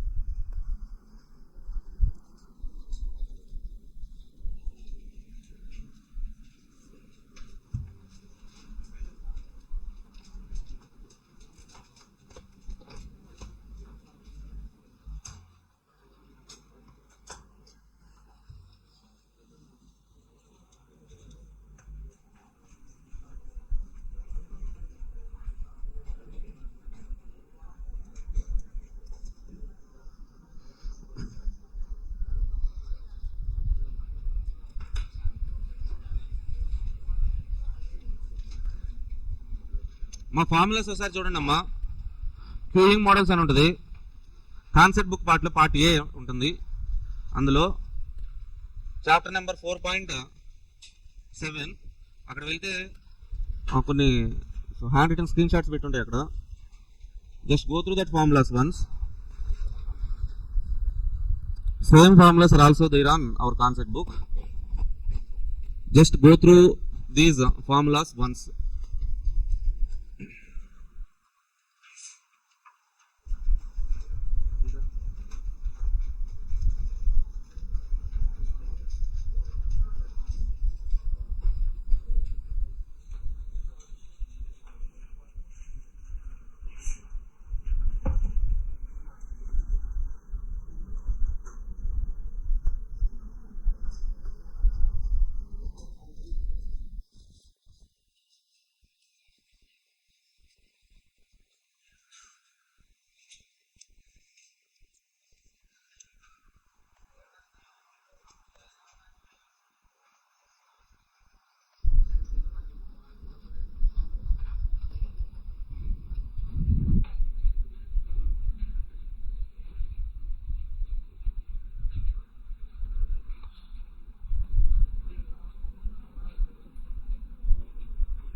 Done.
Done. Completed, Amma. Now see, basically in this queuing models, the formulas will be asked is waiting time in the queue, waiting time in the system, length of the queue, length of the system. Okay, so waiting time of the system. So first of all, if you understand this formula, we can write so any other formula, sir. First of all, waiting time of the system, the basic formula is 1 divided by mu minus lambda. Waiting time of the system, total system. Now, so here we need to calculate waiting time of the system, waiting time of queue, length of system, length of queue. Waiting time of the system, that is equal to 1 divided by mu minus lambda. Now, waiting time of the queue. So, what is the relationship? Little's law is there now. See, waiting time of the queue, that is equal to from this formula, waiting time of the queue plus service time is equal to waiting time of the system now. So if you bring the service time to the left side, waiting time of the queue is equal to waiting time in the system minus service time. That is only the formula we are using here. Waiting time of the system 1 divided by mu minus lambda, minus service time is 1 by mu. Okay, so if you calculate LCM and all, we will get this formula, sir. Finally, waiting time in the queue, that is equal to lambda divided by mu into mu minus lambda. That means what, sir? If you separate this lambda by mu into 1 divided by mu minus lambda. Lambda by mu, nothing but R only, na? R value we have calculated. Average number of customers being served at any point of time, R. 1 divided by mu minus lambda, nothing but WS. Okay, whatever it is, we need this formula, sir. WS is equal to 1 divided by mu minus lambda. WQ is equal to lambda divided by mu into mu minus lambda. Next one, LS, length of the system. So, length of the system, that is equal to lambda into waiting time of the system. Now we know waiting time of the system. Then write this formula. As per Little's law, LS is equal to lambda into WS. So, lambda into WS. Length of the system. Length means number of customers in the system. Lambda into WS. That means what is the WS? 1 divided by mu minus lambda. Lambda into 1 divided by mu minus lambda. That we can write it like this. Lambda by mu minus lambda, length of the system. Okay, na? Now, length of the queue. Same. From Little's law, length of the queue, that is equal to lambda into waiting time of the queue. So we know waiting time of the queue, WQ is equal to lambda divided by mu into mu minus lambda. Lambda divided by mu into mu minus lambda, that is equal to lambda into lambda square divided by mu into mu minus lambda. Okay, so here we have, for this formula, two types are there. If service time is constant, we have to, so if service time is average, we have to take this formula, lambda square divided by mu into mu minus lambda. If service time is constant, we have to take half of that formula. So what is the difference, sir? Let's say given service time is for example average, sir. Average means what, sir? Okay, we don't know. So for if you see for beauty parlor or else for saloon, for doctors, okay, we don't know how much time they will take to serve a customer. Different service times will be there. Okay, let's say a patient is coming to get treated for their fever, means doctor can treat within 10 minutes, sir. Next patient came. Okay, so he is saying like some big disease, corona, okay, or else some heart diseases. Okay, this will take time. Okay, so based on the disease time, service time so will vary, right? So different service time will be there for different customers based on their diseases. In that situation, we cannot tell single service time. Okay, in the problems they will tell what? Average service time. If they are telling average service time, LQ is lambda square divided by mu into mu minus lambda. Okay, some service points will be there. So constant service time. Let's say movie theater, sir. Movie theater, they will show a picture. Okay, so if you go to that particular movie length 3 hours means 3 hours only they will show. Okay, there won't be any different times for different customers, different shows. Okay, or else automated processing service. So something like if you go to some big malls, some massage equipments will be there. Okay, some massage 100 rupees. Okay, you will sit there. Okay, some chair. That massage, this massage. Machine massage. Machine తో చేసేవి. Okay, dark. Half of this formula we have to take, sir. That's it. Apart from that, this basic formulas, apart from that, some probability formulas are there. Probability of 0 customers in the system, nothing but idle time formula. What is that idle time? 1 minus r, 1 minus lambda by mu. Probability of n customers in the system, p naught into lambda by mu whole power n. Probability of less than n customers, 1 minus lambda by mu whole power n, or else 1 minus r power n. These are the formulas. But once again, go through these formulas. WS means, what is the formula for waiting time in the system? 1 divided by mu minus lambda. Waiting time in the queue, lambda divided by mu into mu minus lambda. Next one, length of the system, lambda divided by mu minus lambda. Length of the queue, lambda square divided by mu into mu minus lambda. Okay, so if you see Q, waiting time in the queue, length of the queue, what is the difference in these two formulas? Square only. Okay, if you see waiting time in the system, length of the system, what is the difference? Lambda. That's it, simple. Okay, here we have two formulas. If service time is constant, R we need to take. Average, same formula. Okay, so break of 5:30. Okay, so one problem and another one problem, sir. Maximum it will take half an hour. Okay, let's take a break. So meanwhile, so if you want to revise the formulas. After that, I will take an half an hour. With that half an hour, we can complete this particular 4B. So for today, we are completing 4A, 4B. Tomorrow, we will discuss another question. Okay, that's it. Take a break. Thank you. Thank you all.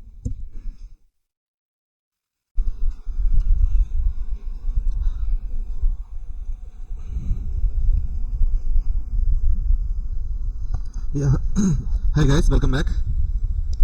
See, we have discussed some basics of queuing models. First one, lambda represents arrival rate. Okay, service time, average service time or constant service time will be there. Service rate, mu, represented with mu. So that can be calculated by 1 divided by service time. Okay, average number of customers being served at any point of time is R equal to lambda by mu. Lambda represents some kind of demand. So mu represents supply. Okay, the ratio between demand and supply, nothing but R value. This R value should always be less than or equal to 1. Next one, idle time we can calculate by using that R value. Idle time 1 minus R. Next one, phi, system utilization. Phi is equal to lambda by mu. Same formula, same like R value only, phi. If there is single service point, R value, phi value same. But there are multiple service points. Okay, so then phi is equal to lambda divided by m into mu. Okay, so waiting time in the queue plus service time equal to waiting time of system. Length, number of customers in the queue plus average number of customers. R means average number of customers in service point, that is equal to length of the system. Little LQ is equal to lambda into waiting time. If you multiply waiting time with lambda, you will get length, number of customers. Okay, so for queue, length of the queue is equal to lambda into waiting time in the queue. Length of the system is equal to lambda into waiting time in the system. So these formulas, WS is equal to 1 divided by mu minus lambda. So waiting time in the system, total system. So queue plus service point, total system waiting time is 1 divided by mu minus lambda. Waiting time in the queue only. Q, that is equal to lambda divided by mu into mu minus lambda. Length of the system, we know this formula, right? So length of the system, lambda divided by mu minus lambda. Okay, so length of the Q, okay, lambda square divided by mu into mu minus lambda. The service time is constant, take half of that formula.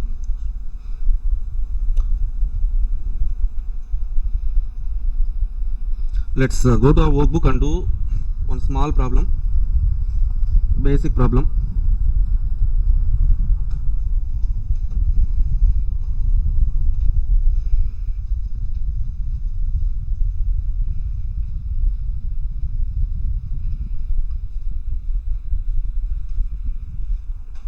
See this illustration 3, sir.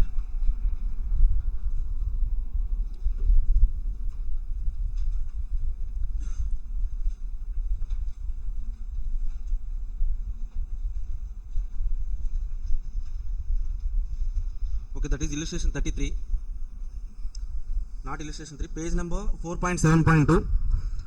Illustration 3 is there, but that is 33.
Okay, done. Illustration 33.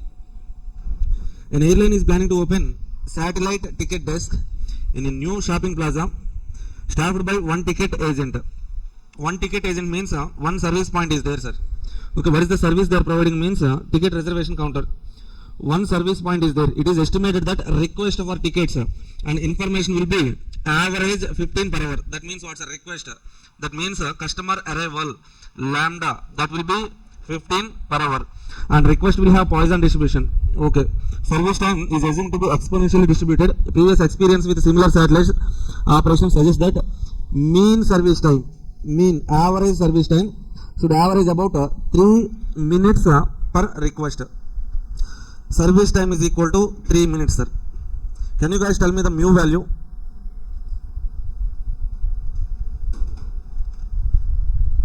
Okay, for one customer we are giving service for 3 minutes. That means service rate per hour, how many customers we can serve? 20 customers. So 1 divided by service time. That means service time is in minutes. Numerator take 60 divided by 3, 20 customers. That means we have lambda value 15,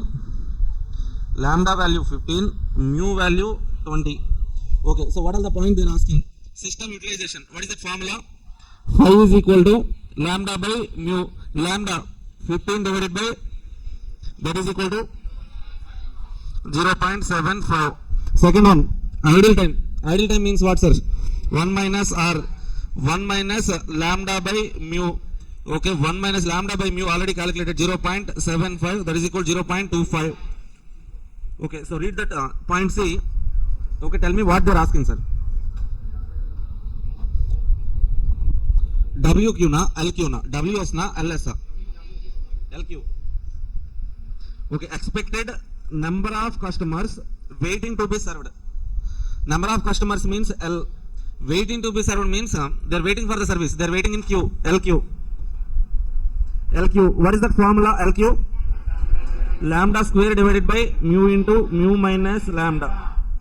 Okay, do we need to take off? If service time is constant, then we need to take off. But here, service time is average, mean service time. Average service time they have given in the question. That formula only. Okay, please do the calculation. We know lambda value and mu value. Na? How much? 2 point. Next one, point D. Average time customer will spend in the system. What is that, sir? LS or WS? Okay, so they are asking for time, not for number of customers. Average time. Time means W. In the system, WS. What is the formula? 20 minus 15. 1 divided by 5. How much? 0 point. That's it, simple. Last point. The probability of 0 customers in the system. Okay, probability of 0 customers in the system. What is this formula? P naught, probability of 0 customers in the system, nothing but 1 minus R. Idle time formula. Idle time we have already calculated. Na? Idle time, what is the idle time? 0.25. The probability of 0 customers in the queue is 0.25. The probability of 4 customers in the system. Again, what is the formula? Probability of n customers in the system. What is the formula? Okay, so Pn is equal to P naught into, let's say, R power n, or else lambda by mu whole power n. P naught means what, sir? Probability of 0 customers in the system. N means what, sir? 4 customers they are asking now. What is the formula? See here. Probability of 4 customers. P4 in the system. P naught into R power 4. P naught, we know that P naught, P0 means what, sir? Idle time probability, sorry, that is 0 customers probability, 0.25. R is how much? R is nothing but 0.75, right? R, lambda by mu. Lambda by mu, we get 0.75 whole power 4. 0.25 into 0.75 whole power 4. Please do the calculation and let me know the value. See here, P4 is equal to P naught into lambda by mu whole power 4. Please correct that formula. P naught into lambda by mu whole power 4. That is equal to 0.25 into 15 by 20 whole power 4. That is 0.079. Okay, so nothing but so many students will like queuing models is somewhat complex chapter. But okay, so by reading the question, if you can identify lambda value and mu value, half of the question is over. For remaining half, we need to remember the formulas. If you know that formulas, definitely you can answer all those questions. Okay, next one. Our target is this question, sir. Which question? That question. Where is that? Yeah, this one. Queuing model, December 23 examination question. Page number 4.7.4, illustration 4. 4.7.4. Yeah, this one, huh? December 23. Okay, please read this question once. So read that question and try to identify lambda value, mu value.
Order.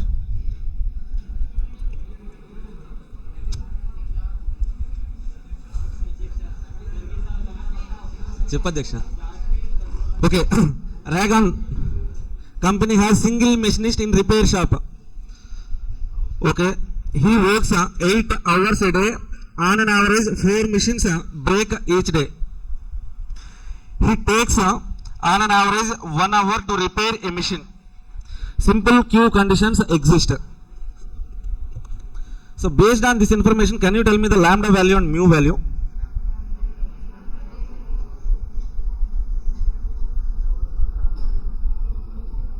Okay, see, a company is there, sir. Okay, so this is the company. In that company, some machines are there. Whenever a machine breakdown, this is repair shop. Okay, that machine will come to this repair shop. Okay, some machinist is there. He will be repairing that machine, sir. Okay, whenever a machine broke down, then that machine will be brought to this. What is this? This is repair shop. Yeah. Okay, then that machine will be brought to this repair shop. Here, one machinist is there. He will be repairing that machine, sir. Single machinist, repair shop, 8 hours a day. Average 4 machines break down. On an average per day, how many machines will break down? 4 machines will be brought to this repair shop. Na? That means what is the arrival rate? Simple 4 per day. Per day point of view. Lambda value for per day or per hour. Okay. So mu value. What is that mu value means? On an average 1 hour he will take to repair a machine. He will be working 8 hours per day. That means how many machines we can repair per hour? 1 per day. Mu is equal to 8 per day. Lambda equal to 4 per day. Okay. Now read this point. Identify expected number of machines on repair shop. Number of machines means what is that, sir? Identifying that point is only the main point. Whether this is LS, LQ, WS, WQ.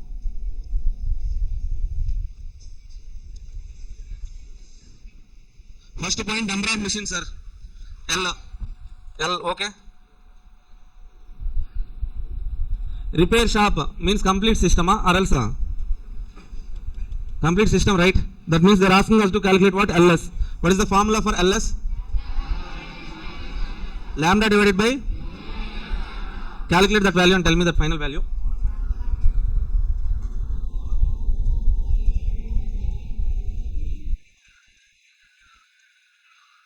Okay, here okay, so these formulas and all you won't understand, sir. Write these shortcut formulas.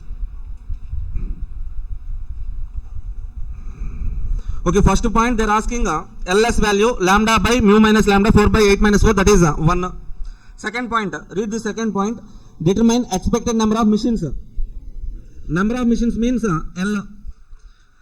Okay, so on the shop on which machinist has not started work. Mechanic has not started work means what, sir? Okay, he has not started work means they will be waiting in the queue. That means number of machines L, Q, LQ. What is the formula for LQ? Lambda square divided by mu into mu minus lambda. 0.5. Do that calculation, please.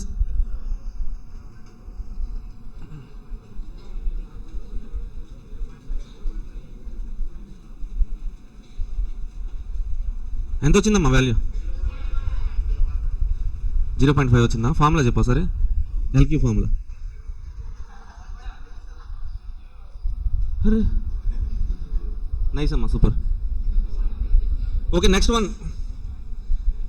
Assess average downtime waiting for repair or undergoing repairs per machine. Downtime means what, sir? Okay, so this is a factory. Here machines will be there. Downtime means what? So whenever a machine broke down, immediately that will be brought to this repair shop. Okay, that machine will be waiting in the queue. Then that will be getting the service. So after get repaired, that will be brought to the work again. Okay, so how to calculate the downtime? Whatever the time spent by that machine, whatever the time spent by this machine in this entire repair shop, that is nothing but downtime only, na? Okay, so here in the brackets they have clearly given waiting for repair R means plus undergoing repair. Okay, so they are asking waiting for repair WQ plus undergoing repair service time, total WS they are asking. WS, what is the formula? 1 divided by mu minus lambda, 1 divided by 8 minus 4, 1 by 4, 0.25. Okay, here all the calculations are per day, 0.25 days.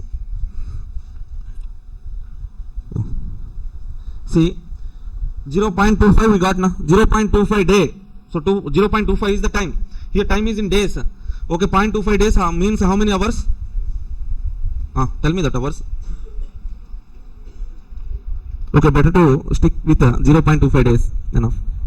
Okay, so we don't know how many hours per day here. Why, sir? 24 hours now? No. So here working hours 8 only now. Okay, next one. Average time a machine waits for service be how much? Waiting for service means what, sir? Waiting time in system Q WQ, what is the formula? Lambda divided by, okay, excellent amma. Lambda divided by mu into mu minus lambda. Do that calculation and tell me the final value. 0 point. Okay, are you okay with these formulas and these two questions? Enough. Okay. Finally, one question is there, sir. Formulas okay na? Okay, what is that main concept in this queuing models is first one, sir. We need to know the formulas. Okay, first point, formulas. Main 4 formulas, probability 2 formulas, 6 formulas enough. Okay, that is the first point. Second point, if you want to answer that queuing model question, just by reading that question, you have to understand, you have to find out, identify lambda value, mu value. That's it. If you could able to identify that lambda value, mu value, then question is over. Formulas, you know, lambda value, mu value. Done. Okay, 7 marks. Next one, scheduling problem, sir.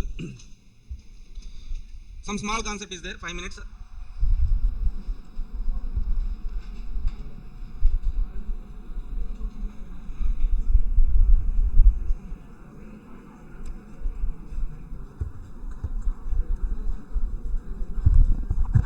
Say for example, one machine is there, sir. This is a machine. Okay. This can perform some processing work and all. Okay, 2 jobs are there, sir. Job 1, job 2. To complete this job 1, that particular machine has to work for 5 hours. To complete this job 2, that particular machine has to work for 10 hours. Okay. So, in this situation, which job has to be performed first, which job has to be performed later? That is the question. For that, let's say for example, if I perform this job 2, what will happen, sir? If I perform this job 2 first, okay, so job 2, then job 1. Let's say this is the sequence. Okay, right now on spot, machine is getting started, machine working on this job 2. 0 time, sir. Started right now, 0 time. How much time it will take to complete the job 2? 10 hours. Okay. So what is the total flow time? Flow time means waiting time or processing time. Here we are calling it as flow time. Flow time here in this particular concept, flow time means if I have to link with queuing concept, waiting time in the system, sir. Waiting time in the system means waiting for the service and the service time, total time. Okay, directly machine is working on this particular J2 now.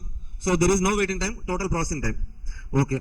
Now, can you tell me the J1 flow time? Flow time means WS, waiting time in the system. Means waiting time for the service and service time, total time, cumulatively we have to call it as flow time. Are you getting that point? Okay, see, first J2 ని perform చేస్తున్నారు. ఎంత time పడుతుంది? 10 hours. ఈ 10 hours J1 ఏం చేస్తుంది? Wait చేస్తుంది. Okay, so the total for this entire 10 hours J1 is waiting. What is that waiting time? 10. Later, so what is the processing time for J1? 5 hours. That means J1 has waited for how much time? 15 hours. If I have to calculate total time, total flow time of job 2 and job 1, this is 10 hours, this is 15 hours. Okay. Now, are you able to understand the meaning of flow time? Flow time means what? Waiting time plus processing time. Okay. Now, so this total flow time is how much for job 2 and job 1? 25 hours. Instead of performing job 2 first and job 1 later, if I have performed job 1 and job 2, what might have happened, sir? Okay, right now on spot, we are starting working on machine job 1. How much time it will take? 5 hours. Okay, 5 hours is flow time for job 1. What is the flow time for job 2? Can you tell me that one? Waiting time plus processing time. So waiting time is for this entire 5 hours, job 2 is waiting now 5 plus. So processing time how much? 10. Total 15. Okay, job 2 flow time is 15 hours, job 1 flow time is 5 hours, total 20 hours only.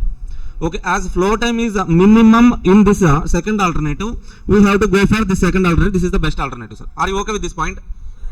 For each job, we are calculating flow time. Flow time means nothing but waiting time plus that particular job processing time. Okay. So what is the sequence? Why in this sequence only we get minimum flow time means here in the second sequence, I have arranged the sequence based on SPT rule, sir. Shortest processing time. If you arrange the jobs based on SPT, shortest processing time, okay, mean flow time will be minimum. That is the point. Now, so that's it, sir. Concept is over.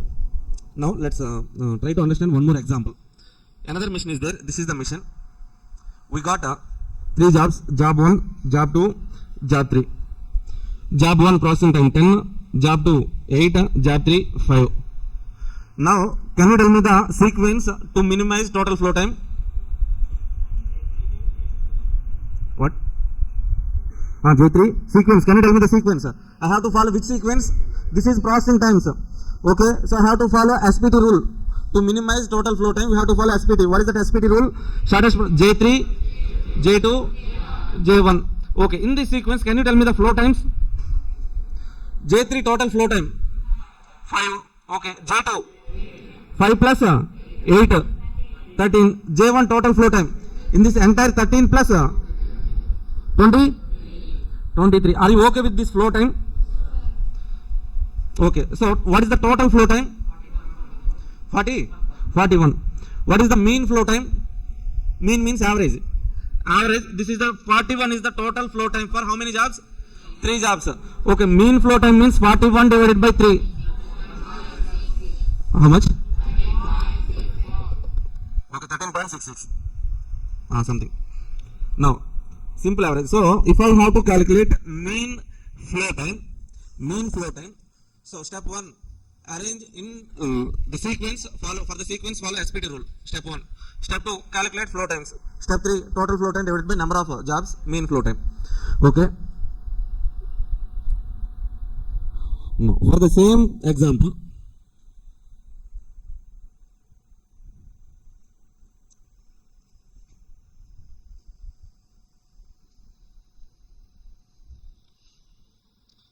job 1, job 2, job 3, 3 jobs are there. Processing times 10, 8, 5.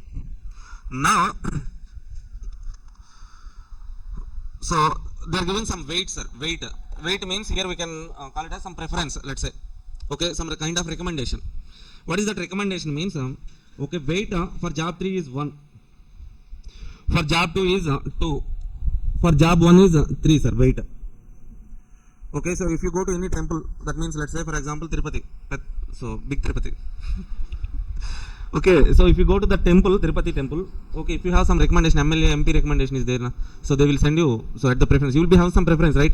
Okay, so even though here, for job 1, 10 is the processing time. If you have to follow SPT, anyway I will follow SPT only. If I have to follow SPT, then I have to arrange job 1 at the last. But now they are giving, so we are having some recommendation for this job 1, job 2, job 3. Some weights. Okay, now based on the weights, what all the processing times we need to consider means, okay, this is having higher weightage now. Okay, so as higher weightage, job 1 is having higher weightage, we have to give some preference to job 1. Okay, how we give preference means, we will calculate processing time divided by weight, 10 by 3, weighted processing time we calculate, sir. Weighted processing time. What is that weighted processing time means? 10 divided by 3. Now, what is the processing time? 3.33. So, as job 1 is having some recommendation 3, okay, so recommendation I'm using that word, but that is weight, sir. As it is having weight 3, we will so consider its processing time as 3.33 only. Now, what is the weighted processing time of job 2? 8 by 2, 4, 5 by 1, 5. Okay, now we have to find out the sequence based on weighted processing time. Shortest weighted processing time. Okay, now what is the sequence? If you consider this as the main processing time, then what is the sequence? J1, J2, J3 is the processing time. If I have to perform this job 1, job 2, job 3 in this sequence only, so what is the total flow time? Total flow time. What is the total flow time means? See, for job 1, what is the flow time? Original processing time. Anyway, to complete this job 1, I need how many hours? 10 hours. Okay, flow time is 10. After completing this job 1, we have to perform this job 2. What is the total flow time for job 2? This 10 plus 8, 18. What is the total flow time for job 3? 18 plus 5. How much? 23. This is flow time, sir. Now, if in the question they are asking us to calculate, so previously we have calculated mean flow time. Now, if they ask us to calculate weighted mean flow time, weighted average, simple. Let's say weighted average. So, what are the weights? 3, 2, 1. Let's calculate weighted flow time. Weighted flow time 10 into 3, 30, 18 into 2, 36, 23 into 1, 23. So, can you tell me the total?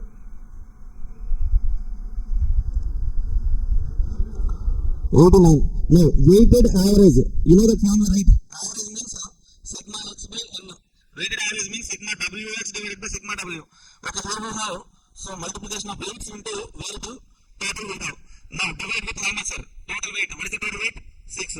That is how we can calculate weighted average. Okay, you may get some confusion with this example, but let's do that problem. You will get some better clarity. Illustration 31. 4.7.5. Okay, this question was given in recent December MQP, sir. So that's why I'm discussing this question. Otherwise, I would have left this question. Okay, but okay, let's do this question. Easy question only.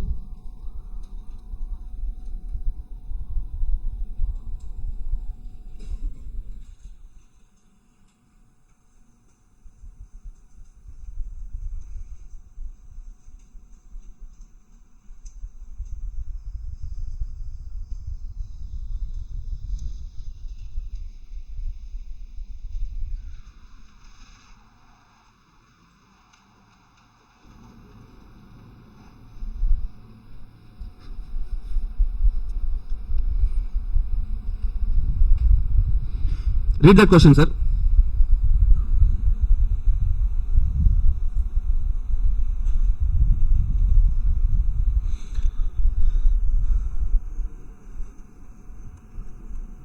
So, illustration 31, the processing time in hours for 5 jobs, processing times, job 1, 2, 3, 4, 5, processing time in hours 30, 8, 10, 28, 16. Weight 1, 2, 1, 2, 3 is the weight, sir.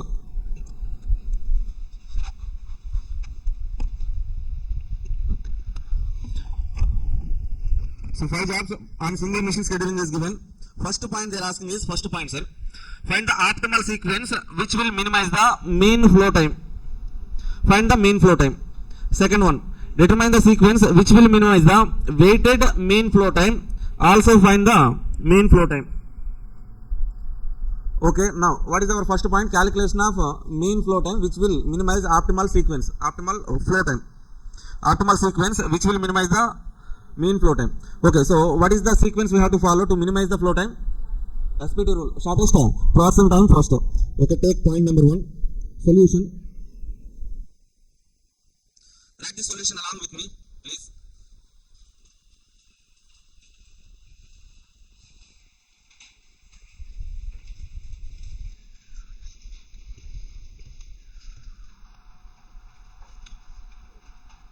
Optimal sequence and mean flow time.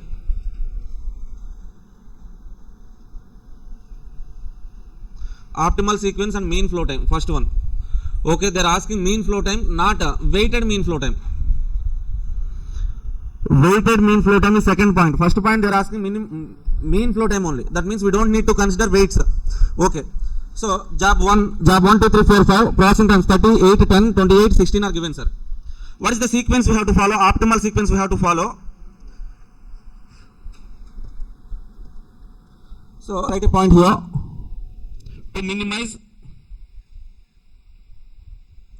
mean flow time, mean flow time, follow SPT. SPT means shortest processing. Okay, now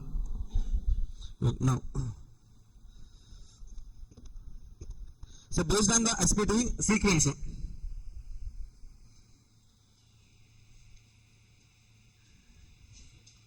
let's write that sequence, sir. Can you tell me the sequence now?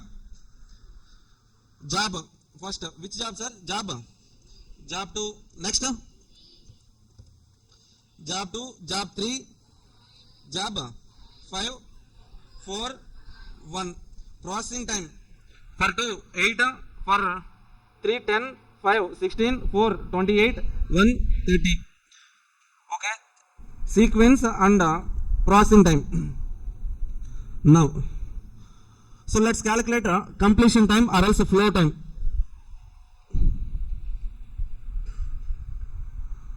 Flow time, individual flow time, sir. This is individual flow time. Okay, within how much time job 2 will be completed?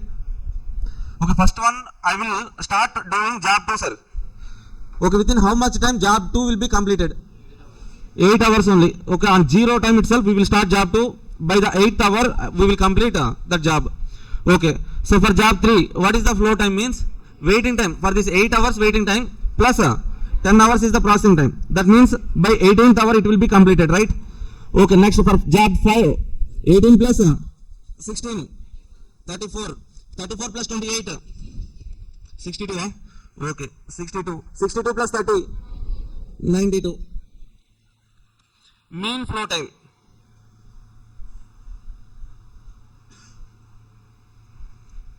Mean flow time, that is equal to total flow time is how much, sir? Total flow time is 8 plus 18 plus 34 plus 62 plus 92 divided by 5, okay.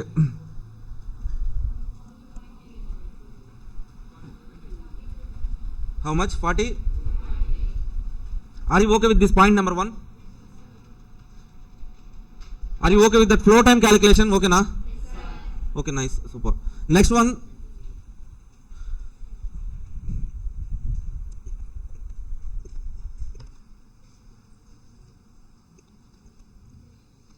Point number 2. What they are asking in point number 2? Weighted mean flow time. The sequence which will minimize weighted mean flow time. Optimal sequence.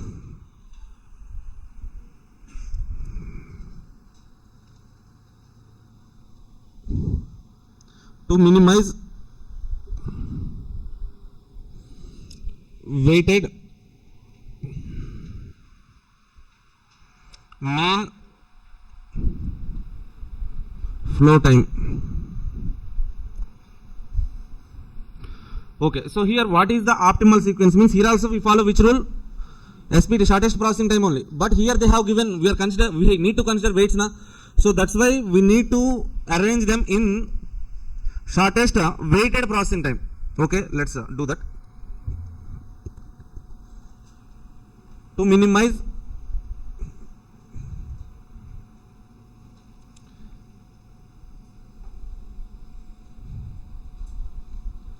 weighted mean flow time, follow shortest weighted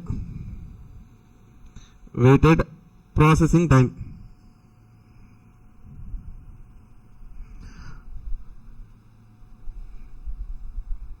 So this is also SPT only, but SPT based on weighted processing time. Simple. Okay, that means first point is like we need to calculate weighted processing time, sir. Okay.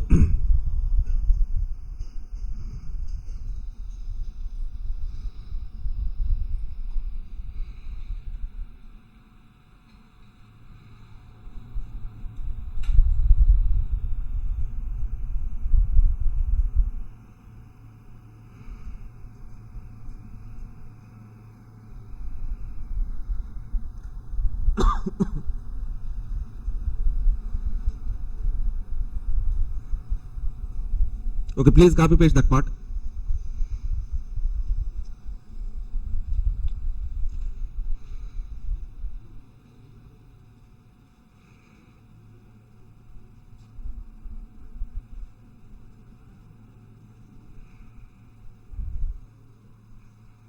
Please write that part. Job, processing time, weights. Okay, that was given in the question only. Same information, copy paste.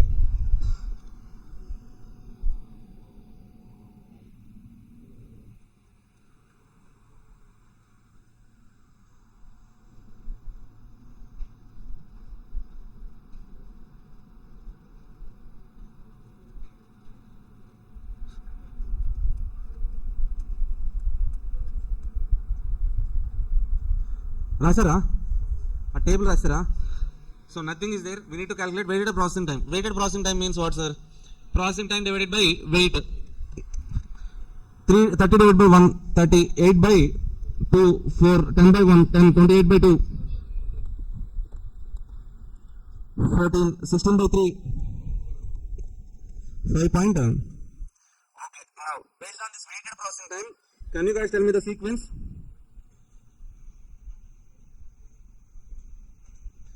Sequence 2, okay, yes, 2, 5, 3, 4, 1. Okay, so this is jobs. Weighted processing time for 2 is 4, 5.33, 3, 10. For job 4 it is 14, job 1 30. Okay, so what is the observation you need to do is like so previously without considering weights, what is the sequence? 2, 3, 5, 4, 1. Now what is the sequence? 2, 5, 3, 4, 1. Okay, 2 is at their position only, 1 is at last only, 4 is at last. Okay, what is the change? 3, 5. The positions of 3, 5 interchanged, sir. Why these positions are interchanged means okay, so 5 has 3 weight, that recommendation. Okay, so that's why okay, this got 1 position forward. Now are you okay with this sequence and all? Now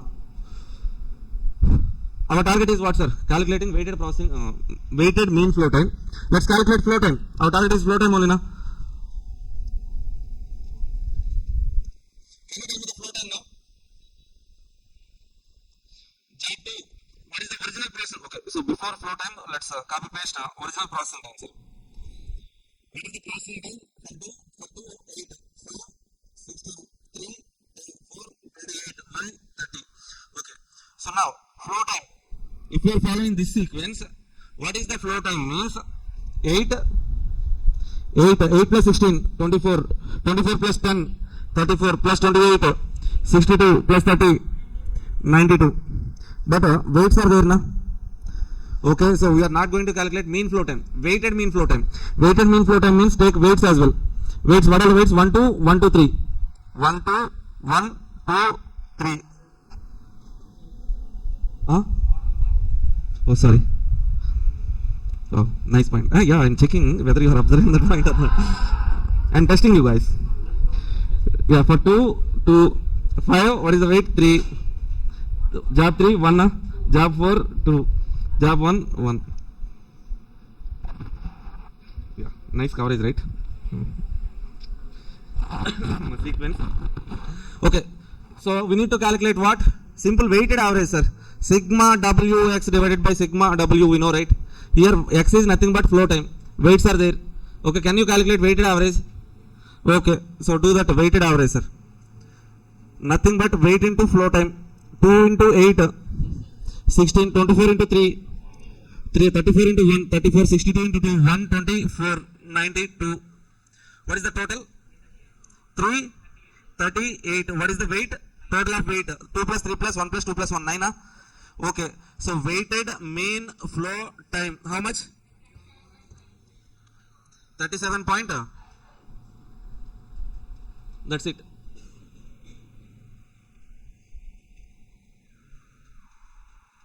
Any doubts? Okay, nothing is there, sir. Flow time calculation, average. Weighted, so weighted sequence based on weighted processing time, flow time, weighted flow time. That's it. Averages only. If you are okay with these two problems, sorry, one problem only, na? 2 calculations. Enough. Go to this one. For this 4B, we have done all the questions, sir. Simulation, some questions. So if you want to solve even more questions, some additional questions are there in our workbook. Go to that, solve that problems. Queuing models. some other questions are also there. So if you want to focus on main questions only in our workbook, or else the 2 problems more than enough. Process schedule. So for this 2 times same question, one question only there in our institute material as well as in our workbook. That question only given for 2 times, sir. June 25 MQP2, December 25 MQP1. Okay, 2 times immediate 2 items they are giving in MQP means I'm getting doubt like so they may ask in December 25 item. That's why we have discussed it. Okay, that's it. With that we have completed 4A and 4B, sir. Okay, so first one assignment 3 models, transportation northwest corner method, least cost method, and so that line balancing sequencing FCFF, that basic bacha question. Okay, 4A done. 4B simulation 3 models, queuing models, so formulas and that L value mu value calculation enough. Okay, if you want to practice more questions you can practice. Okay, the scheduling question, these questions are definitely enough, more than enough. You can write 4A and 4B. Okay, so that's it guys, that's it for today. If you want to practice for this night today study hours, practice first of all, be confident with these questions. Okay, if you are confident or good with these questions means then only go to other questions. Okay, if you want some 50-60 in OM means these questions enough. If you want some 80-90, okay, so along with these questions practice some other questions as well. Okay, okay, if you, those who are watching this class live, if you are married or else working person, if you are having some children, okay, you cannot practice all the questions now. So then you are having some limited time, focus on these questions. These questions are more than enough to get 60 marks, 50 to 60 marks enough. Okay, but that means that if you want to get a rank, okay, then definitely solve other questions as well. First of all, be thorough with these questions. Practice, sir. Practice, not just looking at the questions. Okay, preparation means for problematic questions, not just looking at the questions. Okay, so కళ్ళతో చదివేస్తుంటారు మీరు, అదొద్దు. Pen paper తీసుకొని practice చేయండి, that is call practice. Okay, Ravi sir చెప్పే ఉండొచ్చు many times, too many times. ఏం చెప్పాడు మా Mahesh?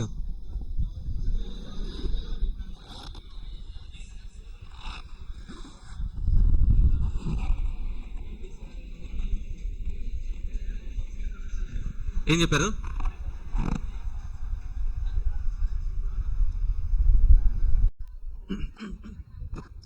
Hi, hello everyone, welcome back to BCCA. See guys, in previous 2 days we have done with this question number 4A completed, 4B completed, 5A completed, 5B also completed, right? Okay, now coming to 3A, sir. Question number 3B is problematic question, that too from chapter number 2, demand forecasting or else EOQ or else capacity planning questions, sir. Okay, so easy part only, that we will do it later. So coming to question number 3A, theoretical part, sir. Okay, for this question number 3A,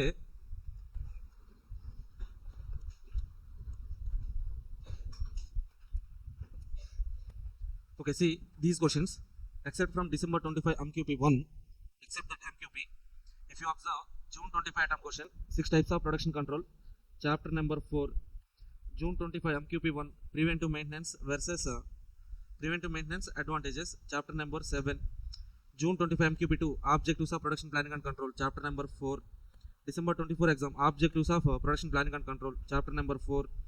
So December 24 MQP1, routine maintenance and its role, chapter number 7.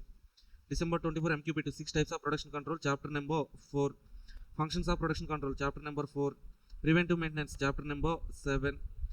Chapter number 4. Project management, chapter number 6. Okay, so that means most probably they are asking question from theoretical question from which chapters? Chapter number 4, first preference. Okay, so most probably 3 or 4 questions are there in chapter number 4. Okay, if not from chapter number 4, chapter number 7. From chapter number 7, preventive maintenance and advantages. Okay, explaining some what is preventive maintenance and all, then advantages. Okay, or else routine maintenance. Routine maintenance question. Coming to chapter number 6, they have given one project management for 4 process. Project life cycle, one concept is there. From that, some small part was given. So one point only they have given as 1 7-mark question in MQP1. Okay, in chapter number 4, if you observe repeated questions, production control, types of production control, or else objectives of production planning and control, or else functions of production control. 3 questions repeatedly they have been asking, 3 questions only. Okay, now let's go to chapter number 4, try to learn those questions. Then chapter number 6, 1 or 2 questions, 7, 1 or 2 questions, done. Okay, so we will complete this particular theoretical part in this session, then we can disperse. Okay, now open your books. BCCA concept book, chapter number 4.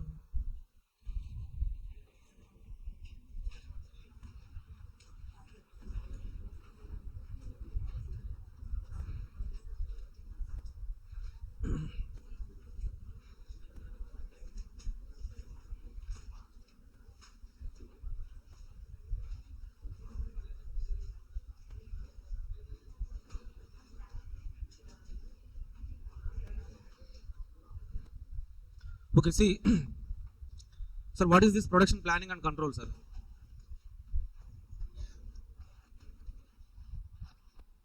So in OM, our first chapter is introduction to OM, basic chapter.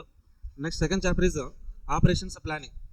Okay, so in chapter number 2, we plan for the operations, what we have to do. So what is the future demand? So to produce that kind of units, what kind of capacity we should have. So where we have to produce. So what is the plant location, facility layout. So what is EOQ? All those some planning decisions we will take in chapter number 2. In chapter number 2, we won't start any production. We do some basic planning. Then coming to chapter number 3. Okay, so designing of product operation systems and all. Chapter number 3. So we will design the product and operation systems in chapter number 3. In chapter number 2 and chapter number 3, we won't start any production. That is somewhat some kind of pre-planning. Before starting the production, some kind of planning. Chapter number 2, planning. Chapter number 3, designing. Okay, in chapter number 4 only, actually we start the production. Okay, in chapter number 4, one of the concepts is production planning and control. Okay, what is production planning and control, sir? So production planning and control acts like a nervous system of production. Okay, coordinating, managing all activities. Okay, it's like a somewhat some kind of nervous system of factories or else manufacturing organizations. Okay, what is the main focus of this production planning and control means? Okay, here we are starting production in this particular chapter number 4. Okay, so whenever we get orders from customers, we have to do production. Production department will be doing production. Okay, as per the customer's requirement, we will be having some production schedules. Okay, see this point, main focus. Okay, here we have to ensure that products are delivered to the customers, are stored according to a set schedule. Okay, so based on the customer's orders or else based on the capacity in the production department, we will prepare some master production schedule. Okay, what is this master production schedule means? How many units has to be produced in each day, each month. Okay, we will prepare some schedule. Okay, likewise, so for our UO batch, we are having some schedule now. Daily 4 or 5 hours classes, remaining preparation time. Like that, so in production organizations as well, there will be some production schedules. How many units has to be produced per day? For each department, how many units they have to produce? Like that, they will be having some schedule. Okay, here, main focus is on, okay, so checking whether the scheduled production is being completed or not. Or else ensuring whether the customer orders are being delivered or not. That is our main focus. Customers are giving some orders, whether we are delivering those orders or not. Okay, so that is production planning and control activities. Here what we do in production planning and control, we plan for the production. Okay, organizing the production, controlling every step in the manufacturing process. Okay, so our ultimate target is to check whether the produced goods are delivered to the customer or not on time delivery of goods to the customers. For that we will be planning the schedule, planning or scheduling the production, organizing the production, and controlling each and every stage in the production system. That's it. Now, so whenever they're asking objectives of production planning and control, we have to write 1 or 2 points about production planning and control. Okay, so even though they're asking about objectives, so straight away you should not write objectives of production planning and control. Okay, so if you want to give some good presentation means, see here, what is the question they're asking? Let's say December 24 exam, objectives of production planning and control, 7-mark question. Okay, directly you should not write objectives of production planning and control. Like that you should not write, sir. What we have to do is like, first one, take side heading, production planning and control. Okay, write 1 or 2 lines about what is production planning and control. Okay, then, so give side heading, objectives of production planning and control. Then write the objectives. Okay, see. So just go through those objectives and all. Just give some paper reading, sir. Okay, nearly 15 points are there. Okay, all the points are no need to write. Okay, 7-mark question. 8 to 9 points are enough. Okay, just read that points.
Done. See, so objectives of production planning and control, sir. What are the objectives of PPC, production planning and control? What we have to do under PPC? What are the objectives means? Nearly 15 objectives are there. So let us try to understand each and every one by one. So first one, order analysis, sir. Say for example, we are implementing PPC, production planning and control, in a manufacturing organization.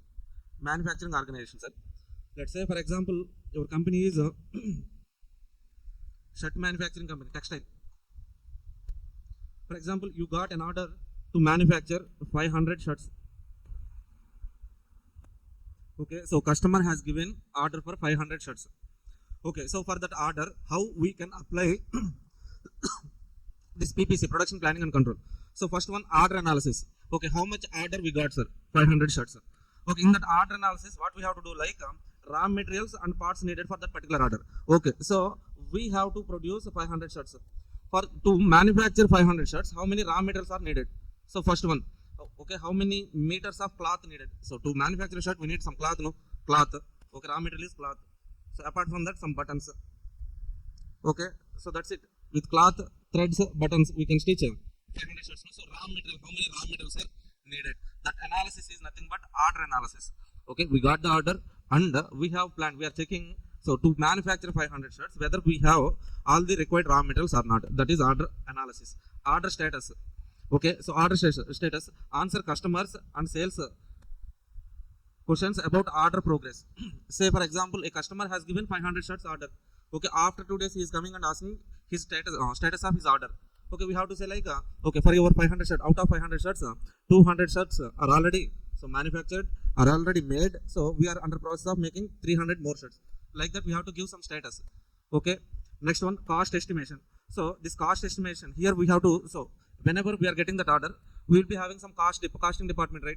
What that department will do is like, they will calculate cost of each shirt per unit cost. Okay, to manufacture one shirt, how much cost we will incur? We calculate total cost per unit, plus we add profit, cost plus profit. Then we fix selling price per each shirt, right? Okay, next one. So help costing department to estimate the order cost. Next one, manpower planning. So now, in manpower planning, what we do is like, we got an order for 500 shirts. Okay, so customer is asking delivery within 5 days. Okay, our due date is next 5 days. Okay, we have 5 days only in our hand to produce 500 shirts. Say for example, one employee can stitch, let's say 10 shirts per day. An employee can stitch 10 shirts per day. Okay, so that means to manufacture 500 shirts, we are having 5 days only. Per day, how many shirts we have to produce? 500 divided by 5. That is equal to, we have to produce 100 shirts per day. One employee can produce 10 shirts per day. That means how many labor we need? 100 divided by 10 shirts. That means 10 labor. If we have 10 employees, 10 labor or else 10 tailors in our organization, okay, 10 into 10, daily they can produce 100 shirts. Next 5 days, 500 shirts, we can deliver 500 shirts order. Okay, that is manpower planning. Okay, next one, stock control. So manage inventory of finished goods and parts. Okay, so out of 500 shirts, let's say for example, we have produced 200 shirts. Okay, finished goods. We have to keep this finished goods stock somewhere. We have to manage this inventory. That will be done by stock control. Next one, tools requirement. Tools means some kind of equipment, machineries. We cannot say machineries. Some kind of small tools. Okay, so for stitching of shirts, what are the tools we need, sir? Huh?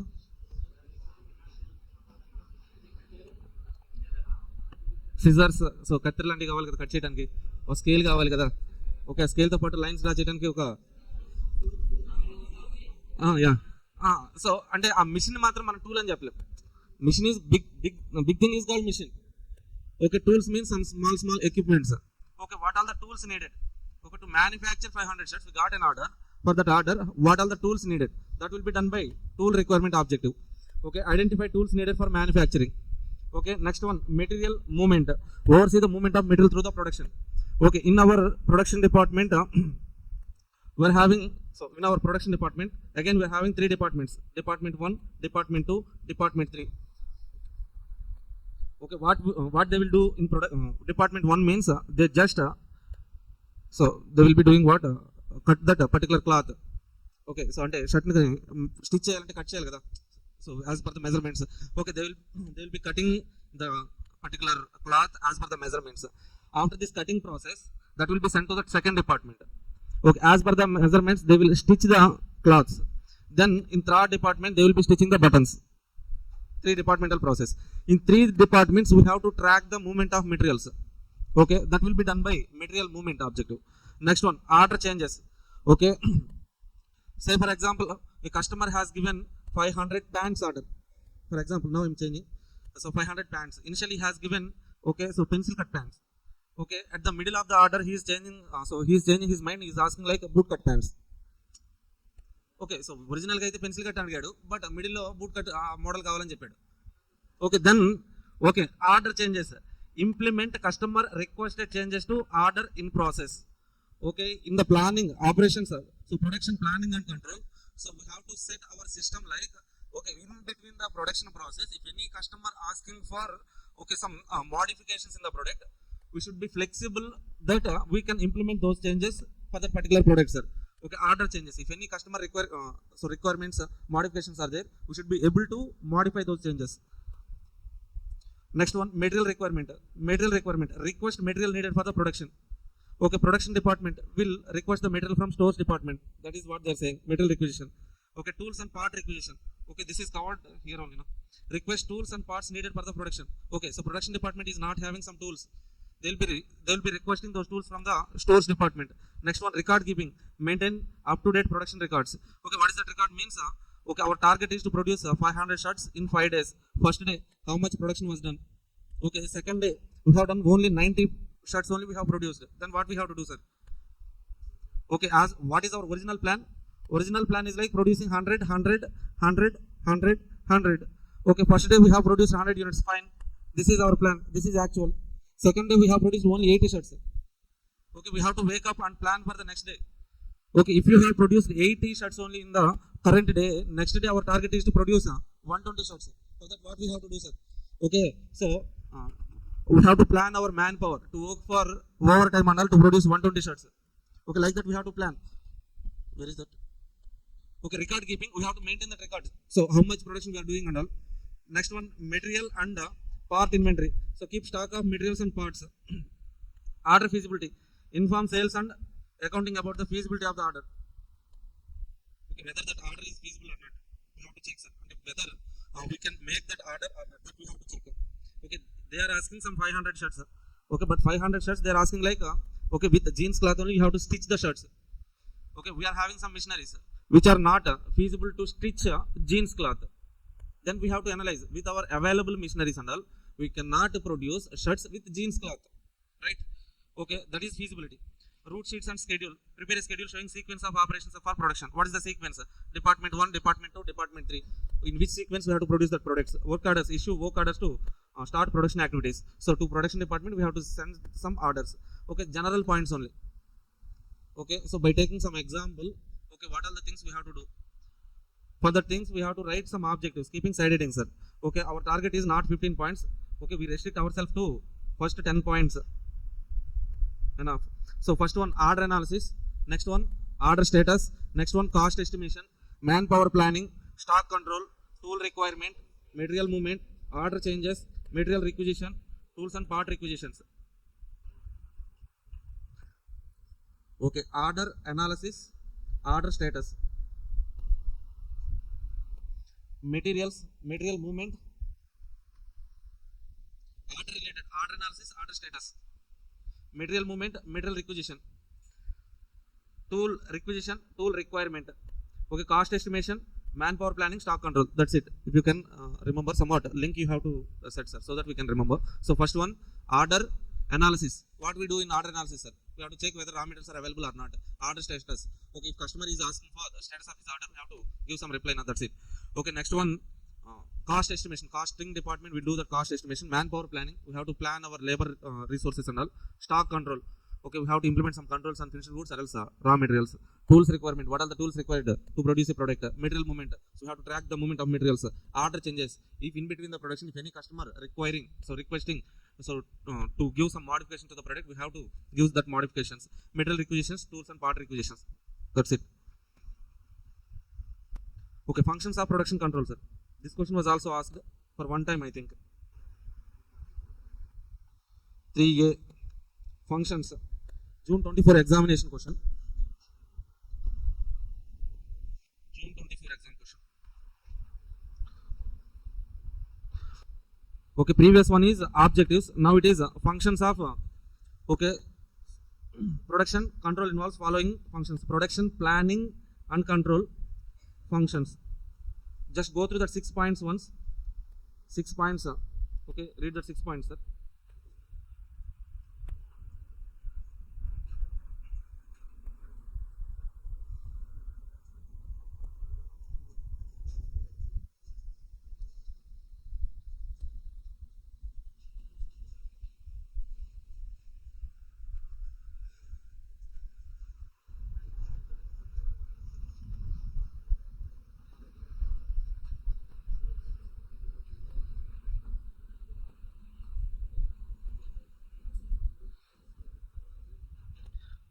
See, sir, what is this function, sir? How many functions are there? Okay, so first one, planning, routing, scheduling, dispatching, follow-up, inspection. So let's say, for example, we got an order to produce okay 100 chairs, sir. Simple example, 100 chairs.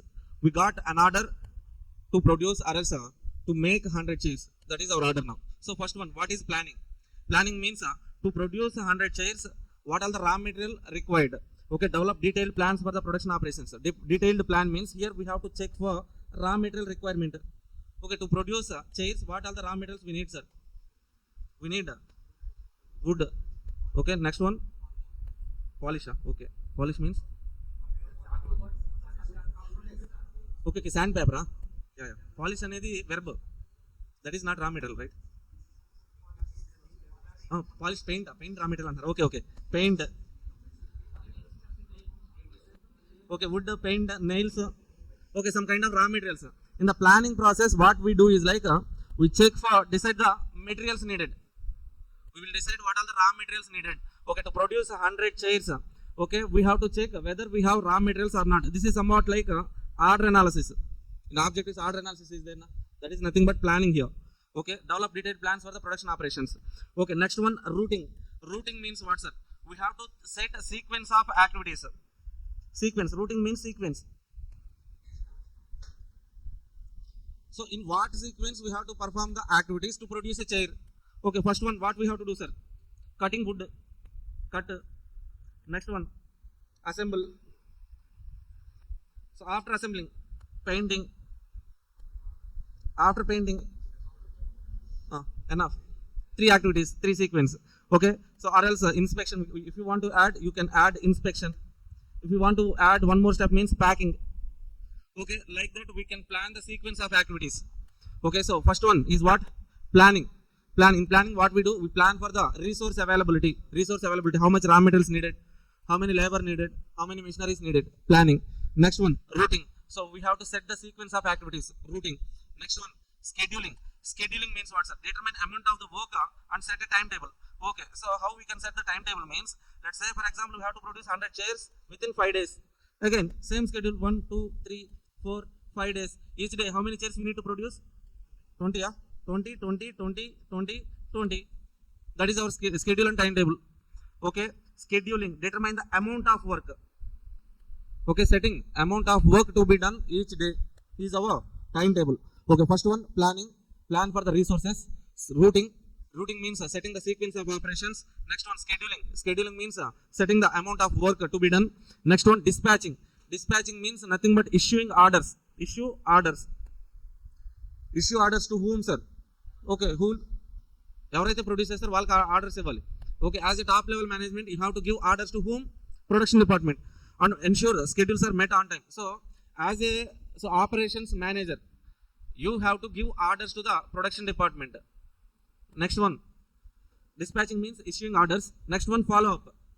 Okay, so just giving orders is not enough, sir. We have to check whether the given planned schedule is being followed as per the plan or not. That we have to check. How we can check means, okay, let's say again, previously we have already discussed. First day they have produced 20 units. Second day, okay, 20 units they have produced. But third day, okay, Sunday, they're asking holiday, half day only they have worked 10 units only. Then what they have to do, sir? Next day they have to work for overtime. Okay, so today you're asking for, sir, we'll leave at 6 o'clock, sir. Please give permission, sir. Then what we have to do, sir? Okay, next day we have to do overtime. That's it. Simple planning, simple follow-up. Monitor the progress. Okay, monitoring the progress to ensure adherence to the plans and address any deviations. Here we got some deviation. What is the deviation? Our original plan is to produce 20 chairs, but we have produced 10 chairs only. 10 is the deviation. For the 10 deviation next day, okay, plan for the overtime.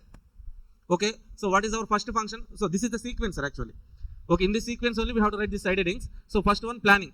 What we plan? Plan for the resources. Resources means what, sir? Raw material, labor, machineries and all. Okay, planning stage, done. Planning function. Second one, after planning, routing. Routing means what?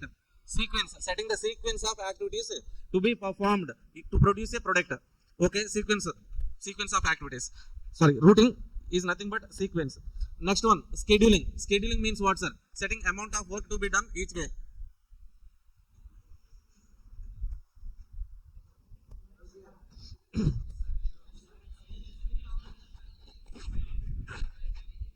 అబ్బే నేనేమన్నమ్మా నాకు okay ఎవరైనా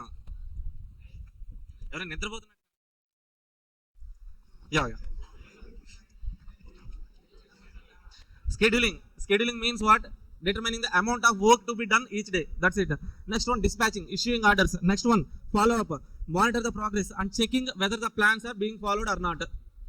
Okay, so we are making some plan, scheduling in third step. Okay, whether that plan or schedule is being followed or not. Okay, so that one, that is nothing but checking. Follow up means nothing but checking. Inspection. Okay, so conduct the checks to ensure high quality. Here we are checking what, sir? Fifth one, follow up is for schedule.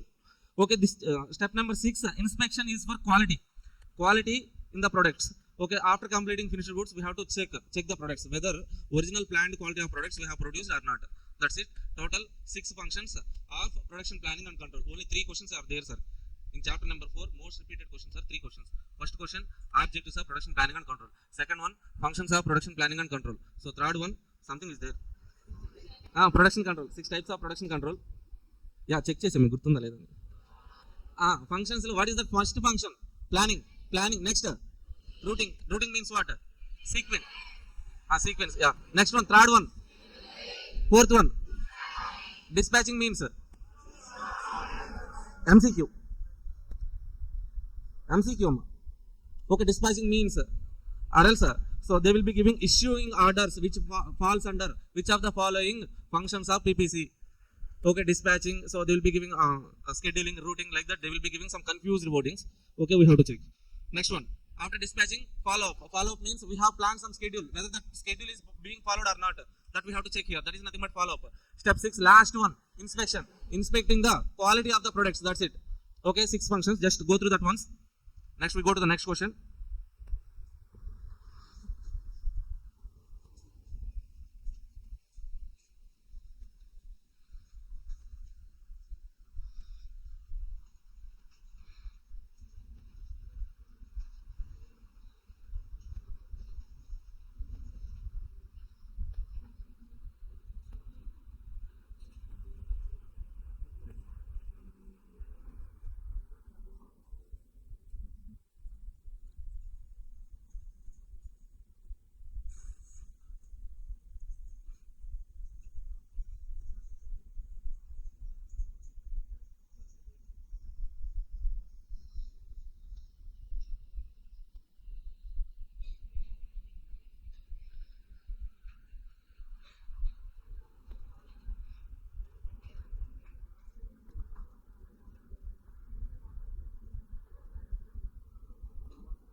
Okay, next question.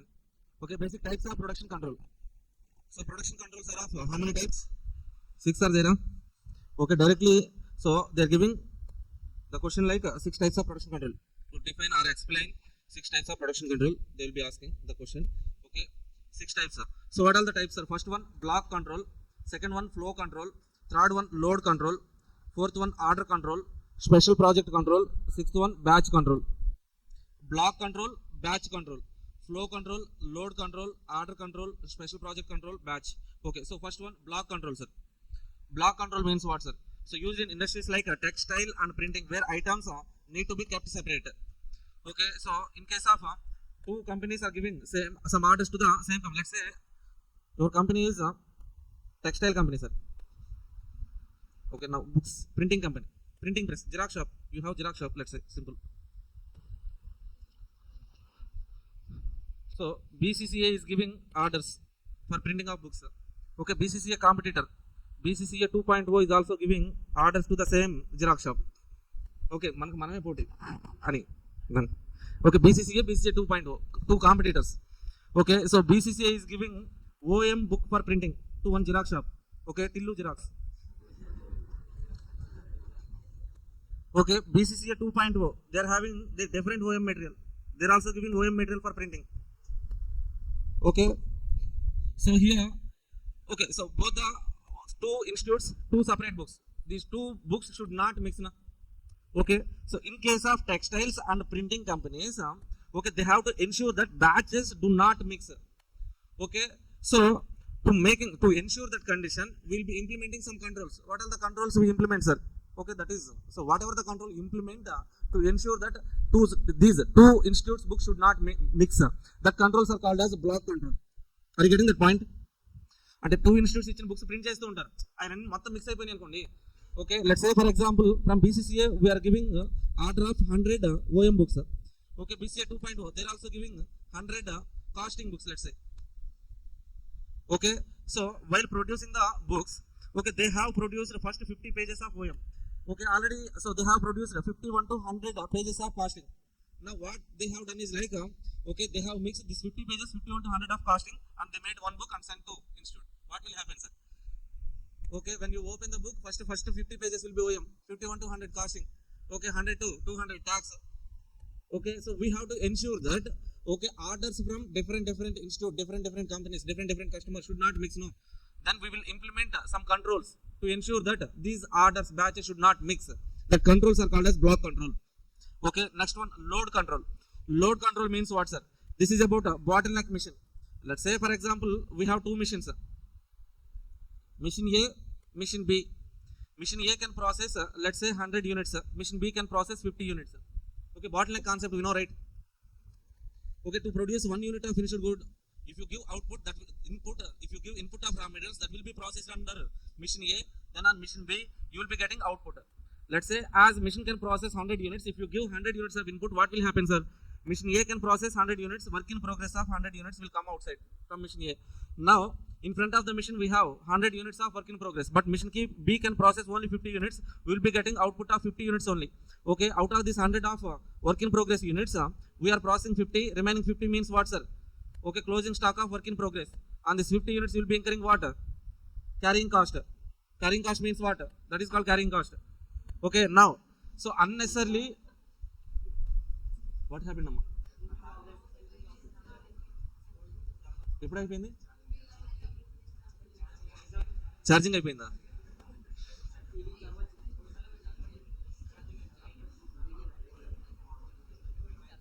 Black magic చేస్తున్నారు.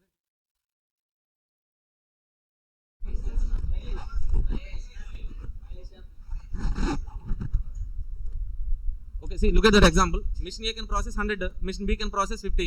Okay, if you give input of 100, A can process 100 units, work in progress, 100 units of output will be getting.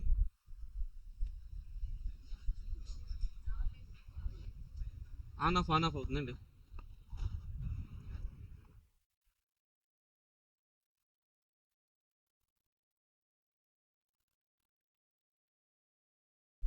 One minute. See, let's complete this question and discourse. First one, block control.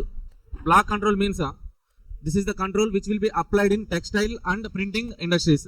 Okay, so why that will be used means whenever we have to ensure that two or more batches of production should not get mixed, then we use which control?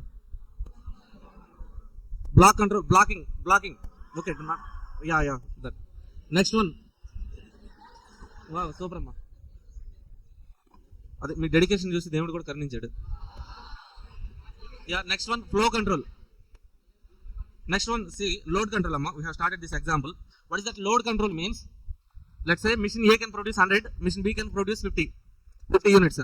To produce 1 unit of output, we have to give input that will be passed through machine A, then through machine B, then output can be produced. That is the process. And machine A we can produce 100 na. If you give input of 100 units, machine A can process 100. We will get work in progress of 100. Okay, even if you give 100 units of input to machine B, that can process only 50 output. We get only 50 units. Okay, now this machine B is called as bottleneck. We know, right? Okay, so the minimum capacity machine in the production system is called as bottleneck.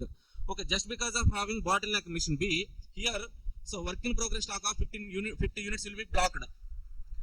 Okay, so under 50 units we will be having carrying cost. Okay, what we have to do to avoid this carrying cost, sir?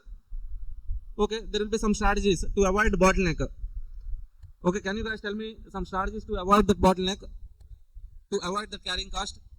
You can purchase additional one more machine of B which can process 50 units, or else you can give input of 50. Simply you can give input of 50, then machine A process 50, work in progress output 50, machine B process 50, output final finished good output 50.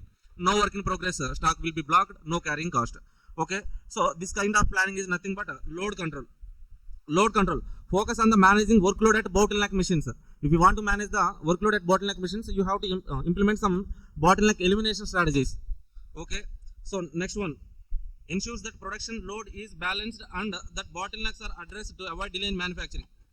Okay, application of load control ensures that production load is balanced between bottleneck and non-bottleneck machines. Okay, are addressed to avoid the delay in manufacturing as well as to avoid carrying cost. Okay, first one block control, third one load control, second one flow control is there, sir. Flow control applied in continuous production. So examples of petroleum extraction. Okay, so generally crude oil will be extracted. So through some distillation, blending, some kind of process will be there, so that from crude oil in first stage we will get aviation oil. So next stage what we will get, sir? Petroleum, diesel, next one kerosene, tar, like that. So process costing we have done now. Okay, so different stages of different stages will be getting different products. So what is the flow control means? In this kind of continuous production, petroleum extraction. Yeah, that only. Dedication. Applied in continuous production systems such as chemical, petroleum, glass or sugar manufacturing. Okay, so we implement a flow control. For what, sir? Flow control manages rate of flow into and out of production system. Okay, so how much oil is going into the production system? We are getting how much aviation oil, aviation petroleum, how much we are getting, petroleum, diesel, how much we are getting. So then we balance, we check. So whatever the input we are giving, so for that input output we are getting or not, whether there is any process loss, okay, standard loss, abnormal loss, we have to check, right? Okay, so with this pre-designed balanced production lines to ensure that smooth operations, balanced production lines, input output should be balanced. Okay, so flow control ensures, so manages the rate of flow. So underline these points, sir. Rate of flow into and out of production system, which balances the input and output. Okay, so the first point you need to keep in mind, block control will be used in textile and printing industries. Flow control will be used in continuous production systems. Load control will be used in whenever there is a bottleneck machine, there you can use load control.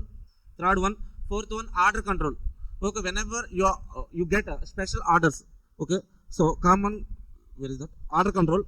Common in job shop process, intermittent production with intermittent production process. So something like a job shop production means welding shops, tailors, okay, carpenter works, painting shops.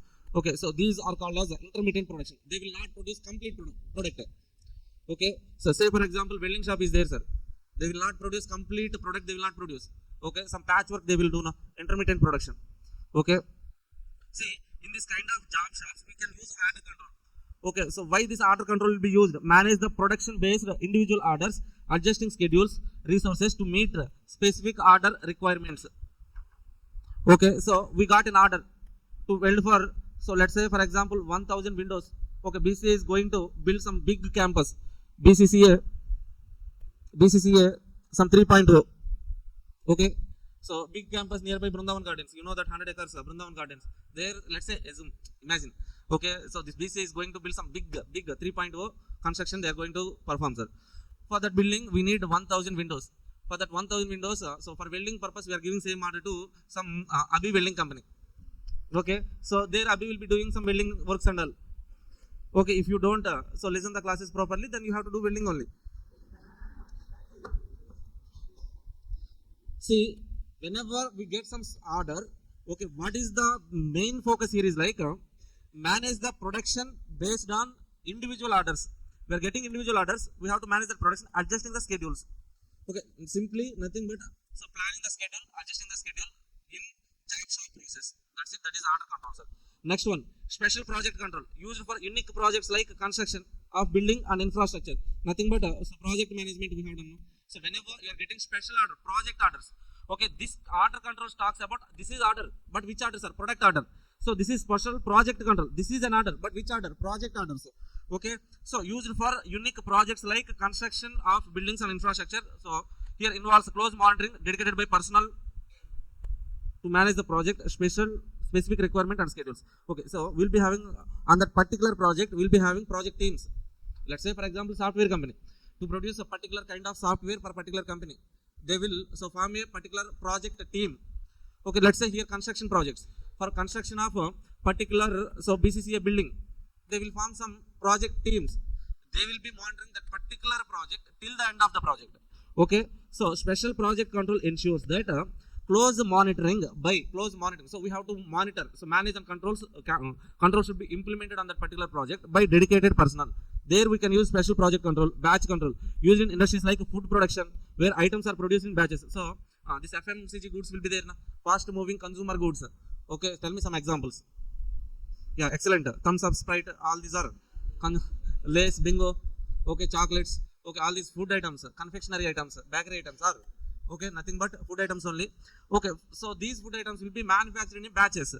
Okay, so here whenever you're doing production on batch production, then you can implement batch control.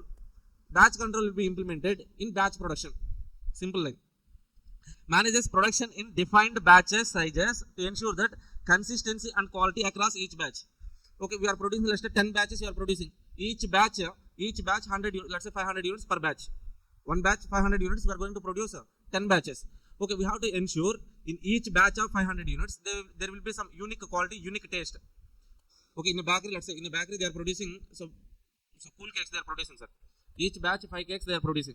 Likewise, they are producing 10 batches. Okay, in each batch of 5 cakes, yes, 5 cakes, each batch of 5 cakes, they have to ensure that these 5 cakes are of same size, same quality, same taste. Okay, to ensure, to implement that kind of controls, we have to implement what? Batch control. Okay, once again, block control will be implemented in which kind of industries? Textile, printing. Okay, what is the objective? Okay, so multiple batches should not get mixed. So then we have to use block control. Next one, flow control. So flow control in which kind of production? Continuous production. In case of continuous production, we have to balance what? Input, output. Single input crude oil will be giving, but multiple outputs are coming. Okay, we have to check whether the given input is getting so required output or not. For that we use flow control. Third one, load control, where we use this load control. Load, workload, machines work, bottleneck, capacity. Okay, whenever there is bottleneck, we have to implement load control to manage to balance the work on bottleneck machines, non-bottleneck machines. Next one, order control. Whenever we are getting special orders, so order controls will be implemented in case of job shop process. Okay, so what is the objective here? Individual order scheduling adjustment. Simple. Special project control. Whenever we are getting special projects, to manage and control those projects, they will be forming some special teams to monitor the execution of that particular projects. Then we can use special project control. Okay, batch control. Whenever you are producing the products in particular batches, okay, we have to ensure that each batch is having same size, same quality, same taste. Okay, same features. Then we have to implement batch controls. Okay, so here ఇక్కడ ఈ batch కంట్రోల్స్లో ఆ batch control ఏంటి, ఎక్కడ use చేస్తే, ఎందుకు use చేస్తాం, అదే మనం నేర్చుకున్నాం. ఓకే, అందులో ఏమేమి కంట్రోల్స్ ఉంటాయి, ఆ కంట్రోల్ అంటే ఏంటి ఇన్ డీటెయిల్గా మనకి లేదు అక్కడ, ఇది చాలు మనకి. Okay, next one. Okay, so we have time study, work study, method study, time study, work study, method study. These 3 studies are there, sir. Just give some paper reading. And also, these 3 questions are important. 4.2. Next one.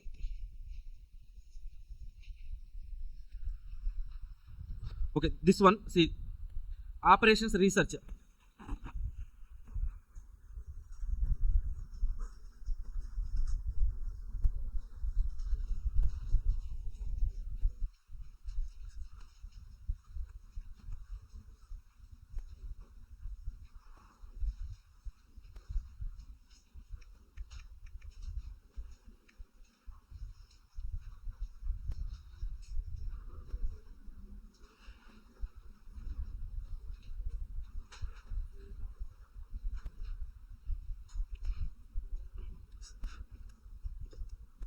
See, what is this operations research, sir?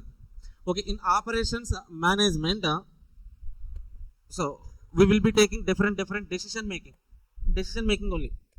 Okay, so let's say for example, I have to take product mix decision. Product A, product B, product C are there, sir. Limiting factor is there. Okay, which product has to be produced, how many units? Okay, we can use marginal costing. There you might have done problems on based on limiting factor problems. Okay, here also for product mix decisions we can use LPP, linear program planning. Okay, to take product mix decisions I'm using linear program planning. Okay, for decision making in OM we will be using some techniques. Okay, the techniques are called as operations research techniques. Okay, what is operations research, sir?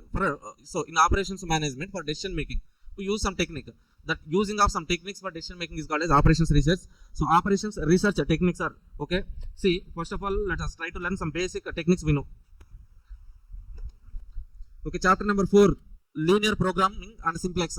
LPP, chapter number 4, transportation, chapter number 4, assignment, chapter number 4, game theory, management accounting. Okay, decision tree also there, management accounting, replacement theory, not there, simulation model, chapter 4.6, PERT CPM, chapter number 6, break-even analysis, chapter number 2. Okay, next one, DCM, so discounted cash flow, NPV, financial management, trend analysis and time series, chapter number 2, demand forecasting, correlation techniques. Okay, variance analysis again there in variance calculation, standard deviation variance calculation there in chapter number 6. Statistical quality control techniques in final level SPMBV, dynamic programming. So these are some techniques. Probability theory we can use in simulation, we are using probability theory, as well as in chapter number 7 also we are using probability theory. Where we are using probability theory, sir, to calculate expected values. Okay, something into expected value, something into probability, we call it as expected value. No, that is nothing but probability theory. Frequency distribution is there in chapter number 7. Graphical solutions, LPP, okay, but not in our syllabus, in final level, that is there. That means whatever the techniques we are using in chapter number 4, 6, 7, 2, so writing all those techniques is nothing but operations research techniques, sir. Okay, write some chapter numbers, assignment, okay, transportation, linear program planning, simulation, probability, statistics, game theory, DCF, discounted cash flow, NPV, net present value, game theory, decision tree, variance analysis, that's it, frequency distribution, probability theory. Okay, these are the some techniques of OR. Functions of OR is there. Again, functions.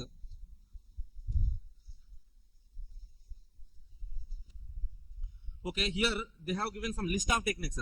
By using this list of techniques, what kind of decisions we can take, sir?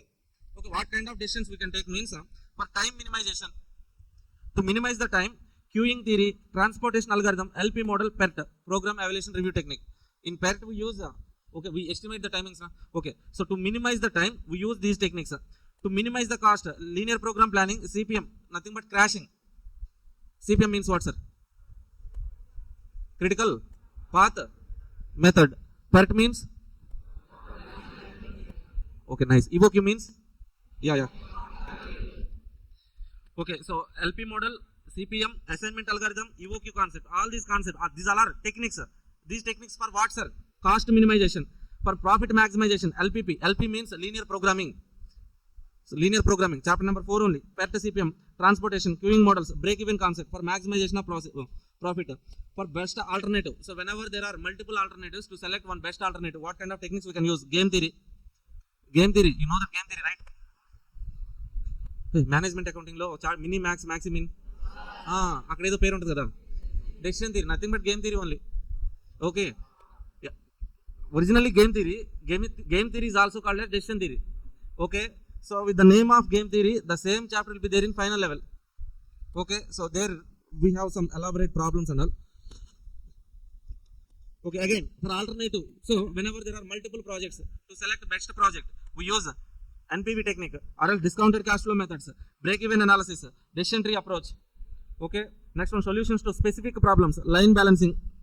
So line balancing for what kind of decision, sir? One mission is there, multiple jobs came to the particular mission. Okay, then to decide which job has to be performed first, which job has to be performed later, we'll be having some sequencing rules now. What are the sequencing rules? FCFS means first come first serve. LCFS, wow, nice. Okay, SPT, shortest processing time. LPT, okay, LS, how to calculate slack. Days to due date minus processing time. Okay, next one, critical ratio. Days to due date divided by processing time. Okay. Nice, super. Sorry. EDD, earliest due date first. Okay, so different sequencing rules are there. That is nothing but line balancing. For what, sir? For sequencing of the jobs. Design of workstation, chapter number 3. Selection of appropriate mission. Okay, so FM, multiple mission A is there, mission B is there, selection of best mission. Okay, so nothing but capital budgeting, sir, actually. Decision plant capacity, number of observation, time study. This was done under, I think, chapter number 5. One problem is there, checking mission alignment and accuracy. Okay, so optimization of resources, bringing trade-off means balancing. Okay, so indifference point, calculation of indifference point means what, sir? That only indifference point. Okay, so trade-off means balancing. What we balance in EOQ? One side total carrying cost, one side total ordering cost. We make the two total cost equal. The point is called EOQ. Okay, trade-off. Okay, by using that total carrying cost is equal to total ordering cost, we can derive that EOQ formula. Okay, see, provide scientific base to decision making, reduce complex problems to simple problems. Okay, what are the functions of OR, operations research means? First one, provide scientific basis to decision making. Okay, second one, reduces complex problems to simple problems. Then trade-off EOQ, optimization of resources. Next, minimization of time, minimization of cost, maximization of profit, selection of best alternative, specific decisions. Okay, so for this minimization of time, minimization of cost, maximization of profit, multiple alternatives, specific problems, we can write the techniques and all examples. Okay, apart from that, these techniques, trade-off example, we can write. These three functions are separate functions, sir. That's it. Okay, in techniques we are learning names of techniques. What are the names? Okay, ఇవన్నీ names మనకి ఏమేమి techniques ఉన్నాయి అనేది. Operation, research, techniques, examples రాస్తాం. ఇక్కడేం రాస్తాం? Functions అంటే by using those techniques what kind of decisions we take. The decisions are nothing but functions. Okay, that's it. These 2 questions, the 3 questions, 5 questions, time study, motion study, work study. Just give paper reading, enough. Okay, from these 3 questions or else from chapter number 7. Okay, preventive maintenance and their advantages. Okay, 1 question. And types of spares, 1 question is there, sir. Okay, go through that question. And project management, we have that question, program evaluation review technique and CPM differences. And okay, these questions are enough. 1 more question is there in chapter number 6.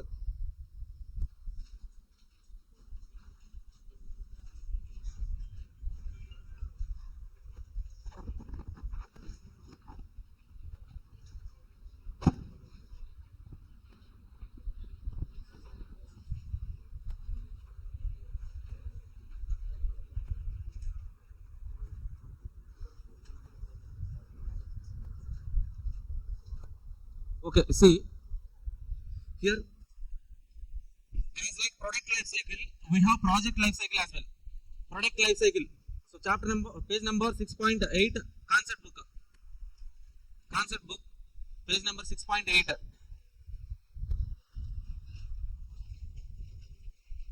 Okay, as like product life cycle, the question is there in chapter number 3, product life cycle. Okay, ila untadi. Introduction, growth, maturity, decline. Okay, see, like that, that is a product life cycle. Here we have project life cycle. So project life cycle, we have 5 stages. Okay, first stage is project initiation, starting stage. Okay, to provide overview of the project, determine its feasibility and business value. Whenever we have to, so whether we have to accept that project or not, Initial stage, first step is project initiation, feasibility and all we will check here. Next one, so planning phase. In this planning phase, develop a work breakdown structure. Total project will be divided into small activities, that is nothing but a planning phase. In the planning process itself, we divide the process into small activities. Okay, sequence of the activities, drawing network diagram, planning phase. Next one, project quality management. Okay, while implementing the projects also, we need to have some control, quality in the projects. Okay, so whatever, so projects means big projects, huge money, huge time is involved. Okay, we have to ensure the best quality.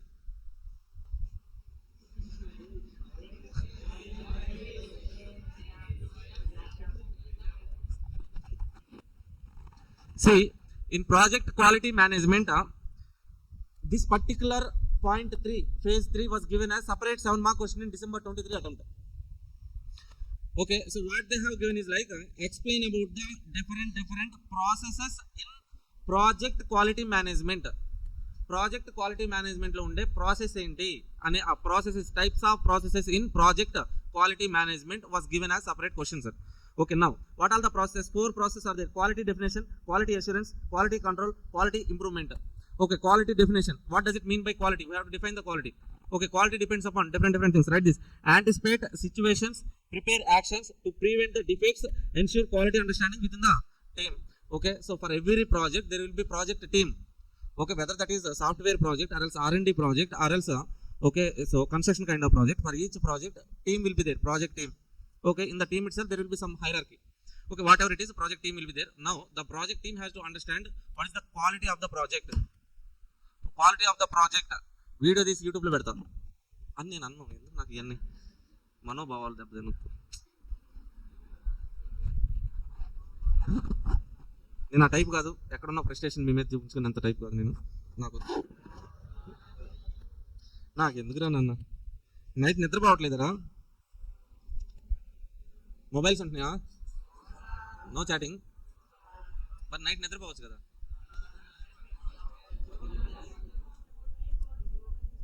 Imagination. Okay, see, quality definition, anticipate the situations and prepare actions to prevent the defects. Okay, we'll be having some plan in our, so we'll be having some plan for the project. Okay, this much of quality we have to build for that particular construction project, let's say. Okay, in future condition situations and all, we have to anticipate. For that we have to, so okay, maybe let's say for example, for a construction project, sir, we are planning to construct a 5-star building. Okay, so we have started construction of pillars. For that pillars we are digging holes.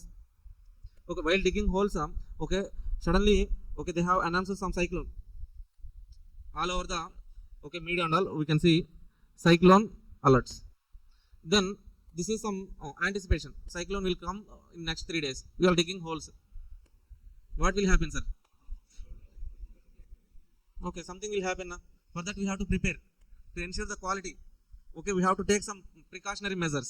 Okay, that is what they are saying.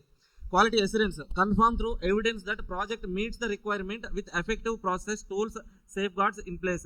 Assurance, project assurance means here we have to meet the requirements. So meeting the requirements means let's say before starting we'll be having some standards.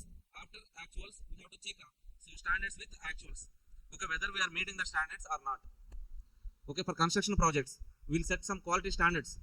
Okay, quality standards means okay, for the walls, for the pillars, okay, iron quality, brick quality, for everything we'll be setting some standards. Okay, while the construction we have to check, we have to give some assurance like okay, originally planned standards are being adhered or being met. We have to check that one. Quality assurance, confirm through evidence that projects meets requirements with effective process, tools, safeguards in place. Okay, VIP cinema ఒకటి ఉంటుంది కదా, Raghuvaran BTech సినిమాలో ఆ construction ప్రాజెక్ట్లో వాళ్ళు ఏదో ఇటుకరాళ్ళు వస్తాయి supply, so quality బాగాలేదని పంపించేస్తారు, బ్యాక్ ఐడియా ఉంది కదా. ఓకే, వాళ్ళకు స్టాండర్డ్స్ ఉంటాయి, అంటే కన్స్ట్రక్షన్ బ్రిక్ క్వాలిటీ ఇలా ఉండాలని చెప్పేసి. బట్ వాడు డిఫెక్టివ్ ఐటమ్స్ ఇచ్చాడు అనుకోండి, we have to check what is our requirement, we are meeting that requirement or not. Defective items వచ్చాయి, బయటికి పంపించేసి అవే మనం ప్లేస్ చేసి ఆ డిఫెక్టివ్ బ్రిక్స్తోనే ఒక బిల్డింగ్ కన్స్ట్రక్ట్ చేసాం అనుకోండి, డిఫెక్టివ్ ప్రోడక్ట్ వస్తుంది. Okay, that is quality assurance. Next one quality controls, use the techniques to compare actual quality performance with goals and define actions to address any shortfalls. Okay, this is actual comparison they are saying. Quality control, sir, quality controls, we have to use some techniques. Techniques for what, sir? Actual quality performance and goals, defined actions. Okay, we are having some standards, actuals, compare actuals with standards, that is quality control. But what is assurance, sir? Assurance means some requirements will be there. Inputs, okay, raw material inputs, labor, or else for everything we'll be having some requirements. We have to check that requirements are being met or not. Okay, so here, so both more or less assurance and quality rendu ఒకేలాగా ఉంటాయి. But ఇక్కడ performance ని compare చేస్తాం, ఇక్కడ క్వాలిటీని compare చేస్తాం. That is the difference. Next one quality improvement. Apply methods and tools to close the gap. If any variance is there means okay, we set some goal, standard quality, actual quality we got, comparison, some deviation, variance occurred. Okay, to fill that variance or gap, what kind of methods we have to use, that is quality improvement. Already మనం standard set చేసాం, but ఆ standard రాలా, defect item వచ్చింది, ఆ గ్యాప్ని fill చేయడానికి నువ్వు ఏం చేస్తావు అనేది quality improvement. Okay, 4 processes are there in project quality management. What are the 4 process? Okay, quality definition, quality assurance, quality control, quality improvement. Single liners are there. Okay, just go through that 4 points enough. Next one, execution stage. So first one is initiation stage, second one planning stage, third one quality, project quality management, execution, project execution, finally project closure, completion of project. This is project life cycle. 5 stages are there. Okay, how many stages are there in product life cycle? Adi product life cycle, నేను అడిగింది product life cycle. Okay, answer మీద focus చేయదు, question మీద focus చేయండి. Okay, మనకు తెలిసిన answer ఇదే కదా అని చెప్పి నీకు వచ్చిన ఆన్సర్ రాయొద్దు, అడిగిన క్వశ్చన్కి ఆన్సర్ రాయండి. Okay, how many stages are there in product life cycle? 4. What are that 4 stages అమ్మా? Introduction, growth, maturity, decline. Okay, how many stages are there in project life cycle? 5. First one initiation, second one ఏంటిది planning phase, third one quality management, fourth one execution, closing, project closing. So project అని ఓట్ తీసేయండి ఇప్పుడు. Okay, so first what is the first stage?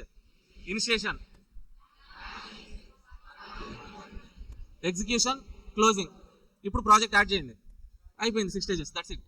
Okay, next one economics of maintenance for question number 3A. Advantages, previously we have discussed this preventive maintenance and advantages. Routine maintenance, go through these 2 points. Maintenance techniques, just randomly read that para. Okay, these rules and types of spares management. Okay, just give some paper reading. Okay, enough. These questions are enough to write question number 3A. 3B from chapter number 2, problematic question. Okay, so in tomorrow's class, okay, meanwhile, so we will try to start SM theoretical part. Okay, meanwhile, so while discussing the theoretical part, in between the sessions, we try to discuss some problems. Okay, that's it. That is our plan for next 2 days. Yes, last day only MCQs. Okay, when is your examination? Thursday, Guruvar. Schedule Friday na? Actual Wednesday, Thursday ఉండాలి exam. Okay, మీరు prepare అవుతూ ఉండండి ఈరోజు రోజు. Okay, మనం Wednesday మాత్రం నార్మల్గా Wednesday is your preparation day, but నేను మాత్రం ఆ ప్రిపరేషన్ డేని ఎంసీక్యూ డేకి మార్చేసేసాను. ఓకే, మాకు పర్లేదు సార్, మాకు ఎంసీక్యూస్ మేము చదువుకుంటా ఉంటే మీ ఇష్టం, బట్ ఎవరైనా ఒక్కడెక్కడ కూర్చున్నా కానీ నేను ఎంసీక్యూస్ చెప్పేసుకుంటాను. Okay, so hope. Okay, thank you all, bye. Hi guys, see in capacity planning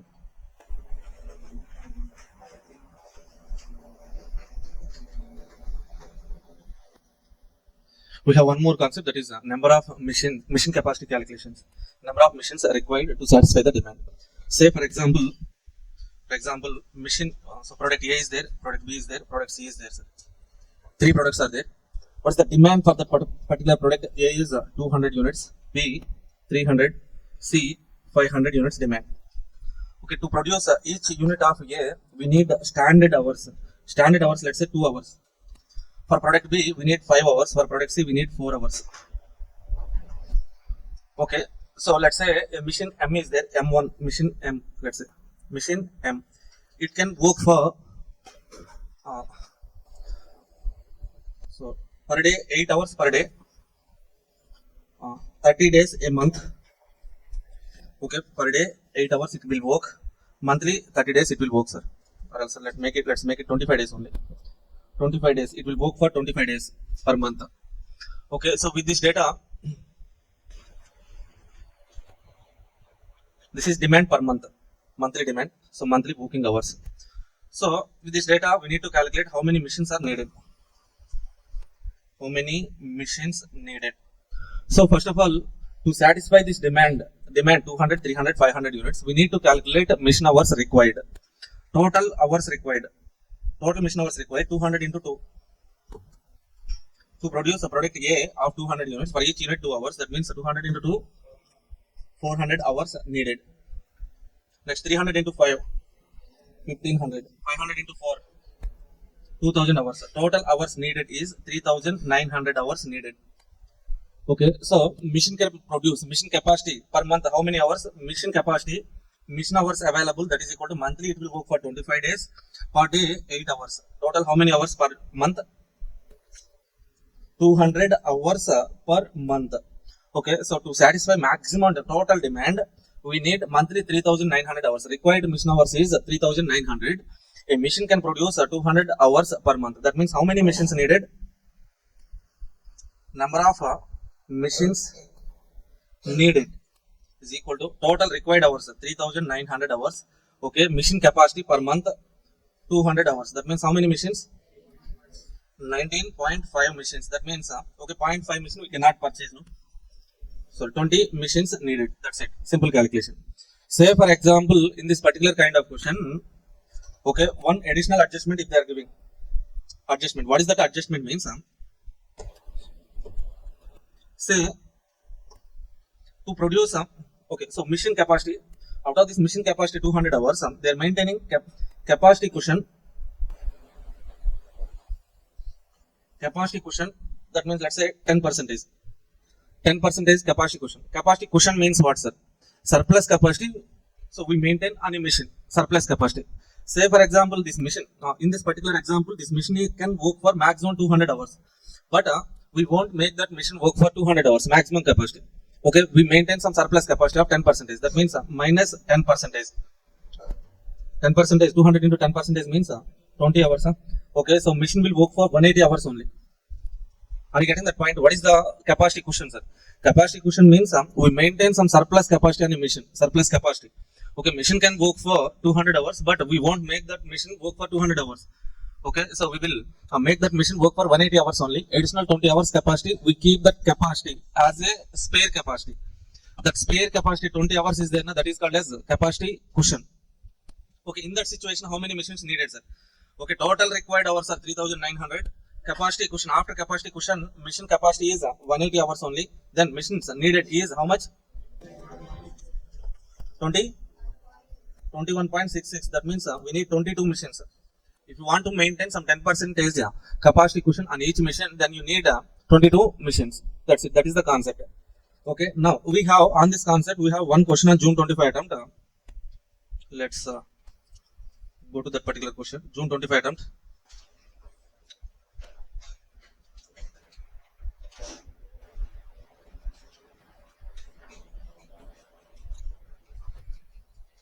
Now read this question once.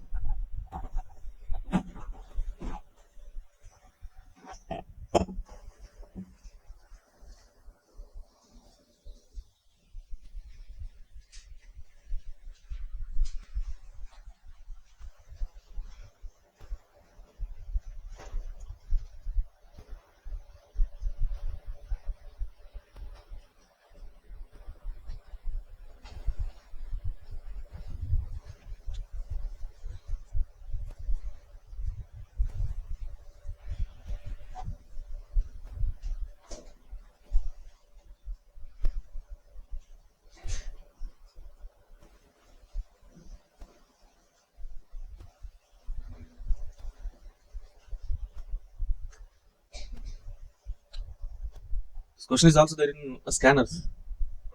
Okay, if you have scanners, open chapter number 2. At the end, you can find this question.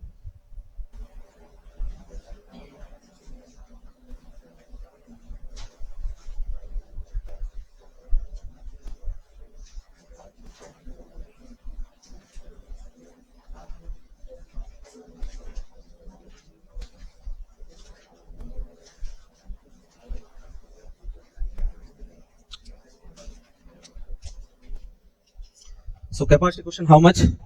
19%. Okay, let's solve this question.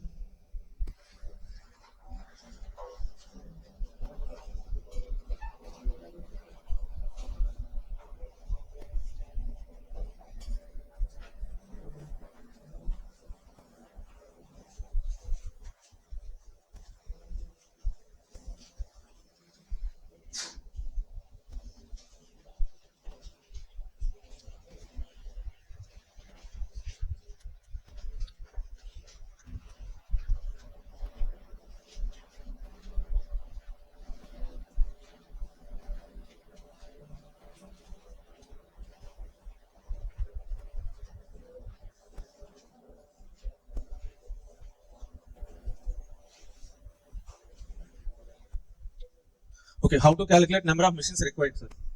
So, how to calculate number of machines required means total hours required to satisfy the demand in numerator. Denominator, so machine capacity. Okay, see. ROMP Limited manufactures two color televisions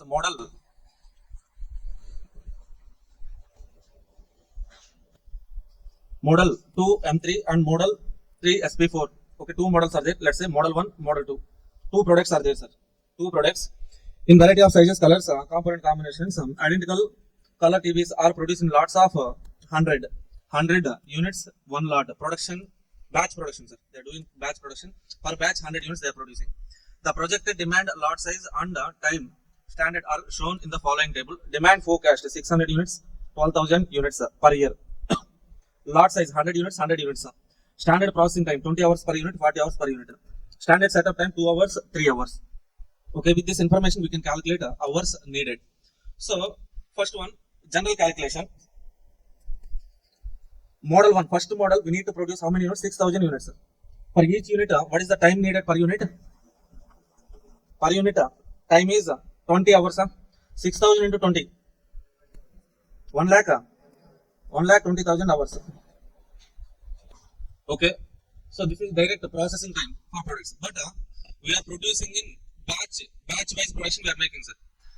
Okay, this 6,000 units can be produced in how many batches? Per batch 100 units means how many batches we need to produce? Okay, 6,000 divided by 100, 60 batches. For each batch, what is the setup time? 2 hours. 60 into 2, 120 hours. That means total hours needed for first model is 1,20,000 plus 120 hours. Are you okay with this point? Okay, as setup time is also given, we need to consider that setup time as well. Okay, coming to second model. On second model, 12,000 units demand, maximum demand, 40 hours. 12,000 units into 40, how much? How much? 1 lakh? 4,80,000 hours are needed. Okay, so we have to produce in batches of 100 units. That means how many batches? 120 batches. Into each batch 3 hours. 360 hours. Total hours needed for second model, first model total hours. Okay.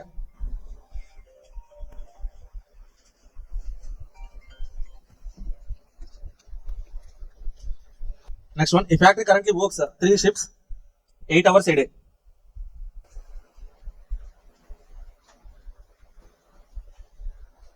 8 hours per day, 5 days a week, 58 weeks a year. It operates 100 workstations, each producing one color TV in the time shown in the above table. The factory maintains 90% of capacity cushion. Okay, so we need to calculate how many workstations. So workstations means here a machine. Okay, so what is the workstation capacity? Capacity means okay, so yearly it will work for 50 weeks. Each week, how many days? 5 days. Each day, 8 hours. 8 hours per day. Okay, that's it. Enough. But they have given 3 shifts, but hours are given per day. If they have given hours per shift means, okay, 8 hours per shift into 3 shifts we could have taken. But, okay, point అర్థమవుతుందా ఇక్కడ hours 8 hours per day అని ఇచ్చాడు మనకు చాలది. Shift కి 8 hours అని ఇస్తే 3 shifts into 8 per day 24 hours తీసుకున్నాడు. But ఇక్కడ per day 8 hours అన్నాడు కాబట్టి so total so capacity available per year 50 into 5 into 8 how many hours? 2,000 hours per annum. Okay, they are maintaining capacity cushion. How much? 19% capacity cushion minus 19%. 16-20 hours. Okay, so if you are maintaining, so first point they are asking is currently capacity cushion. If you maintain current capacity cushion of 19%, okay, how many machines needed? Total numerator, how many total hours needed for model 1? 1,20,000 hours plus 120. For model 2, 4,80,000 plus 360 divided by, okay, so machine capacity 16-20. Can you please calculate this one?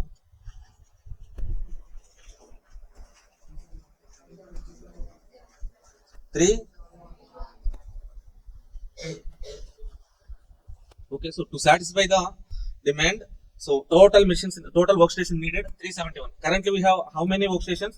100. That means minus 100, 271 workstation we need to purchase additionally. Okay.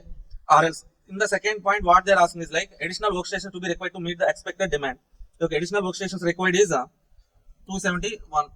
Total machines required 371. Additional machines required 271 as we have 100 machines already.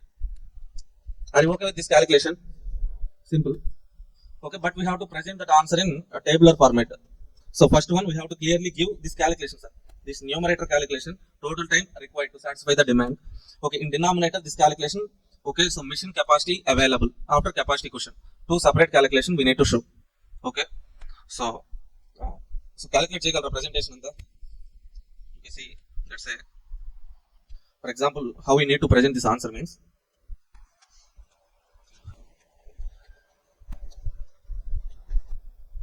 So first one, take side heading calculation of total hours required. Total hours required. How to calculate, sir? Model 1, model 2. Simply I am writing model 1 and model 2. But they have given model 2 M3, 3 SP4. Model 2 M3, 3 SP4.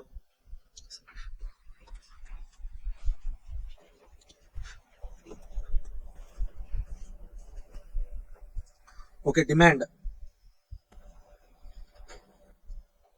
6,000, 12,000. Hours, stand hours per unit 20, 40. 20, 40. Okay, so number of batches 6,000 divided by 100. 12,000 divided by 100. Here it is 60 batches. Here it is 120 batches. Okay, setup time per batch. Setup time per lot. 2 hours, 3 hours. 2 hours, 3 hours. Total time needed. Okay, total time needed is 6,000 into 20. 1 lakh. 6,000 into 20 plus 60 into 2. 1,20,000. 120. Yeah? Here it is. For second one, 12,000 into 40 plus 120 into 3. 4,80,000. 360. Yeah? That's it, right? Calculation 4,80,000. 360. Yeah? Yes. Okay. Now, cumulative for total, both the models, total needed. Total hours for both the products 1,20,000 plus 4,80,000 6,480,000 yeah 6,480,000 hours, right? Please check the calculation. Okay, hours, this is total hours needed. Are you guys okay with this calculation? Next one, machine capacity. So machine, so this is second point, sir. Let's say this first one is working note 1. Next one, we have to write working note 2. Machine capacity. Machine capacity. Machine capacity, that is equal to 50 weeks per year. Each week 5 days. Each day 8 hours.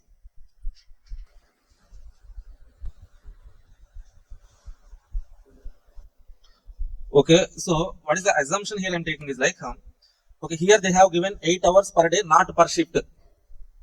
Okay, if they have given 8 hours per shift means 3 shifts into 8 hours into 5 days a week. Okay, 50 weeks I would have multiplied. But so in the question itself, 8 hours per day, 5 days a week. Okay, 50 weeks now. So that's why I have taken this one. Okay, 2,000 hours. 2,000 hours. Capacity question is there. Less capacity question. Capacity question 19%. 2,000 into 19%. How much? 380. So capacity is 1620 hours. Machine capacity. Machine capacity. Point number 1. Number of machines required. Machines required. That is equal to 6,480,000 divided by 1620. 371. Okay. Point number 2, additional machines required.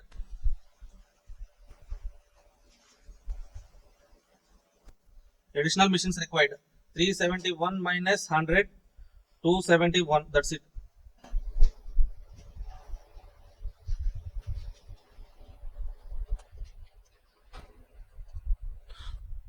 Okay, so this problem you need to understand the concept. Actually, this question was asked in June 25 attempt. That means in December attempt they will not ask the same question. They will not ask definitely. But okay, maybe they will ask on the same concept by changing some numbers. So that's why we have discussed. Then done, completed. Any doubts?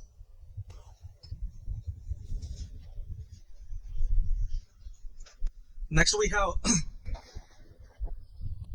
location selection question, EOQ question. That's it. EOQ, location selection. Let's go to that particular.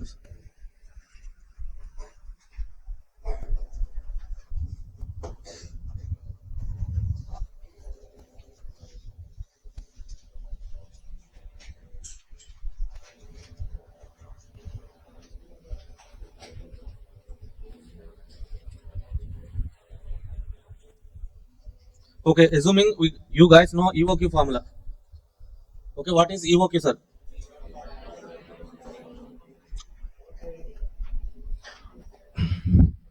Okay, economic order quantity. The ordering quantity which minimizes the total raw material cost. That is economic ordering quantity.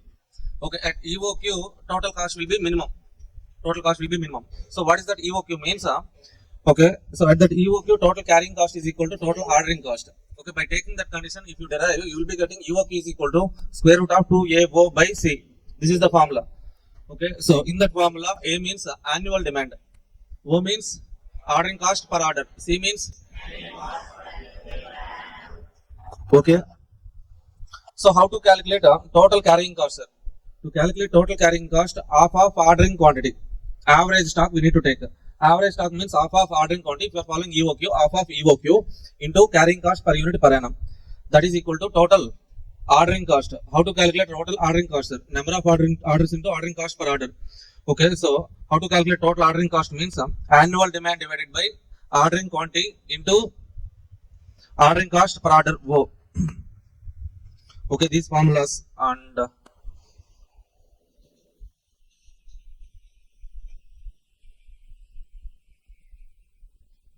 stock is reorder level. Reorder level means what, sir? Maximum lead time consumption. How to calculate the maximum lead time consumption? Okay, so maximum lead time consumption plus so maximum consumption per day during lead time into maximum lead time. Maximum consumption into maximum lead time. You will get a reorder level. So if standard deviation information is also given, we have to take the standard deviation. How to take add that standard deviation means Z into standard deviation of lead time. Okay, lead time consumption, maximum consumption per day into maximum lead time days plus Z into standard deviation of lead time. Okay, so and maximum level. What is the formula for maximum level? Reorder level plus reorder quantity minus minimum consumption into minimum lead time. Okay, so minimum level that is equal to reorder level minus normal lead time into normal consumption, or else average lead time into average consumption. Average level, maximum level plus minimum level divided by 2, or else half of ROQ or else EOQ plus minimum level, or else half of ordering quantity plus safety stock. These formulas.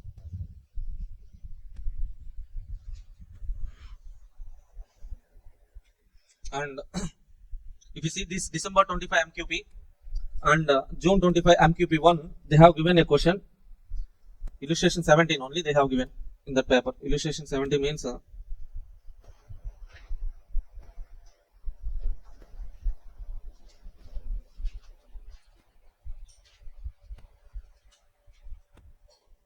page number 2.7.4, illustration 17. Let's do this question, sir. Read this question once.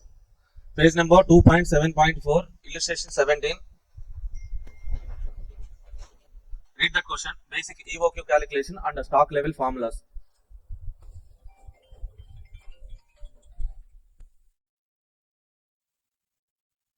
So ready, Papa? Okay. See. Illustration 17. MS Tubes Limited are manufacturers of picture tubes of TV. The following are the details of their operations during 2001. Average monthly market demand. Market demand means what, sir? Finished good demand. Okay. So 2000 tubes. Ordering cost 100 rupees per order. Inventory carrying cost 20 rupees. 20% per annum. So can you tell me the inventory carrying cost per unit per annum? 20% of purchase price. How much? Okay, discounting alternative is also there. Okay. Inventory cost 20%. On original price, take 20%. You will get carrying cost per unit per annum. Cost of tubes 500 per tube. 500 into 20%. How much?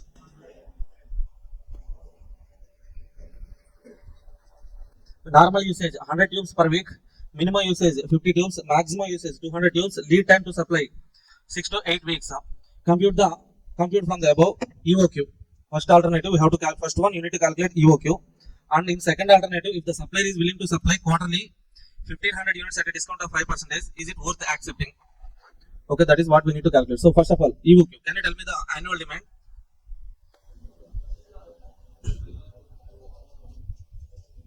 Annual demand 5,000. So the most of the students, what the mistake they will do is like monthly market demand 2000 into 12 months. Okay, they will calculate annual demand like 24,000. Done. Gone to Assam. Okay, here this is finished good demand. Raw material demand, annual demand we need to calculate. For that they have given information like 100 tubes requirement per week. How many weeks? 52 weeks. Okay, annually 52 weeks into per week consumption 100, 5,200 is the demand, annual demand A value. Okay, ordering cost per order O equal to 100 rupees. Carrying cost per unit per annum C is equal to, okay, 500 into 20%, again C is also 100. Okay, what is EOQ? 2A O by C, square root of 2 into A, 5,200 into O, 100 divided by 100 square root. How much? 1 or 2 units. Okay, 1 or 2 units is what? EOQ. So before considering the discount alternative. Say for example, if the supplier is willing to supply 1500 units at a discount of 5%. Okay, read this point once again. Supplier is willing to supply quarterly 1500 units at a discount of 5%. Is it worth accepting? Okay. So here, so let's say for example, where is the quotient calculation? Yes.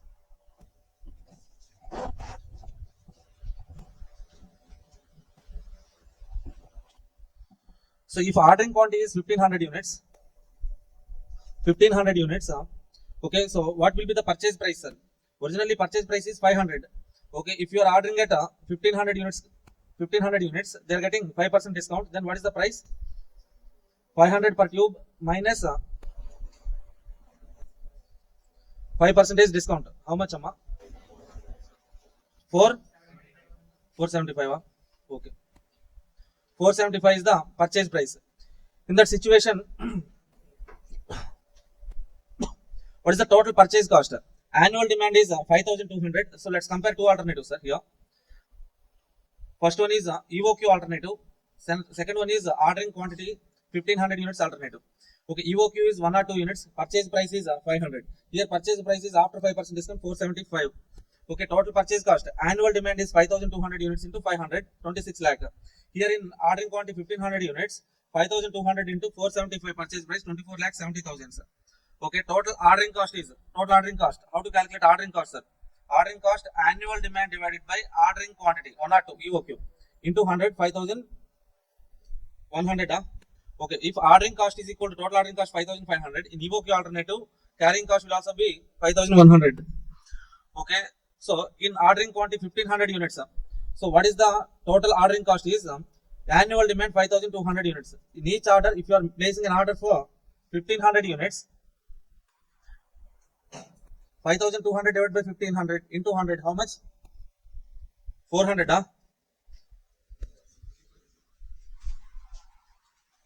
Decimals are not. 1 minute.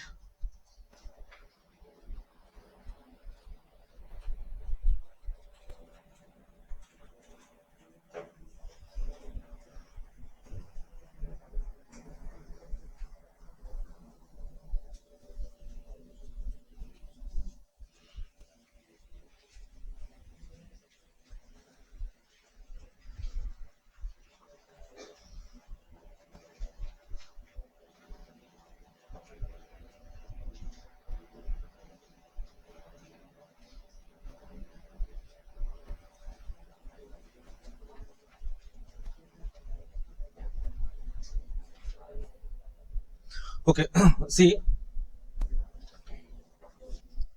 here 5200 divided by 1500 means how much? 3.46. Okay, 0.46 order we cannot place. No, that's why we are taking round figure 4. 4 into 100. 400 is ordering cost. So next one, total carrying cost. How to calculate the carrying cost? Half of ordering quantity into carrying cost per unit per annum. What is the carrying cost? 20% on purchase price. Purchase price is 475. Total calculation you should get 71,250.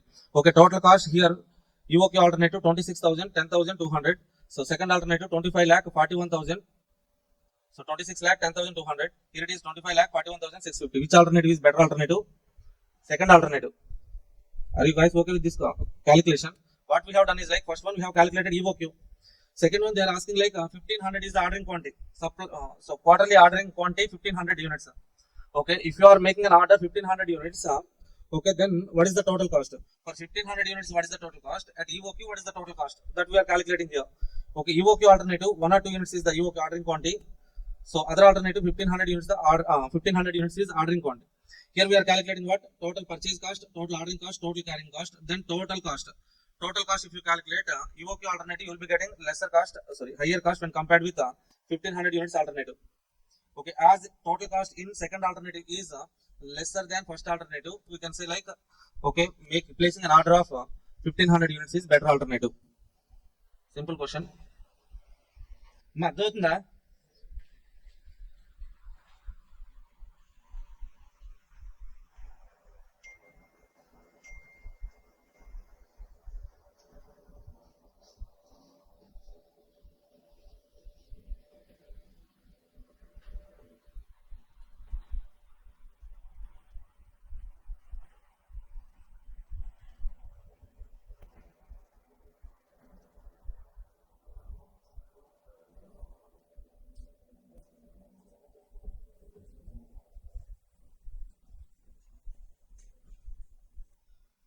Okay, next one, maximum stock level. What is the formula for maximum stock level? Reorder level plus reorder quantity plus minus minimum lead time into minimum consumption. Okay, so what is reorder level? First of all, we need to calculate reorder level now. What is the formula for reorder level? Maximum lead time consumption. Maximum lead time consumption, how can we calculate? Maximum lead time into maximum consumption per day. What is the maximum lead time? 8 weeks. Okay, so what is the maximum consumption? Maximum usage 200 tubes. That means reorder level how much? 1600. Reorder level 1600. ROQ how much, sir? ROQ how much we need to take? ROQ 1 or 2? 1 or 2? Take so 1500. Why 1500, sir? In first alternative we have compared. Okay, EOQ alternative 1500 alternative now. Okay, which alternative is giving lesser cost? 1500 units. Then reorder quantity means my point at not one simple. మనం ఈఓక్యూని వేరే alternative compare చేసినప్పుడు మనకి ఏది best అనిపించింది? 1500 unit alternative better అనిపించింది. అప్పుడు నువ్వు ఎంత క్వాంటిటీ ఆర్డర్ చేస్తావు? 1500. రీఆర్డర్ క్వాంటిటీ అంటే ఏంటి? Reorder quantity next time repeat order place చేసేటప్పుడు ఎంత అయితే నువ్వు ఆర్డర్ ప్లేస్ చేస్తావు that is called reorder quantity. Okay, reorder quantity EOQ అవ్వాలని లేదు, సో అక్కడ ఏమీ లేదు కదా. Okay, reorder quantity may or may not be EOQ. Okay, here in this particular alternative, reorder quantity is 1500 units. Okay, we have to take that 1500 units only. Okay, so if you want to take EOQ, then you have to write some note point for this ROQ place. ఈ ROQ place లో నువ్వు EOQ 1 or 2 తీసుకుంటే note point రాయి. అలా నీకు అంత doubt ఉంటే ROQ place లో 1500 రాసినప్పుడు note point రాయి. So as in the first point, okay, reorder quantity is 1500 units. Here we have taken in place of maximum stock level calculation, we have taken 1500 units. Okay, minus minimum lead time into minimum consumption. Minimum lead time how much? 6 into minimum consumption 50. So calculate that one. Maximum stock level, that is 3100 minus 2800. Okay, nice. Minimum stock level. How can we calculate this minimum stock level? Reorder level minus average consumption into average lead time. What is the average lead time? 6 to 7.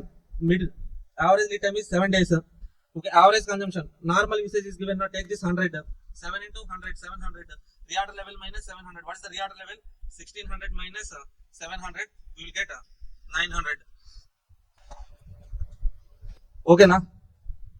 First one, EOQ calculation. Calculate EOQ. Take that formula. And they have given, so quarterly ordering quantity 1500 na. So directly, if ordering quantity is 1500, okay, so what is the total cost? Calculate. Okay. See, ఇక్కడ చాలా point ఉంది ఇక్కడ discuss చేయాలంటే. Quarterly 1500 అంటే వాళ్ళు exact question అయితే per order 1500 units అని చెప్పలేదు.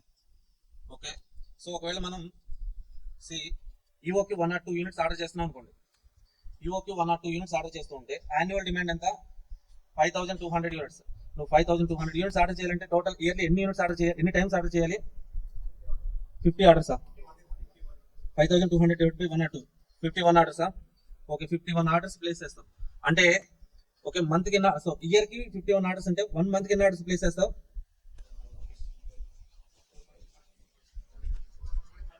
4.25 ఆర్డర్స్ ప్లేస్ చేస్తావు.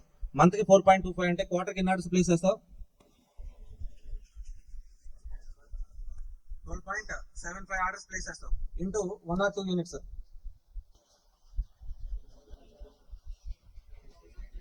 Huh? 1300 something. Okay, so if you are following EOQ, quarterly you are placing an order of 1300 units only. Okay, అప్పుడు నేను డిస్కౌంట్ రాదు. ఓకే, సో డైరెక్ట్ ఇక్కడ మనం ఏం చేస్తున్నాం అంటే if you are ordering directly 1500 units per order, so direct తీసేసుకొని total cost calculate చేస్తున్నాం. ఓకే,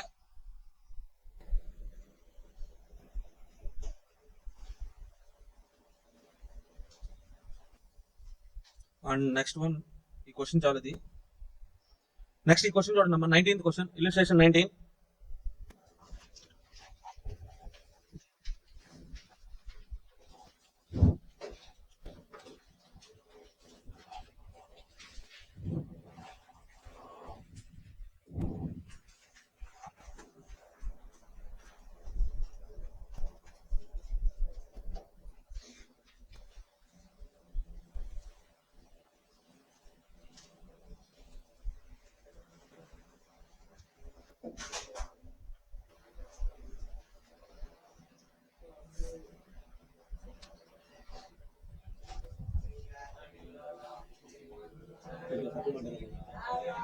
ఏంటి? Okay okay,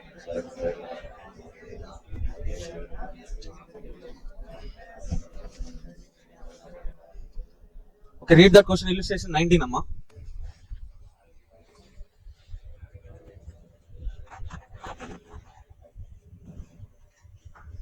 Okay, see, a company is planning to manufacture a household cooking range, has to decide on the location of plant. 3 locations are being considered: Patna, Ranchi, Dhanbad. The fixed cost of 3 locations are estimated to be 30 lakhs, 50 lakhs, 25 lakhs per annum respectively. The variable costs are 300, 200, 350 units respectively. Okay, the expected sales of the cooking range is 700 per unit. Sorry, sales price. Expected sale price is 700 per unit. Find out the range of annual production or sales volume for which each location is most suitable. Okay, 3 locations are there. 3 locations. What are the 3 locations? Patna, Ranchi, Dhanbad. Okay. So at these 3 locations, whatever the production you produce at these 3 locations, your selling price is 700 only.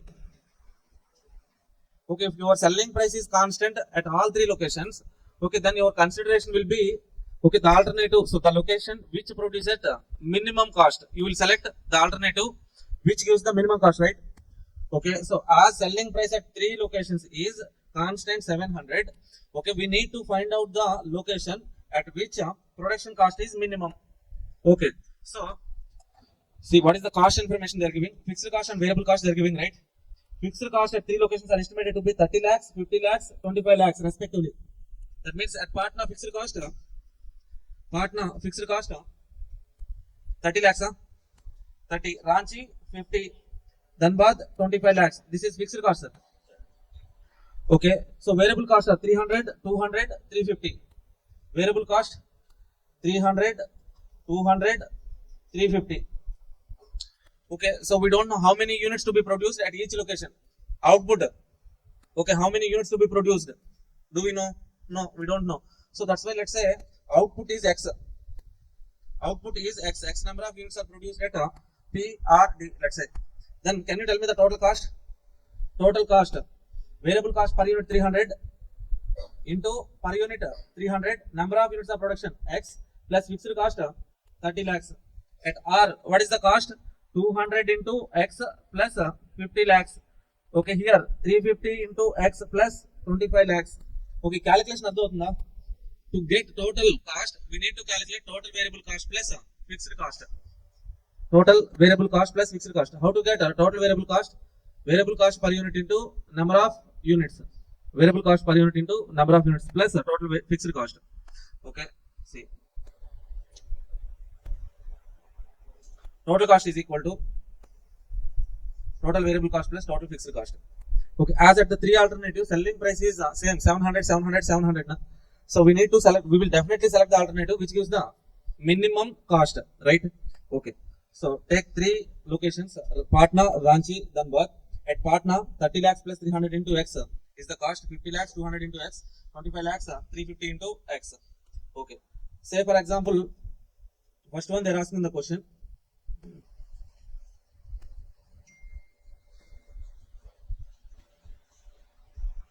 See, 1 minute. I'll show you the question.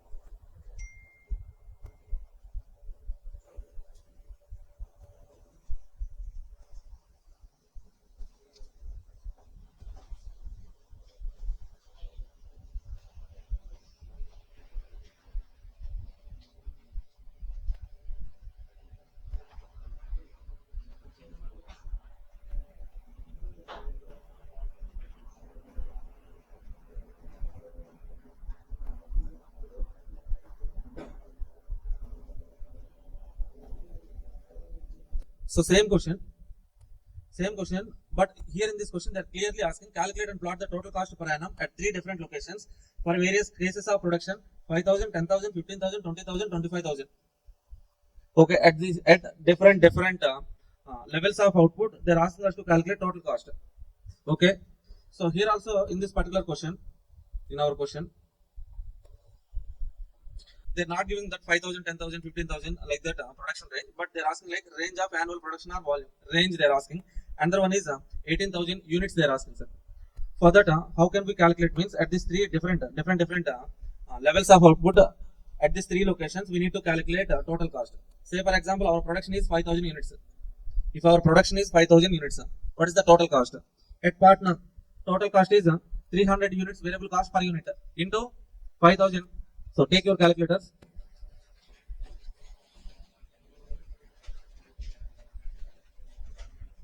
Okay, first of all, equation okay na meeku x anedi enduku తీసుకున్నా అనేది. Okay, so total variable cost per unit into number of units. That's why I'm writing x. Say for example, our production output is 5,000 units. Then at Patna, 300 into 5,000. How much? Plus 30 lakhs. Total 45 lakhs. 45. Okay, at Ranchi, 200 into 5,000.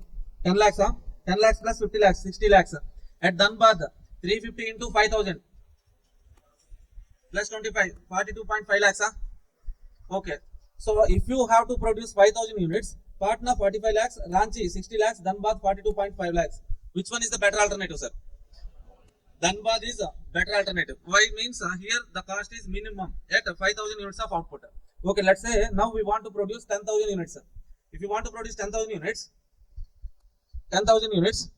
so what is the cost? 300 into 10,000 plus 30 lakhs, total 60 lakhs. 200 into 10,000, that means 20 lakhs plus 50 lakhs, 70 lakhs. Okay, so 35 lakhs plus 25 lakhs, 60 lakhs. So which one is the better alternative? Patna or Dhanbad? Anyone is okay. Okay, next one, 15,000 units. If our output is 15,000 units, 300 into 15,000 plus 30 lakhs, 75, yes. 200 into 15,000 plus 50 lakhs, 350 into 15,000 plus 25 lakhs, 77 lakh 50,000, right? Okay, then which alternative, better alternative? Patna, 75 lakhs. If our production is 18,000, sir, why 18,000, sir? In the question clearly they are asking us to calculate at 18,000 units which alternative is better alternative. So that's why we have taken 18,000 cost. At 20,000 cost. 25,000 cost. Okay, see, for 5,000 units, Dhanbad better alternative. For 10,000, Patna. 15,000, so 10,000 Patna or Dhanbad. 15,000 Patna. 18,000 Patna. 20,000 Patna or Ranchi. 25,000 Ranchi. Okay, now we have to write the conclusion like this. Units, best location. 5,000 Dhanbad. 10,000 both. Okay, like this we have to write the conclusion, sir. Are you okay with this problem? This was given in one time MQB. And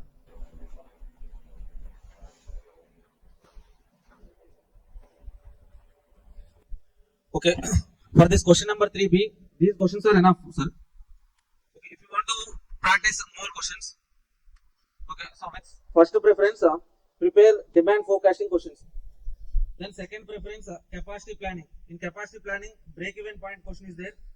Break-even point. Where is that break-even point question? Yes, this one. This break-even point question. And so number of machines calculation. Capacity question. Third one, EOQ calculations. EOQ based. So EOQ based on stock levels question. This particular location selection. Okay, prepare these models with first preference. Then if you have time, then go for plant layout question, sir. Plant layout question, one question is there. Two questions are there in plant layout. A question idea on the okay, load distance. See, yeah, this one. In the question they will be giving some original layout. We need to calculate the distances between two or multiple departments. Okay, so see, this is the format in the existing planning. Distance, frequency, distance into so frequency will be given in the question. Okay, frequency, number of trips into distance, load distance we have to calculate. Okay, proposed plan also we need to calculate distance and frequency, load distance we calculate. Total the alternative which gives a minimum load distance is the best layout. Okay, problem idea on the yes, we need to calculate load distance for multiple alternatives. How to calculate load distance, sir? Distance into frequency. Say for example, in present layout, what is the distance between A and C? 1. A to E, A to F, A to D, A to B, 1. Like that, we write the distances. Okay, let's say A to B, what is the frequency? 0. Okay, A to C, distance is 1, frequency is 90. Okay, A to B, A to C, A to D, A to E, A to F. Okay, like that, we will. So for each pair of departments, we calculate distance and we take this frequency values. Okay, multiply distance with frequency, you will get a load distance, calculate total load distance. So first of all, these questions. Next, the plant layout question. Okay, these questions are enough to write this question number 3B. Okay, with this we have done with OM 3A, 3B, 4A, 4B, 5A, 5B completed. Okay, so if you want to write this 2A and 2B, for 2A read chapter number 1, maximum 3 questions. Easy question, I think. Question number 2B, chapter number 3 and chapter number 5, theory questions. Okay, so if you want to write this question as well, so with first preference, prepare these questions, theoretical questions. Okay. మీకు list ఇచ్చారు కదా, ఆ list check చేసుకొని so afternoon మీరు ఏం చేస్తారంటే ఈ problems మళ్ళీ ఒకసారి ప్రిపేర్ అవ్వండి. రిమైనింగ్ ఏదైనా అడిషనల్ క్వశ్చన్స్ ఉంటే అవి కూడా జస్ట్ ప్రాక్టీస్ చేస్తూ ఉండండి. ఆఫ్టర్నూన్ 4 or 5 నుంచి మనం ఈ చాప్టర్ నెంబర్ 10 డిస్కస్ చేద్దాం. చాప్టర్ నెంబర్ 10 ఇక్కడ మనకు ఉంటాయి ఒక 10 క్వశ్చన్స్ అలా ఉంటాయి, 10 to 12 questions. We will discuss these questions.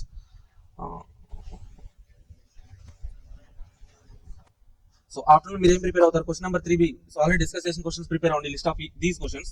Then if you have time, okay, so then again go to question number 2A, 2B, read the questions if you want to write those questions, or else once again prepare 3A, 3B, 4A, 4B, 5A, 5B from OM. Okay, SM part chapter number 9 completed. Okay, if you have read that chapter in yesterday study hours means fine. Okay, or else at least once again go through those questions. Afternoon session we will discuss this chapter number 10. Okay, with that we will complete maximum we will cover 5 questions. 5 questions. Tomorrow we will discuss MCQs. Thank you all. Bye. Yes, hi, hello everyone. Welcome back to BCCA.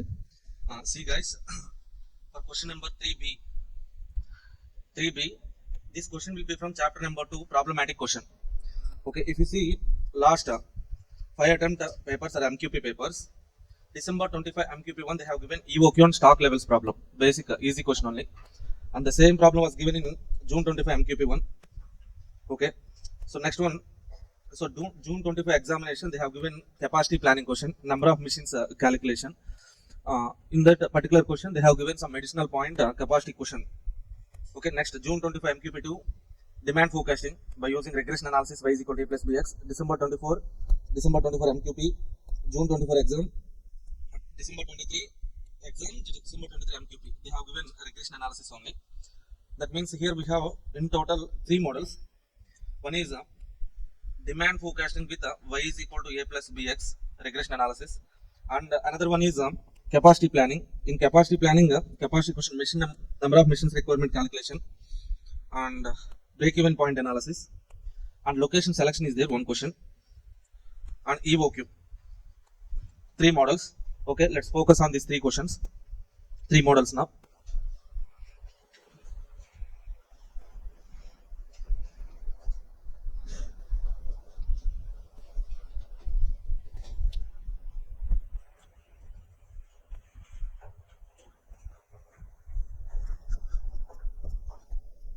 See, in chapter number 2, operations planning. Okay, our first concept here in this chapter number 2 is demand forecasting.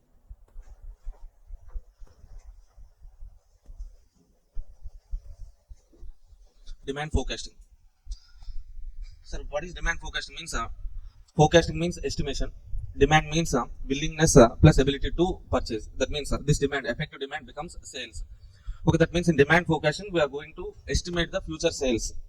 Okay, so why we need to estimate future sales, sir? Okay, so if you want to start a business, or else if you have already started a business, okay, the basic requirement is like you need to analyze.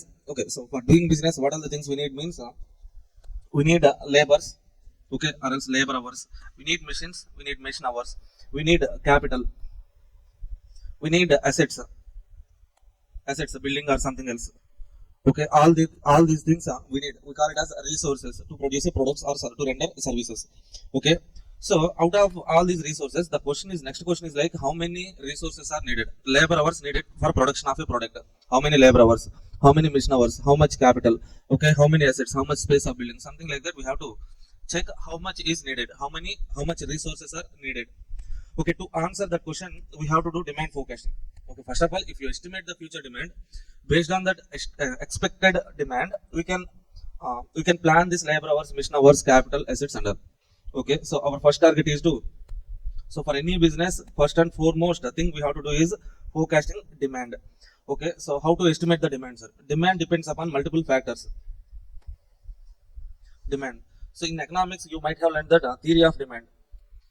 Okay, in theory of demand depends upon different factors. What are that factors, sir?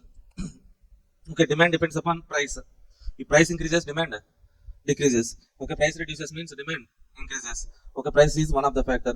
Okay, income of the consumer. Okay, so population in particular area, population, and price of relative goods, price of substitute goods, price of complementary products. Okay, like that many factors are there which influences the demand. Along with that factor, we have one more factor that is time.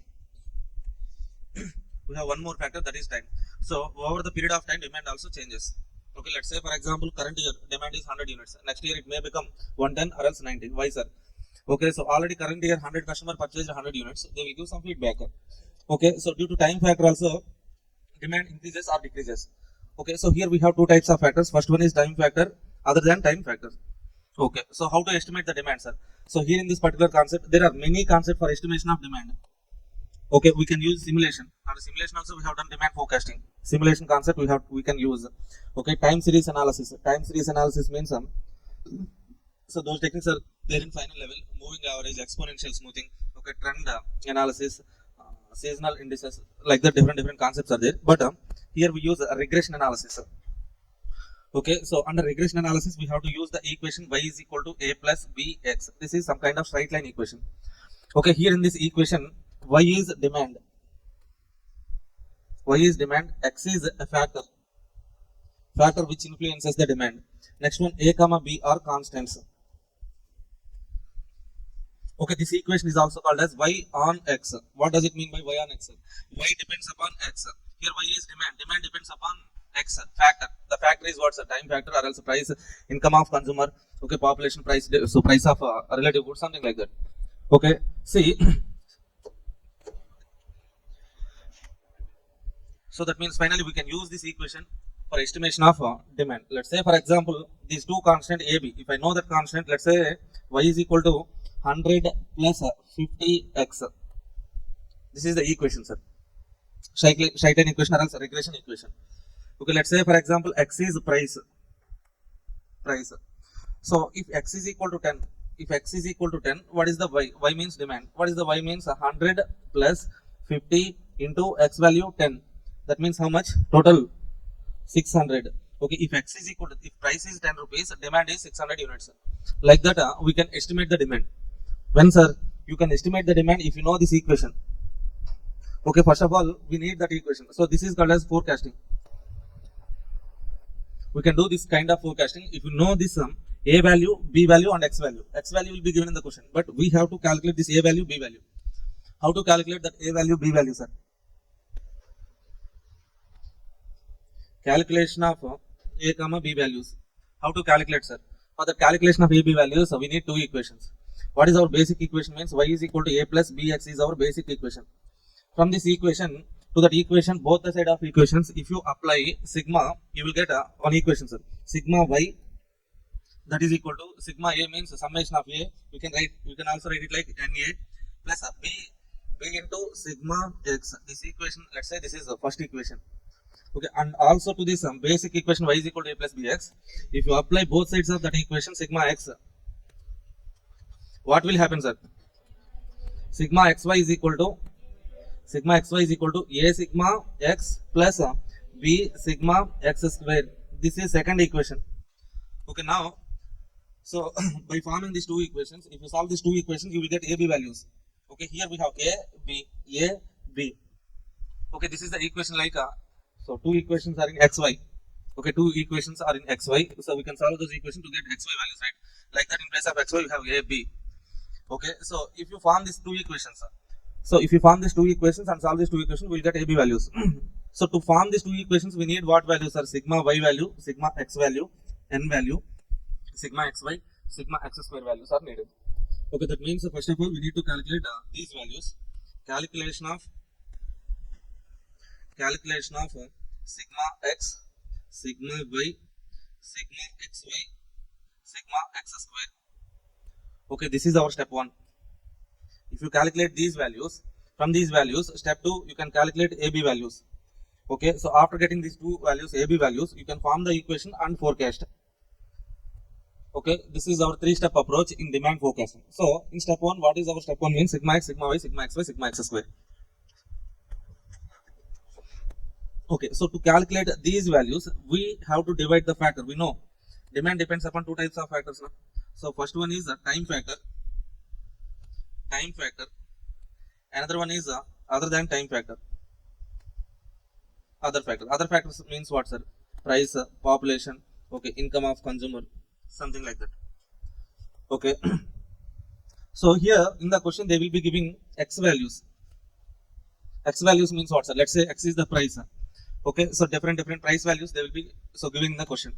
Let's say serial number 1, 2, 3, 4, 5. 1 serial number 1, 2, 3, 4, 5. 5 observations are given for X.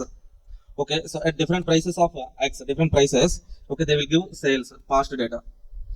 Okay, if you know X values, sigma X, total of X is nothing but sigma X. If you know some Y values, total of Y is nothing but sigma Y. Okay, next one we need what? Sigma XY, sigma X square. From these values, let's say for first observation, X is 10, Y is 20. X into Y, 200. Like that, we can calculate XY values. Total of XY is sigma XY. Okay, for these X values, you can write X square values. X square, let's say here we have 10, 5, 20, 10 square, 100, 5 square, 25, 20 square, 400. Like that, we can write X square values. We can calculate sigma X square. Okay, so in this step 1, we can calculate sigma X, sigma Y, sigma XY, sigma X square values. Substitute these values in these two equations. Solve these two equations. Okay, you can go to the forecasting. You can form the equation and do the forecasting. That's it, simple. But the problem is when they have given time factor. Time factor. Say for example, time factors are given like this. Years, they will be giving years. Past data, they will give in the question. Okay, 2020, 2021, 2022, 2023, 2024. So the data given, so for years as well as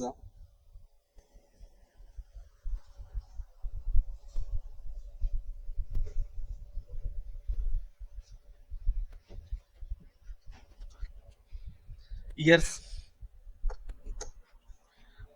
are given. Let's say sales values are given.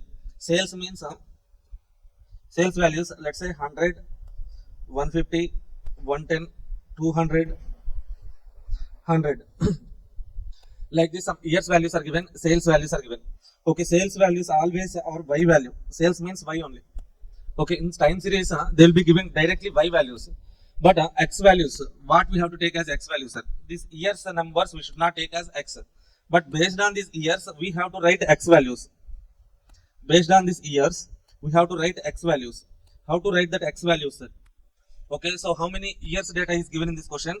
5 years data is given. Okay, so if you calculate average of years, okay, average means 20, 20 plus 21 plus 22 plus 23 plus 24. Average, you will get how much? 20.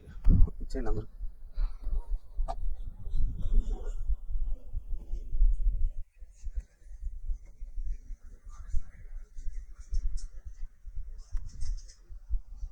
అవేంటి అండి ఒకసారి అన్నది ఏంటి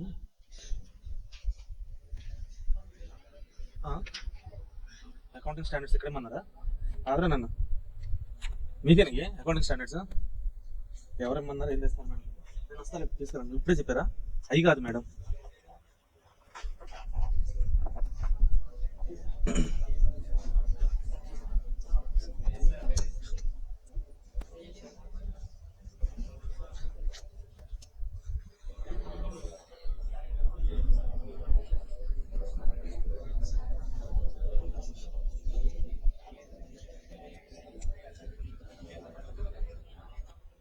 See, here they have given 5 past years.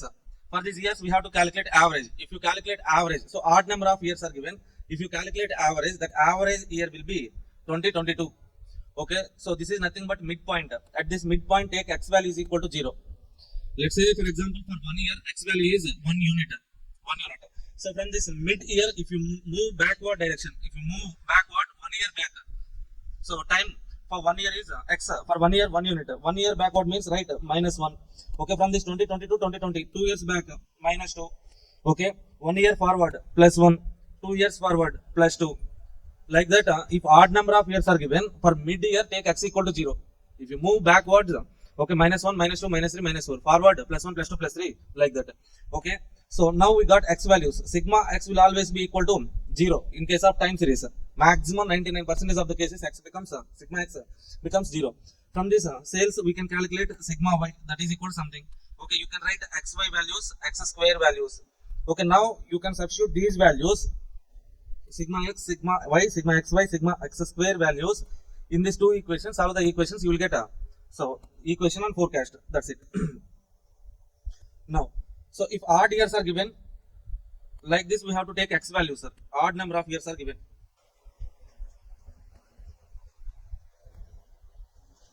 If even number of years are given, even number of years are given,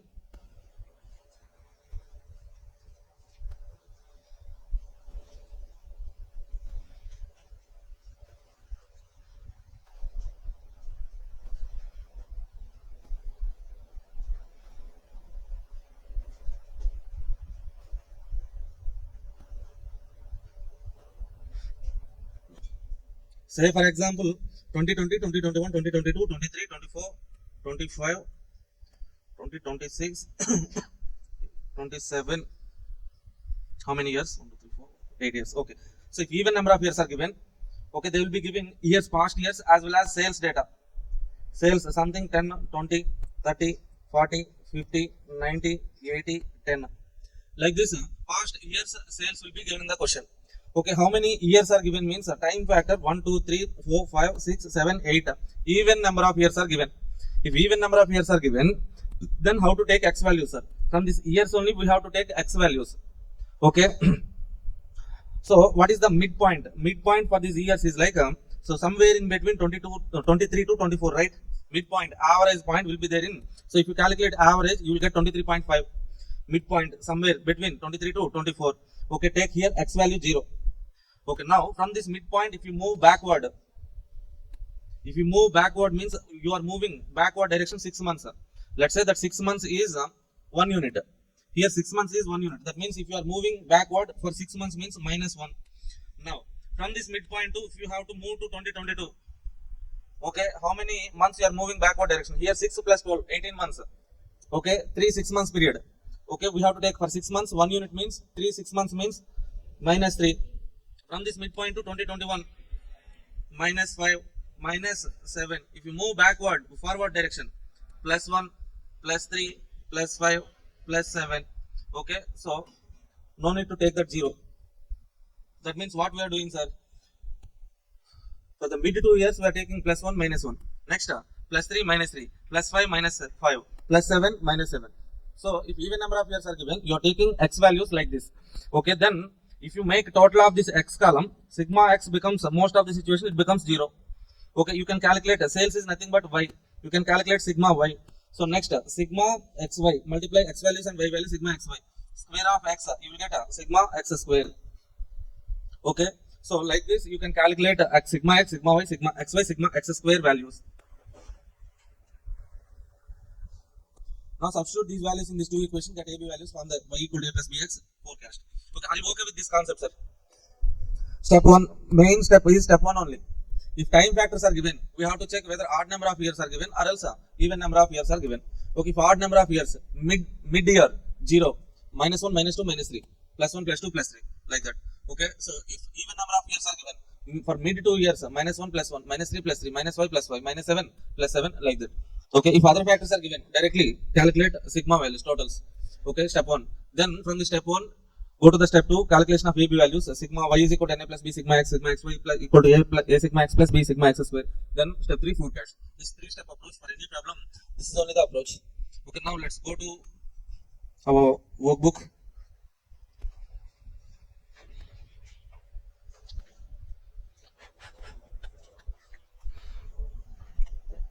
So let's do 3 problems. Odd number of years, even number of years, other factor. 3 models, enough. Okay. So now read this question, illustration 1, time factor, odd number of years. Okay. So first of all, read this question from the following time series data. Time series data, project data of sales. Project the sales for next 3 years. Okay, they have given the data for 2015, 16, 17, 18, 19, 20, 21. They are asking us to estimate the sales of 2022, 23, 24. Okay, what is our step 1? So clearly we can identify like years are given, sales are given. Time series. X is time factor. Okay, this years, from this years we have to write x values. Sales is y values. Okay, so how many years are given? 1, 2, 3, 4, 5, 6, 7. 7 years, odd number of years. Okay, now what is our step 1? Step 1, calculation of sigma x, sigma y, sigma xy, sigma x square. Okay, first column, write these years. Years, what are the years given? 15, 16, 17, 18, 19, 20, 21. For these years we have to write x values. How to write x values? What is the mid period? 2018, 0. So upside -1, -2, -3. Downside +1, +2, +3. X values are taken. Okay, so total of X is sigma X is 0. Y values given in the question 80, 90, 92, 83, 94, 99, 92. Make a total of it once. 630, right? Okay, then calculate X square values. -3 square 9, -2 square 4, -1 square 1, 0 square 0, 1 square 1, 2 square 4, 3 square 9, total 28. Okay, next one sigma xy, sigma x into y. -3 into 80, -240, -2 into 90, -180, -1 into 92, -92, 0 into 83, 0, 1 into 94, 94, 2 into 99, 198, 3 into 92, 276. Total we are getting plus 56. That means in the step 1 itself we got what? Sigma x equal to 0, sigma y equal to 630, sigma x square equal to 28, sigma y xy is equal to 56. Okay, from these values go to step 2. What is our step 2? Calculation of AB values. For that we need two equations. What is our equation 1? Sigma y is equal to NA plus B sigma x. N means what, sir? Number of observations or else number of years. Here how many years are given? 7. N is equal to 7. Okay. So second equation sigma xy is equal to A sigma x plus B sigma x square. Okay. Substitute all those values. You can. So as sigma x is equal to 0, it's easy to solve those equations. See, for example, let's say, let's do that calculation. What is our equation 1? Sigma y is equal to Na plus B sigma x. Sigma x already 0 na. Okay, this term becomes 0. Then to calculate A is equal to what? Sigma y by n. What is sigma y? 630 divided by n equal to 7. 630 divided by n means number of observations or number of years. A equal to 90. Okay, next one. What is our second equation? Sigma xy is equal to A sigma x plus B sigma x square. Already sigma x is 0 na. This term becomes 0. Okay, sigma xy is equal to, okay, A sigma x, the term becomes 0 na, plus B sigma x square. B is equal to sigma xy by sigma x square. What is sigma xy? 56 divided by sigma x square 28. How much? 2. Exactly 2. Okay. Okay, in step 2, calculation of AB values. We got A value 90, B value 2. So what is our last step? Step 3, forecasting. You have to form the equation y is equal to A plus bx. A is equal to how much, sir? 90 plus B is equal to how much, sir? 2x only. Okay, so now we have to forecast for what?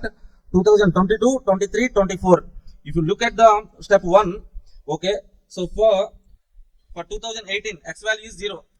2019, x is 1. 20, x is 2. 21, x is 3. Next, can you tell me x value for 2022? For 2022 year, x value is 4. 23, x will be 5. 24, x value 6. Now take x value 4, 5, 6, substitute in this equation. Okay, for y 2022, 90 plus 2 into x value, how much? X value 4 for 4. So calculate 9, y23, 90 plus 2 into 5. So 24, 90 plus 2 into 6. Calculate and you will get y values. Are you okay with that concept? Okay, done. Easy problem. Next one, go to illustration 2, time factor, even number of years.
Okay, see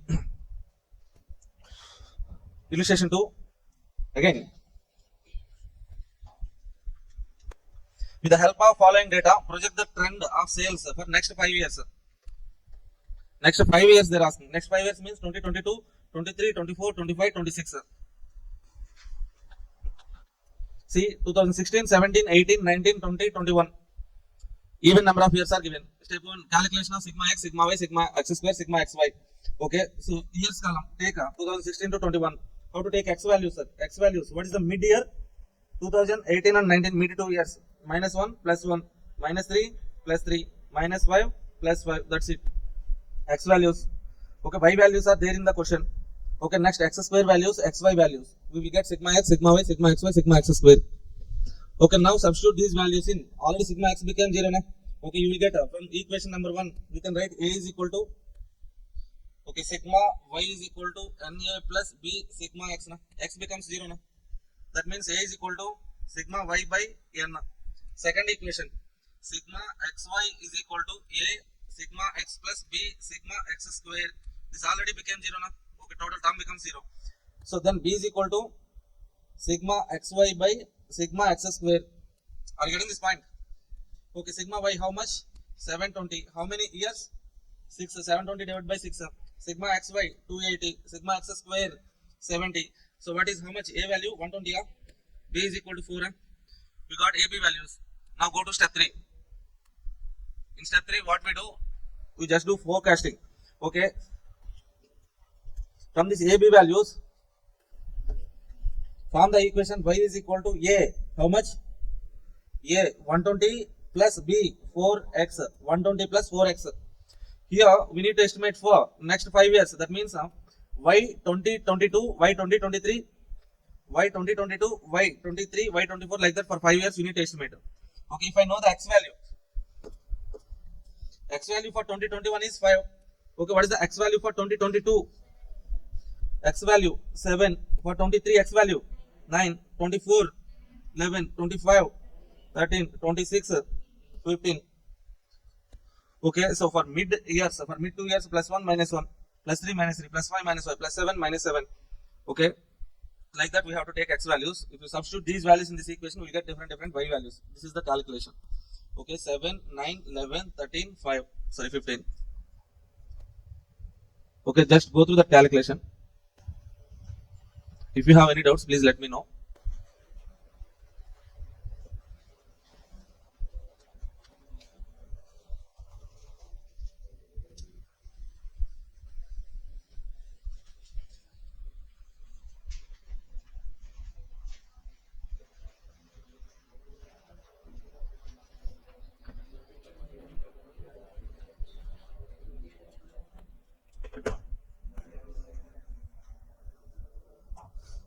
Then easy questions only, time factor easy. Next one, other than time factor, sir. Okay, illustration 3, read that question once. Okay, let's practice this question. Okay, read that question, take your pens and papers. Okay, those who are watching live, or else those who are watching this video on YouTube, okay, please read this question, pause the video, try this question. If you are not getting the answer, then resume the video.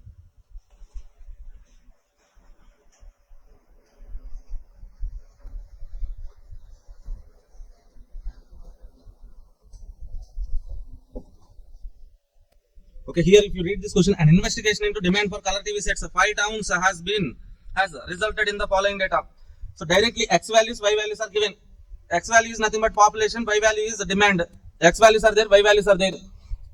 Fit linear regression of y on x, estimate the demand for CTV, color TV for 2 towns with a population of 10 lakhs and 20 lakhs. The 10 lakhs, 20 lakhs, we use the 10 and 20 at the step 3, in step 3. But so what is our step 1? Calculation of sigma x, sigma y, sigma xy, sigma x square. Okay, x values are there, y values are there, total of x. Okay, 5 plus 7 plus like that. So calculate sigma x, sigma y, sigma x square, total, sigma xy total. Step 2, form 2 equations and solve. You will get AB values. Then go to step 3. Form the equation with the AB values. Then take x equal to 10 one time. So you will get y value. Another time, x equal to 20 lakhs. Then you will get y value. So that's it. That is how we have to do forecasting. Start doing this problem. Okay, so in step 2, form the equations and try to solve that equations. If you are not able to solve, I will explain. Okay, please try, please. Yes. So in this question, first step 1, calculation of sigma x, sigma y, sigma x square, sigma x y. Okay, simple. X values are there, y values are there. Multiplying x into y, x y. So x with x square. We got x, sigma x 45, sigma y 67, sigma x square 455, sigma x y 655. Now, so we have to, in step 2, we have to calculate AB values. For that, we need to form two equations. What are the two equations? See, first equation is sigma y is equal to Na plus B sigma x. Second equation is sigma xy is equal to A sigma x plus B sigma x square. We have to solve these two, form the equations first of all. First equation, sigma y is equal to 67. N how much? Number of observations, 1, 2, 3, 4, 5 observations are there. N is 5. Okay. So next, sigma x is 45, B sigma x. So first equation, equation number 1. Next equation number 2, sigma xy, how much? 655 is equal to, so A sigma x 45A plus 455B. This is equation number 2. Now, how to solve these two equations? That is the question. How can we solve these two equations? So let's rewrite these two equations. 5A plus 45B is equal to 67, right? Equation number 1. Second equation, 45A plus 455B, that is equal to 655, equation number 2. So two equations are there, equation number 1 and equation number 2. Okay, how to solve, sir? How can we solve these two equations? Means we can make A coefficient equal. In first equation, A coefficient is 5. In second equation, A coefficient is 45. We can make these two coefficients equal. How can we make that two coefficients equal? Means multiply first equation with 9. Okay, 9 into 5, 45A plus 9 into 45, 405B, 67 into 9, 603. That is nothing but 9 into equation number 1, right? Okay, now subtract from second equation this 9 into equation number 1. 45 minus 45 cancel. 455 minus 405. 45 B. So this is how much? 50 minus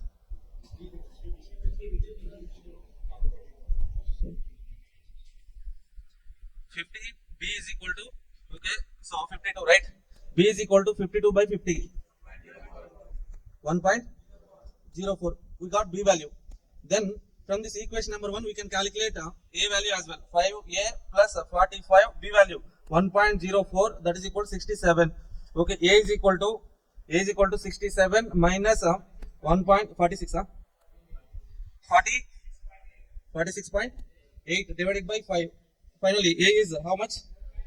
4.04. We got A value 4.04, B value 1.04. AB values we got. Now form the equation. Y is equal to 4.04 plus 1.04 x. We got Y value. Okay, so we got the equation. From this equation, we have to do what they are giving. In the question, they are asking us to calculate if x equal to 10, x equal to 20, how much is the y? Okay, so when x equal to 10, substitute in this equation, in x plus 10, we will get y equal to 14.44. Okay, so second time, take x equal to 20, then calculate y value, that is 24.84. That's it, demand forecasting. When other factors are given, you have to solve two equations. Now coming to last one model is there, sir, missing years. Okay, in this question, look at this question. The following table relates to the tourist arrival in India during 2016 to 22. Years 16, 17, 18 is missing, 19, 20 is missing, 21, 22. Okay, so two missing years are there. In this situation, how to take x values, sir? Okay, generally write all the years here. Let's say 16, 17, 18, 19, 20, 21, 22. What is the mid year here? So mid period is 19. For that, x value will be 0, minus 1, minus 2, minus 3, plus 1, plus 2, plus 3. Okay, 2018 is not there. 2020 is also not there. We can take x values like 0, minus 2, minus 3, plus 2, plus 3. Right? Okay, so years, 5 years are there. X values, 2018 is not there. Don't write that one. Okay, 2020 is also not there. We don't need to write that one as well. Okay, so for remaining year 16, x value minus 3. For 17, x value minus 2. For 2019, x is 0. For 2021, x is plus 2. 2022, plus 3. Okay, now y values are directly given in the question. Okay, x square values we can calculate, xy values we can calculate. Same. So the next question is what is n value, sir? N value. So whether we have to take including missing years, all the years number we have to take, or else only given number of years. Okay, so only in the question they have given 5 years only, no? Take n equal to 5. But in this calculation they have taken n is 7. That is wrong, sir. This total is also some mistakes are there in this particular question. Calculation mistakes are there. So n you have to take n is 5 only. Take n value, number of years given in the question 5. Okay, if there are missing years, write that missing figures and as well x value. Okay, but in the answer you won't write so missing figures values. Okay, are you getting that point? Missing figures ఉన్నప్పుడు rough గా మనం అన్ని years రాసుకుని x values ఎలా రాసుకుంటాం చూసుకుంటాం. But ఆ missing years ఏదైతే ఉందో అది మన క్యాలిక్యులేషన్ లో రాయం. మిగతా ఇయర్స్ మాత్రం x వాల్యూస్ తీసుకుంటాం. That's it. That is one more adjustment. Now so coming to additional questions, last one question is there, sir.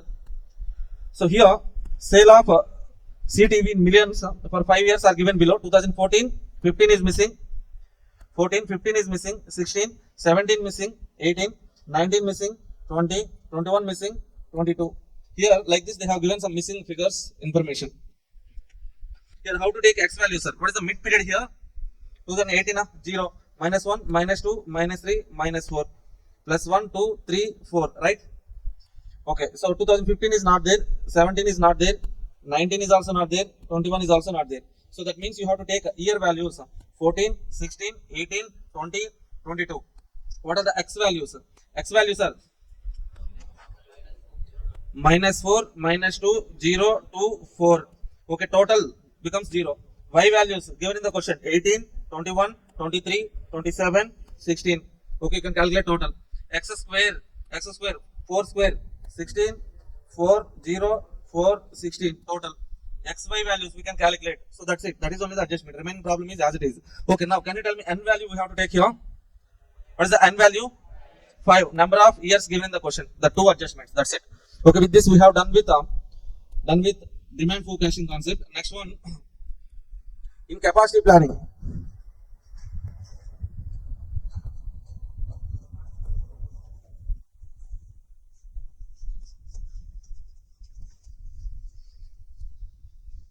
In capacity planning, total 4 concepts are there. Okay, break-even point concept, bottleneck concept, okay, number of missions requirement calculation, efficiency ratios. Okay, see, what is the break-even point formula, sir? Break-even point we can calculate in 2 ways. Units point of view, amount value point of view. Units point of view, break-even point is break-even quantity, that is equal to fixed cost divided by contribution per unit. What is contribution per unit, sir? Selling price per unit minus variable cost per unit.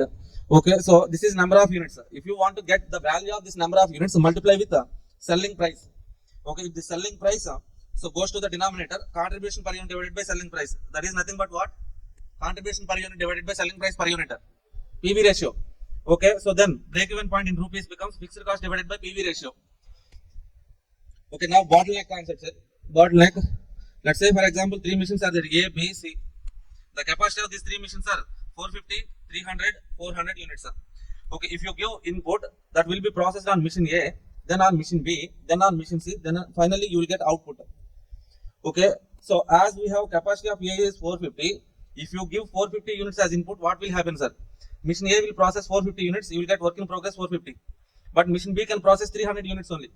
Okay, it will process 300 units only. Out of this 450, 300 minus 300 means 150 units is work in progress stock. On the stock you will be incurring carrying cost.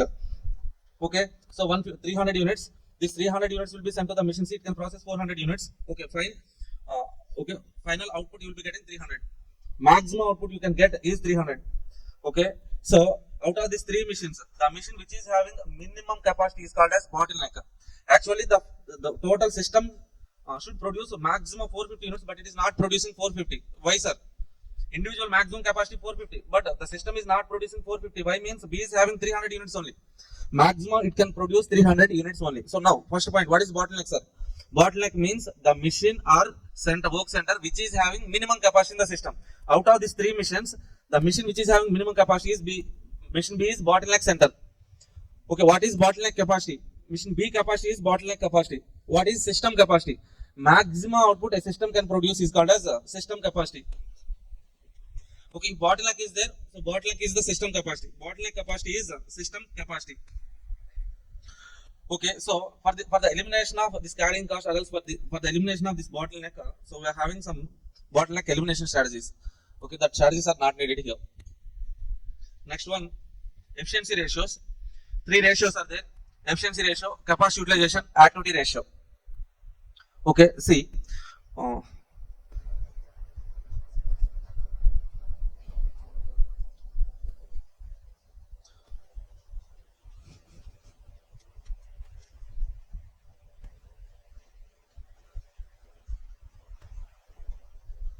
See, look at here.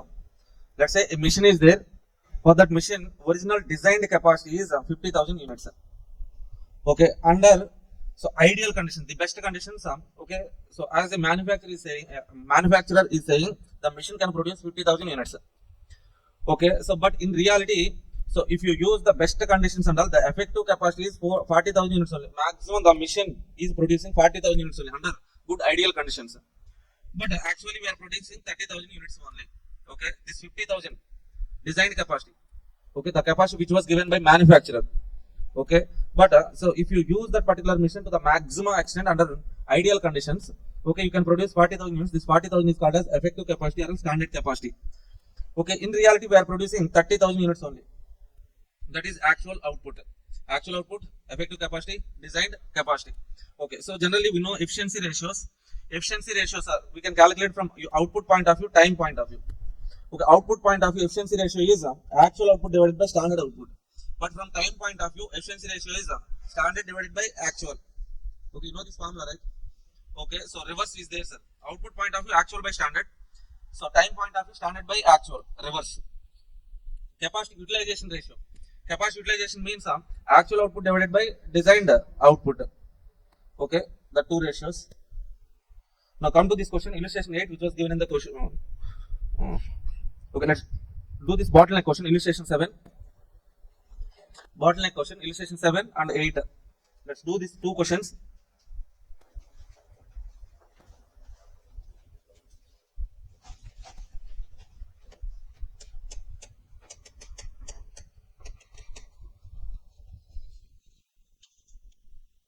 Bottleneck. A firm has 4 work centers A, B, C, D, 4 work centers. Okay, in series with the individual capacities per unit shown below. A 380, B 360, C 340, D 400. Actual output is 300 units. Actual output 300 units. Input of something. Okay, identify the bottleneck center. Can you tell me the bottleneck center here? Why C? C is having minimum capacity of 340 units only. That's why C is bottleneck center. What is system capacity? System capacity is bottleneck capacity, nothing but 340 only. What is system efficiency? System efficiency means what, sir? Efficiency ratio, output point of view. Actual output divided by standard output. Here actual output 300. Standard means maximum system capacity 340. 300 divided by 340. Okay. That's it. Next, this break-even point question is there. After that, we can go to EOQ problems. Okay, shall we do this question now? Okay, read this question once. Break-even point question.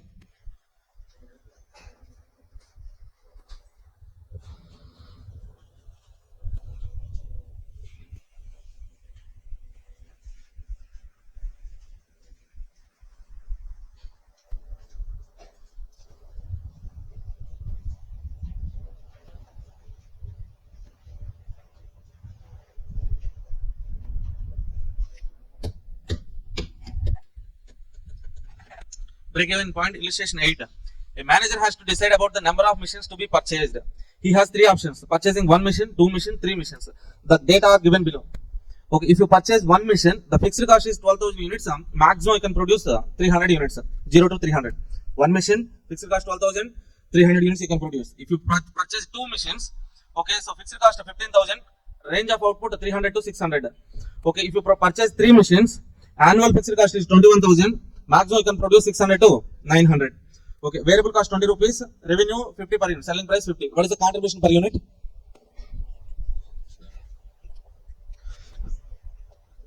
So selling price is given, variable cost is given, contribution 50 minus 20, 30 rupees. Okay, can you calculate the break-even point? Fixed cost divided by contribution per unit. Break-even point for one mission alternative. 12,000 divided by 30. 15,000 divided by 30. 21,000 divided by 30. 700. Huh? Okay, see.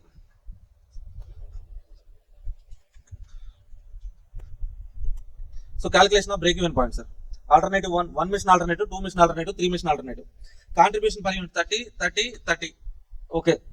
So fixed cost 12,000, 15,000, 21,000. Break-even point fixed cost divided by contribution per unit 400, 500, 700. Range of output with one mission you can produce 0 to 300 units. With two missions you can produce 301 to 600. Three missions you can produce 601 to 900. Okay. So what we have to check is like what they're asking in the question. Manager has to decide between how many number of missions to be purchased. He has three options. Okay, first option A, determine the break-even point of each range. Okay, done. Point number 1 done. If projected demand is between 600 to 650 units, how many missions should the manager purchase? Let's check which alternative is feasible alternative. Let's say for example, if I purchase one mission, what is the break-even point? 400 units. With one mission, you have to sell 400 units to achieve break-even point. But that mission can produce maximum how many units? Not a feasible alternative. Break-even point is not within the production range, so not feasible. Next one, go to the third alternative. Second alternative, break-even point within the range. Yes. Third alternative, break-even point also within the range. Okay. No. Demand. How much is the demand, sir? In the question they are saying like demand is 600 and 650 units, sir.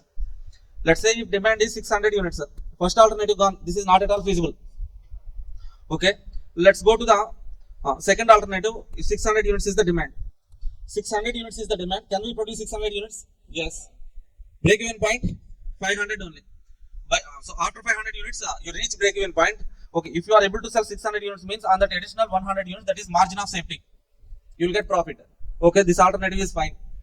Okay, now third alternative, sir. In this third alternative, break-even point is 700. What is our demand? Okay, so even if you can produce maximum till 900 units, we are not having break-even point of so demand of 700 break-even point. This is also not a best alternative.